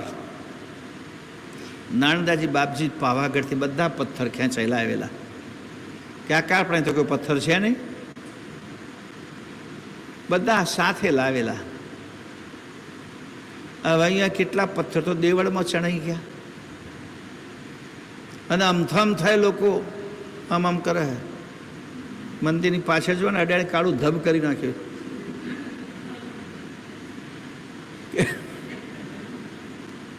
એ તો આ માર્બલ છે એટલે ધોવાય છે. માર્બલ તો આપણે લગાવડાયા, એના નીચે તો પાવાગઢવાળા પથ્થર હતા. અર્થાત ક્યાંય તમને જોવા નથી મળતા, બધા ઢોંકી દીધા. ને તે તળાવના ઓવારે જે પથ્થર છે એ જ પથ્થર નીચેથી છેક છજા સુધી એ પથ્થર હતા. તો એ પથ્થર પણ નાનદાજી બાપજી બધા આપણા ભક્તોના સહકારથી ગાડામાં અહીં લાવ્યા હતા. એમાંથી કેટલા પથ્થરો દેવળમાં લગાવી દીધા, અને કેટલા એ પ્રકારના તો ઓવારે લગાવ્યા. એ ઓવારા પથ્થરો શું વિચારતા છે? અરે અરે કહે છે, પેલા દેવળમાં કેવી મજા કરે છે. 2, 4, 5 વર્ષ એના પર કોઈ રંગ મારે છે, ધોવાય છે, લોકો માથું અડાડે છે, પગે લાગે છે. કોઈ જૂતું પહેરીને જતું નહીં ઉપર, અને આપણને અહીં બેઠા બેઠા લોકો પગ ઘસે છે. એના મનમાં પીડા તો થતી હશે ને, જો જીવ હોય તો અંદર. કે બધા એક સાથે જ આવ્યા હતા, એક જ જગ્યાએથી આવ્યા હતા, પણ આ મંદિરમાં જડાઈ ગયા. કેટલું માન, અને વળી પાછા સુરક્ષિત એવા ને એવા રહે એટલે આપણે પાછા ઉપરથી આરસ પણ જડ દીધા. પેલા એવા ને એવા રહ્યા. એમાં સારું છે, હવે તો અત્યારે તો માણસો પગ ઘસવાય નહીં જોતા. પાણી ઊંડું જાય ને તેમ તેમ પથ્થર ઉપર તમારાથી જવાય જ નહીં, કારણ કે તો આજુબાજુ રહેતી પબ્લિક છે ને, બહુ દૂર પાણી લેવા ના જવું પડે એમ કરે. શું આપણને ખબર, જ્યારે જ્યારે આપણે પૂજા આ બધું પૂનમે શોભાયાત્રા જતા 2 દાડા અગાઉ માણસોને સાપ કરીને દોડાવવું પડે, ત્યાં તો આપણે તો પગ મૂકી શકીએ એવી જગ્યા થાય ને. તો જવાય ના, એટલું ગંદુ હોય ત્યાં. હવે પથ્થર ઉપર આવી ગંદકી થાય, આ પથ્થરો આવી મોજ કરે, રોજ ઘંટારો સાંભળવાનો. ત્યાં સ્થિતિ એટલે એમની પીડા. અહીંયા કહે છે આ જીવની પણ આવી સ્થિતિ છે. તે પ્રકારે આ રીતે આ જીવોના માથા ઉપર પગ ઠોકે કોણ? યમરાજા. યમરાજા અમને પોંસરા કરે, ભાઈ હેડો નરકમાં. 28 પ્રકારના જુદા જુદા કુંડ તમારા માટે જ બનાયા છે. તે પ્રકારે રવિ સુતના પદ શઠને શીશ સમારે. શઠને એના શઠ આગળ બતાવે બધા, અથવા બતાવશે. જ્યાં જ્યાં જોર કરી પટકારે, અને જોર કરી કરીને યમરાજા મારે કે સામને. પણ આ બિચારા એમની પીડા થાય, દુઃખ થાય, પણ ત્યાં પદ કલત નિવારે. પણ યમરાજાની લાતોની જે કલત એટલે પીડા છે, યમના દૂતોની પીડા છે, નરકની પીડા છે, એનું નિવારણ કોણ કરે? એમાંથી અમને બચાવે કોણ? કે કોઈ સદકર્મ કર્યું હોય તો કોઈ સત્પુરુષ આવે, કોઈક એમનો ઉદ્ધાર કરે. પણ એમનું કશું જ એમણે કર્યું નથી, એટલે એમને કોણ બચાવે? એને જેમમાં જેમપુરી લઈ જાય નિડરતાપૂર્વક, કોઈ રોકે ને, કોઈ આડઅટક કરનારું નથી. પાપી જીવોને યમપુરી જતો અટકાવનાર કોઈ નથી. આ જીવને નરકમાં જતો અટકાવે મહાપુરુષો, સંત પુરુષો, ગુરુજનો. આપણા માથા પર છત્ર છાયા છે, એમનો ઉપદેશ, એમનું જ્ઞાન આપણે સવળા માર્ગે ચડાવે, સારી વૃત્તિ પેદા કરે. એટલે યમનો માર ખાવાનો વારો જ ન આવે. ગુરુ મહિમામાં વાત કરી છે ને યમની, નાનદાજી બાપજીએ, યમના દૂતોની, કે આમાંથી અમને કોઈ બચાવી શકે એમ નથી. એટલે અહીંયા પણ દિવ્ય પરમ ગુરુએ જ વાત કરે છે કે આવા જે 4 વૃત્તિના, હીણ લક્ષણો સ્વભાવવાળા જીવો છે, એમને નિર્ભયતાપૂર્વક યમરાજા લઈ જાય. એને કોઈ બચાવવા ના આવે. જો બચાવવા આવે એટલે કઈ રીતે? જેમ દાખલા તરીકે એમ કહેવાય છે ને, ભાઈ કોઈ જીવ હોય ને યમના દૂતો લેવા આવે. આ તો પુરાણોની કથા છે, અને એમાં પાછા કૂતરો પાકું કરી આપે. કેમ કેમ પાકું કરી આપે વિઠ્ઠલદા? કૂતરો પાકું કરી આપે કે એમ આયા છે એમ સાબિતી કેમ કેમ આપે ભાઈ? હા, એમ બોલે મોડું ઊંચું કરીને, એટલે ભાઈ એમને કંઈક બીજી પીડા થતી હશે, પણ આપણે એમ માન્યું કે કંઈક દેખાય છે. કોઈ તો રોજ બોલતો હોય છે. એટલે પણ એમ કહેવાય છે ને, પેલા અજામિલનો દાખલો આપ્યો છે ભાગવતમાં. મહાપાપી હતો, દુષ્ટ હતો, પણ કંઈક કથા સારી છે કે કંઈક કથાના એમાં એના તો કોઈ સંતો પહોંચી ગયા, અને સંતોને પ્રેમથી એણે જમાડ્યા. સંતો જમીને કશું લે નહીં, કંઈક આપે. અને ભૂદેવો જમ્યા પછી દક્ષિણા લીધા વગર જાય નહીં. એટલે સંતોએ પેલાને કહ્યું, ભાઈ તેમને જમાડ્યા છે. પેલો અજામેલ કહે છે, ભાઈ તો મારો મૂડ સારો હતો, જમાડ્યા, બાકી તો કે તમારા બધા લઈ લઉં કે છે, આ કમંડર કશું ના છોડું કે છે. આ તો ઠીક છે, તમારું નસીબ, એટલે જાઓ હવે બીજી માથાકૂટ કર્યા વગર ઠીક છે. પેલા કે ના, એમ ના જઈએ કે છે. તો શું કરું કહો?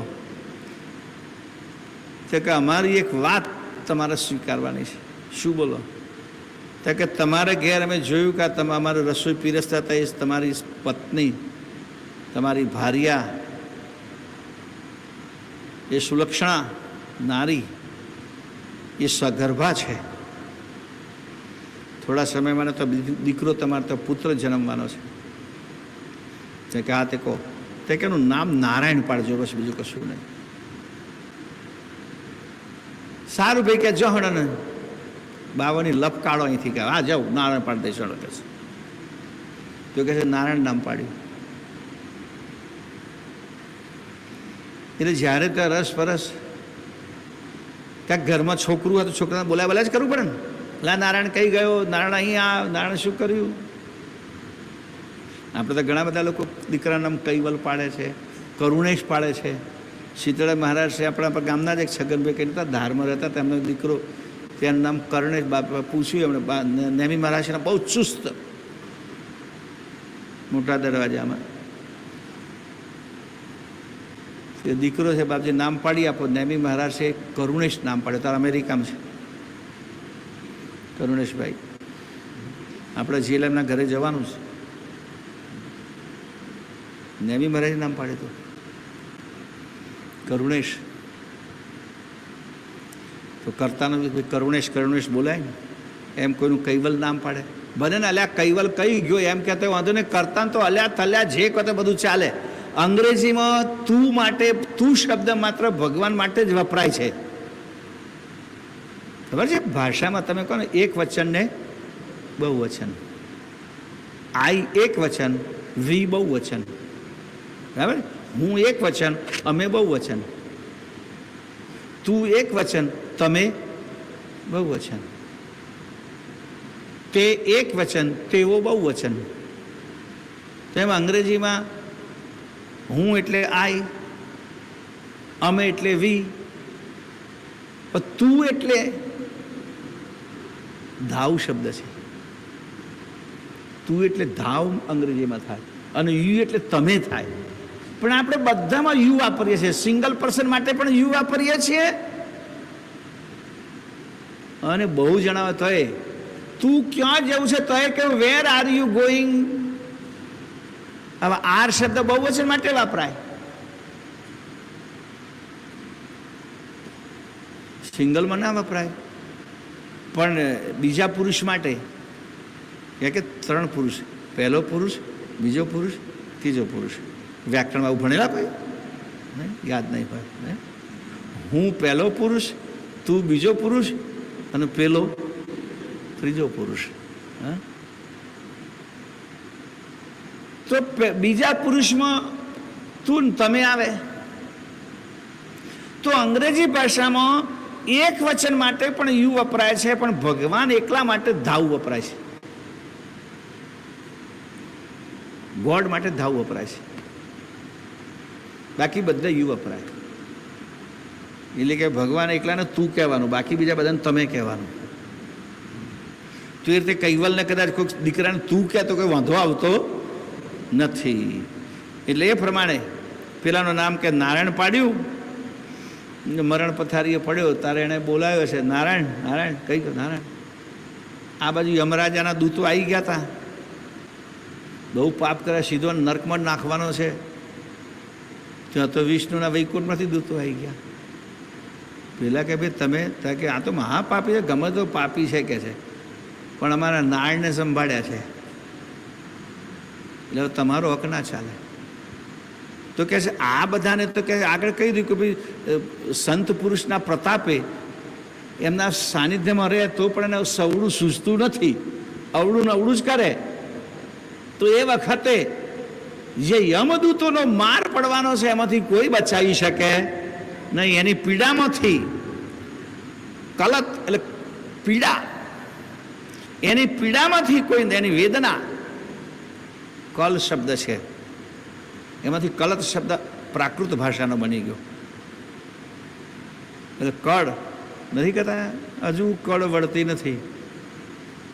એવા કોકે ઠોક્યા છે અથવા પડ્યા છે તો કેળોના મંકોડા, ખબર નહીં તો કઈ મકોડા આવી ગયા, કે હજુ કળ વળતી નથી. આવો આપણી ગુજરાતી ભાષામાં શબ્દ, એને હજુ પીડા દૂર થતી નથી, હજુ પીડાનું નિવારણ થતું નથી, પાછી વળતી નથી, કળ વળતી નથી. એટલે પીડા પાછી જતી, અહીં પેસી ગઈ છે, એ પાછી વળતી નથી. એટલે અહીં પણ કહે છે કે ભાઈ તને પણ આવા જીવોને કોણ પીડા નિવારે, કારણ કે એમને બચાવનારું કોઈ છે જ નહીં. અહીંયા આપણે વિરામ આપીએ છીએ કથાને. હા, જય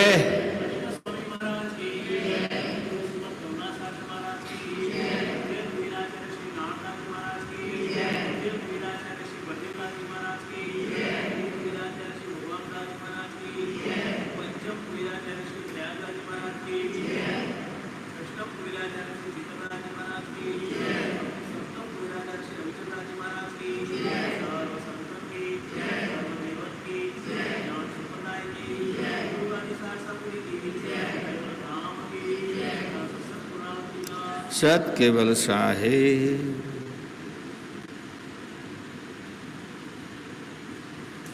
સત કેવલ સાહેબ, સત કેવલ સાહેબ, સત કેવલ સાહેબ.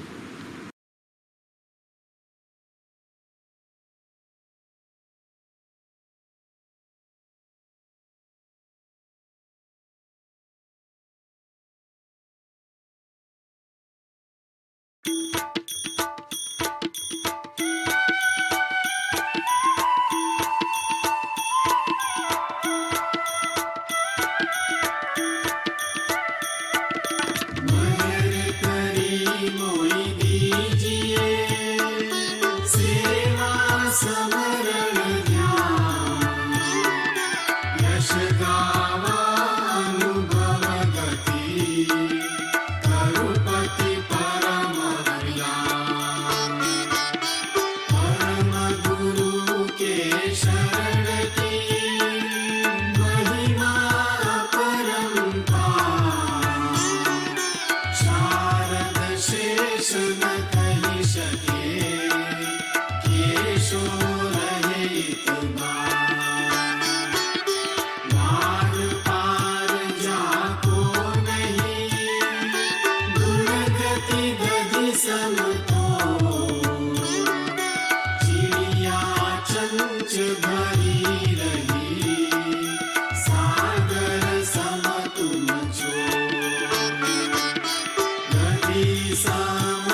उपासी हो संतो मैं अविनाशी उपासी गति अगम अगाध लखासी हो संतो मैं अविनाशी उपासी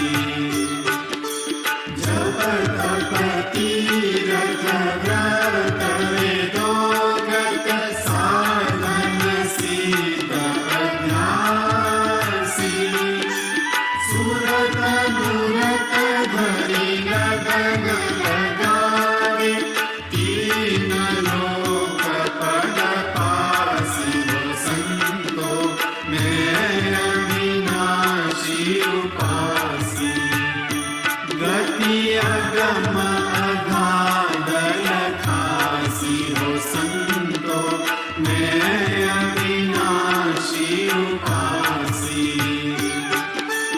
दश अवतार धरे धरणी पर प्रेम ही अमल जमासी नाम रहे रूप रहे न पावे अंत काल गए नासी हो संतो मैं अविनाशी उपासी गति अगम अगाध लखासी हो संतो मैं अविनाशी उपासी पृथ्वी तेज पवन नभ पाणी अति परलंक विलासी चौदह लोक है उनकी भीतर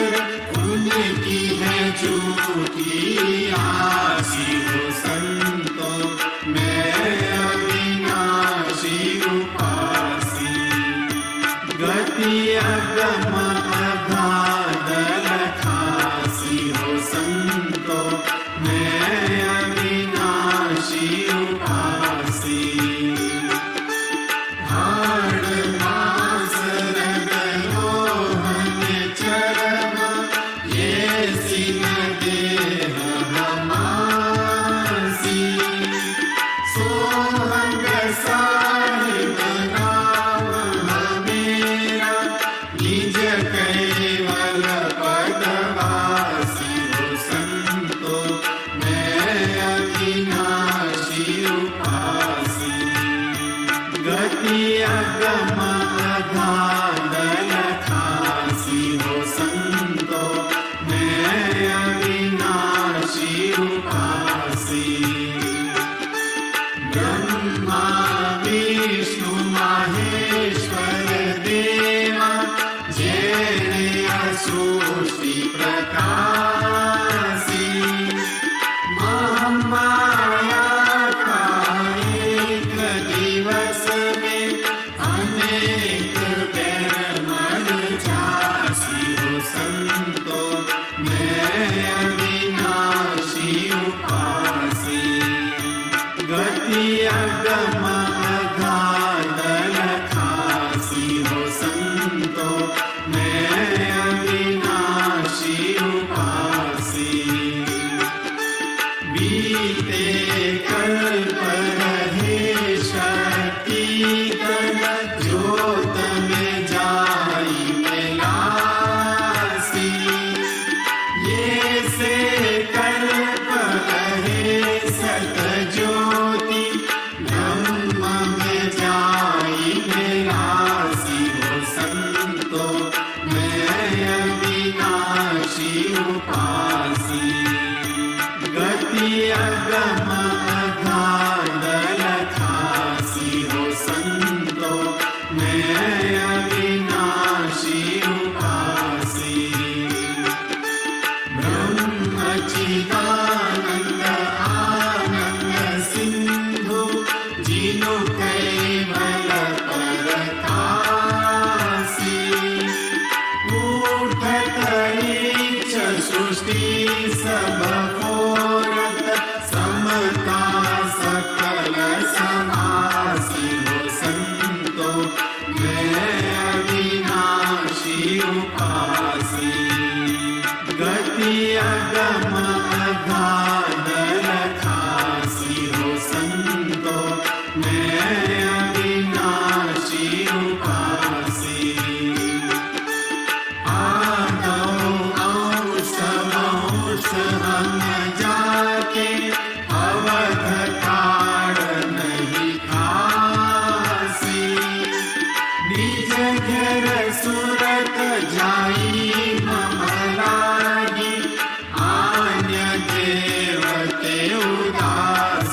मैं अविनाशी उपासी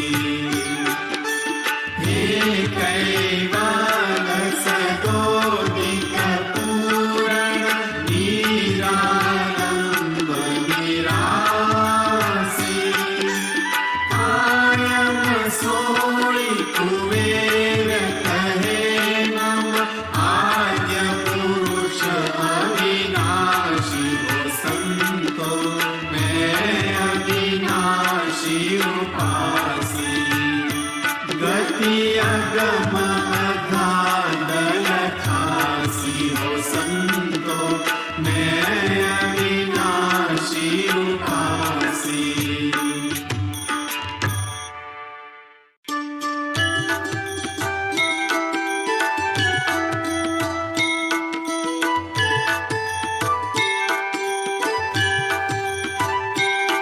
संध्या समरण आरती भजन भरोसे दास मनसा वाचा कर्मणा कर गुरु चरण निवास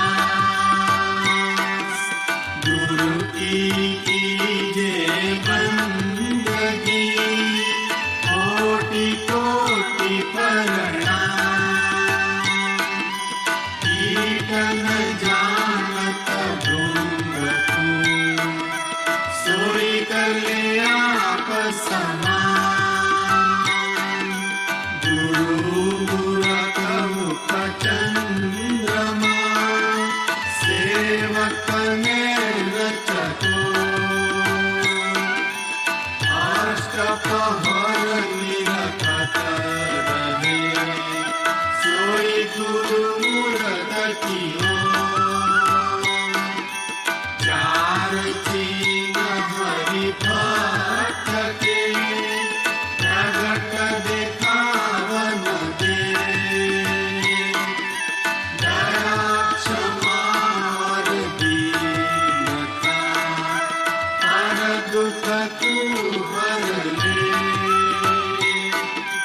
धनवंता जुग में गणा रूप रंग मन मोह कहे कुबेर में ही गणा मन मेरु की को मन मेरु जब ही मिले आत्म तत्व विचार तन मन सौंपी दीजिए माँ के शरण मोजा तन मन सौंपी शीश तू प्रभु सदा लोरी कहे कुबेर अंतर नहीं जैसे जड़ माही ज्ञान मीन काम छतो संग करे जन को कहे कुबेरा तो मिले फेर जीवन की तो ज्ञान मीन यहाँ सतगुरु जो कोई शरणे जाए कहे कुबेर कर दे कहे जीव परम पद पाए शुद्धि को समझे नहीं कथे बादलू ज्ञान अड़ तो चढ़े ना अंगने कुबेर तक्र निपान सूरि नर मुनि जन देवता ब्रह्मा विष्णु महेश कहे कुबेर को लो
आरती सगुण मूरत की मत्स्य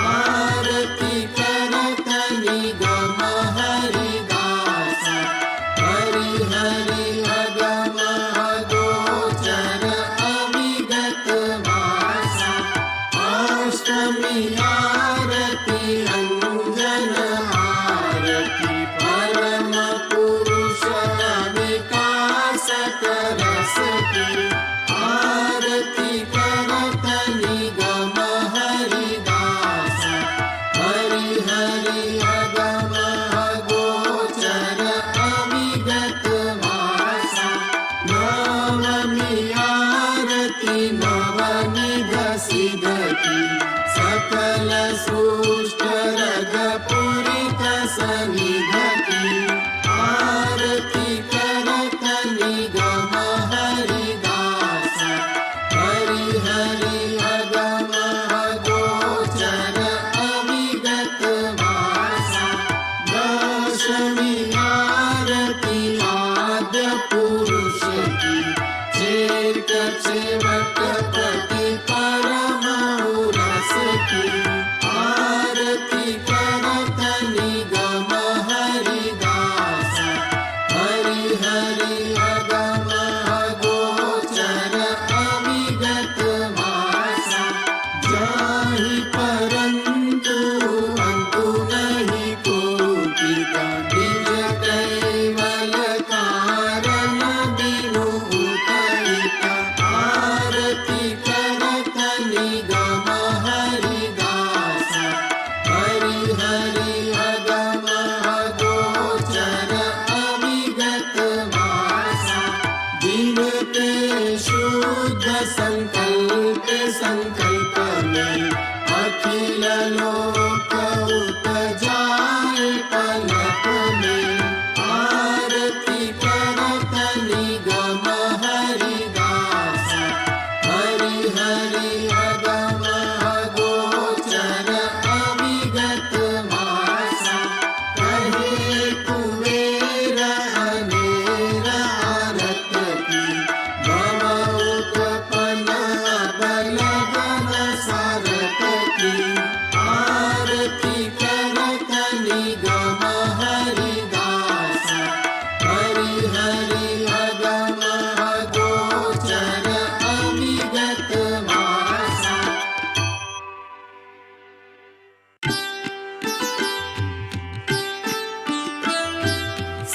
सस्वयंग सदपदंग सर्वमोक्षदायकम्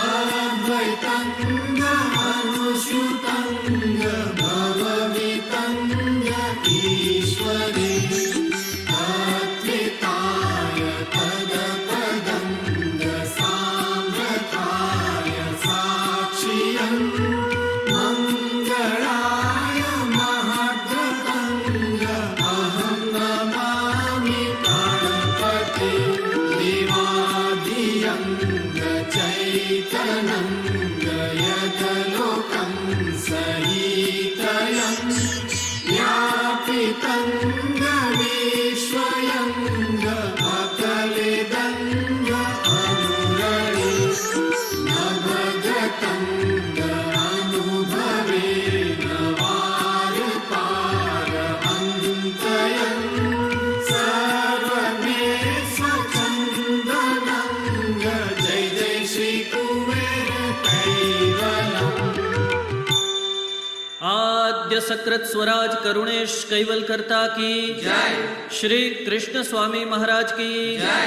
परम गुरु श्रीमद करुणा सागर महाराज की जय। द्वितीय कुबेराचार्य श्री नारायणदास जी महाराज की जय। तृतीय कुबेराचार्य श्री बलदेवदास जी महाराज की जय। चतुर्थ कुबेराचार्य श्री भगवान दास जी महाराज की जय। पंचम कुबेराचार्य श्री प्रयागदास जी महाराज की जय। षष्ठम कुबेराचार्य श्री शीतलदास जी महाराज की जय। सप्तम कुबेराचार्य श्री अविचल दास जी महाराज की जय। श्री सब संतन की जय। श्री सब देवन की जय। श्री ज्ञान संप्रदाय की जय। श्री गुरु गादी सारसापुरी की जय। श्री कैवल धाम की जय। संध्या आरती पूर्णावर्ती का सत कैवल साहेब।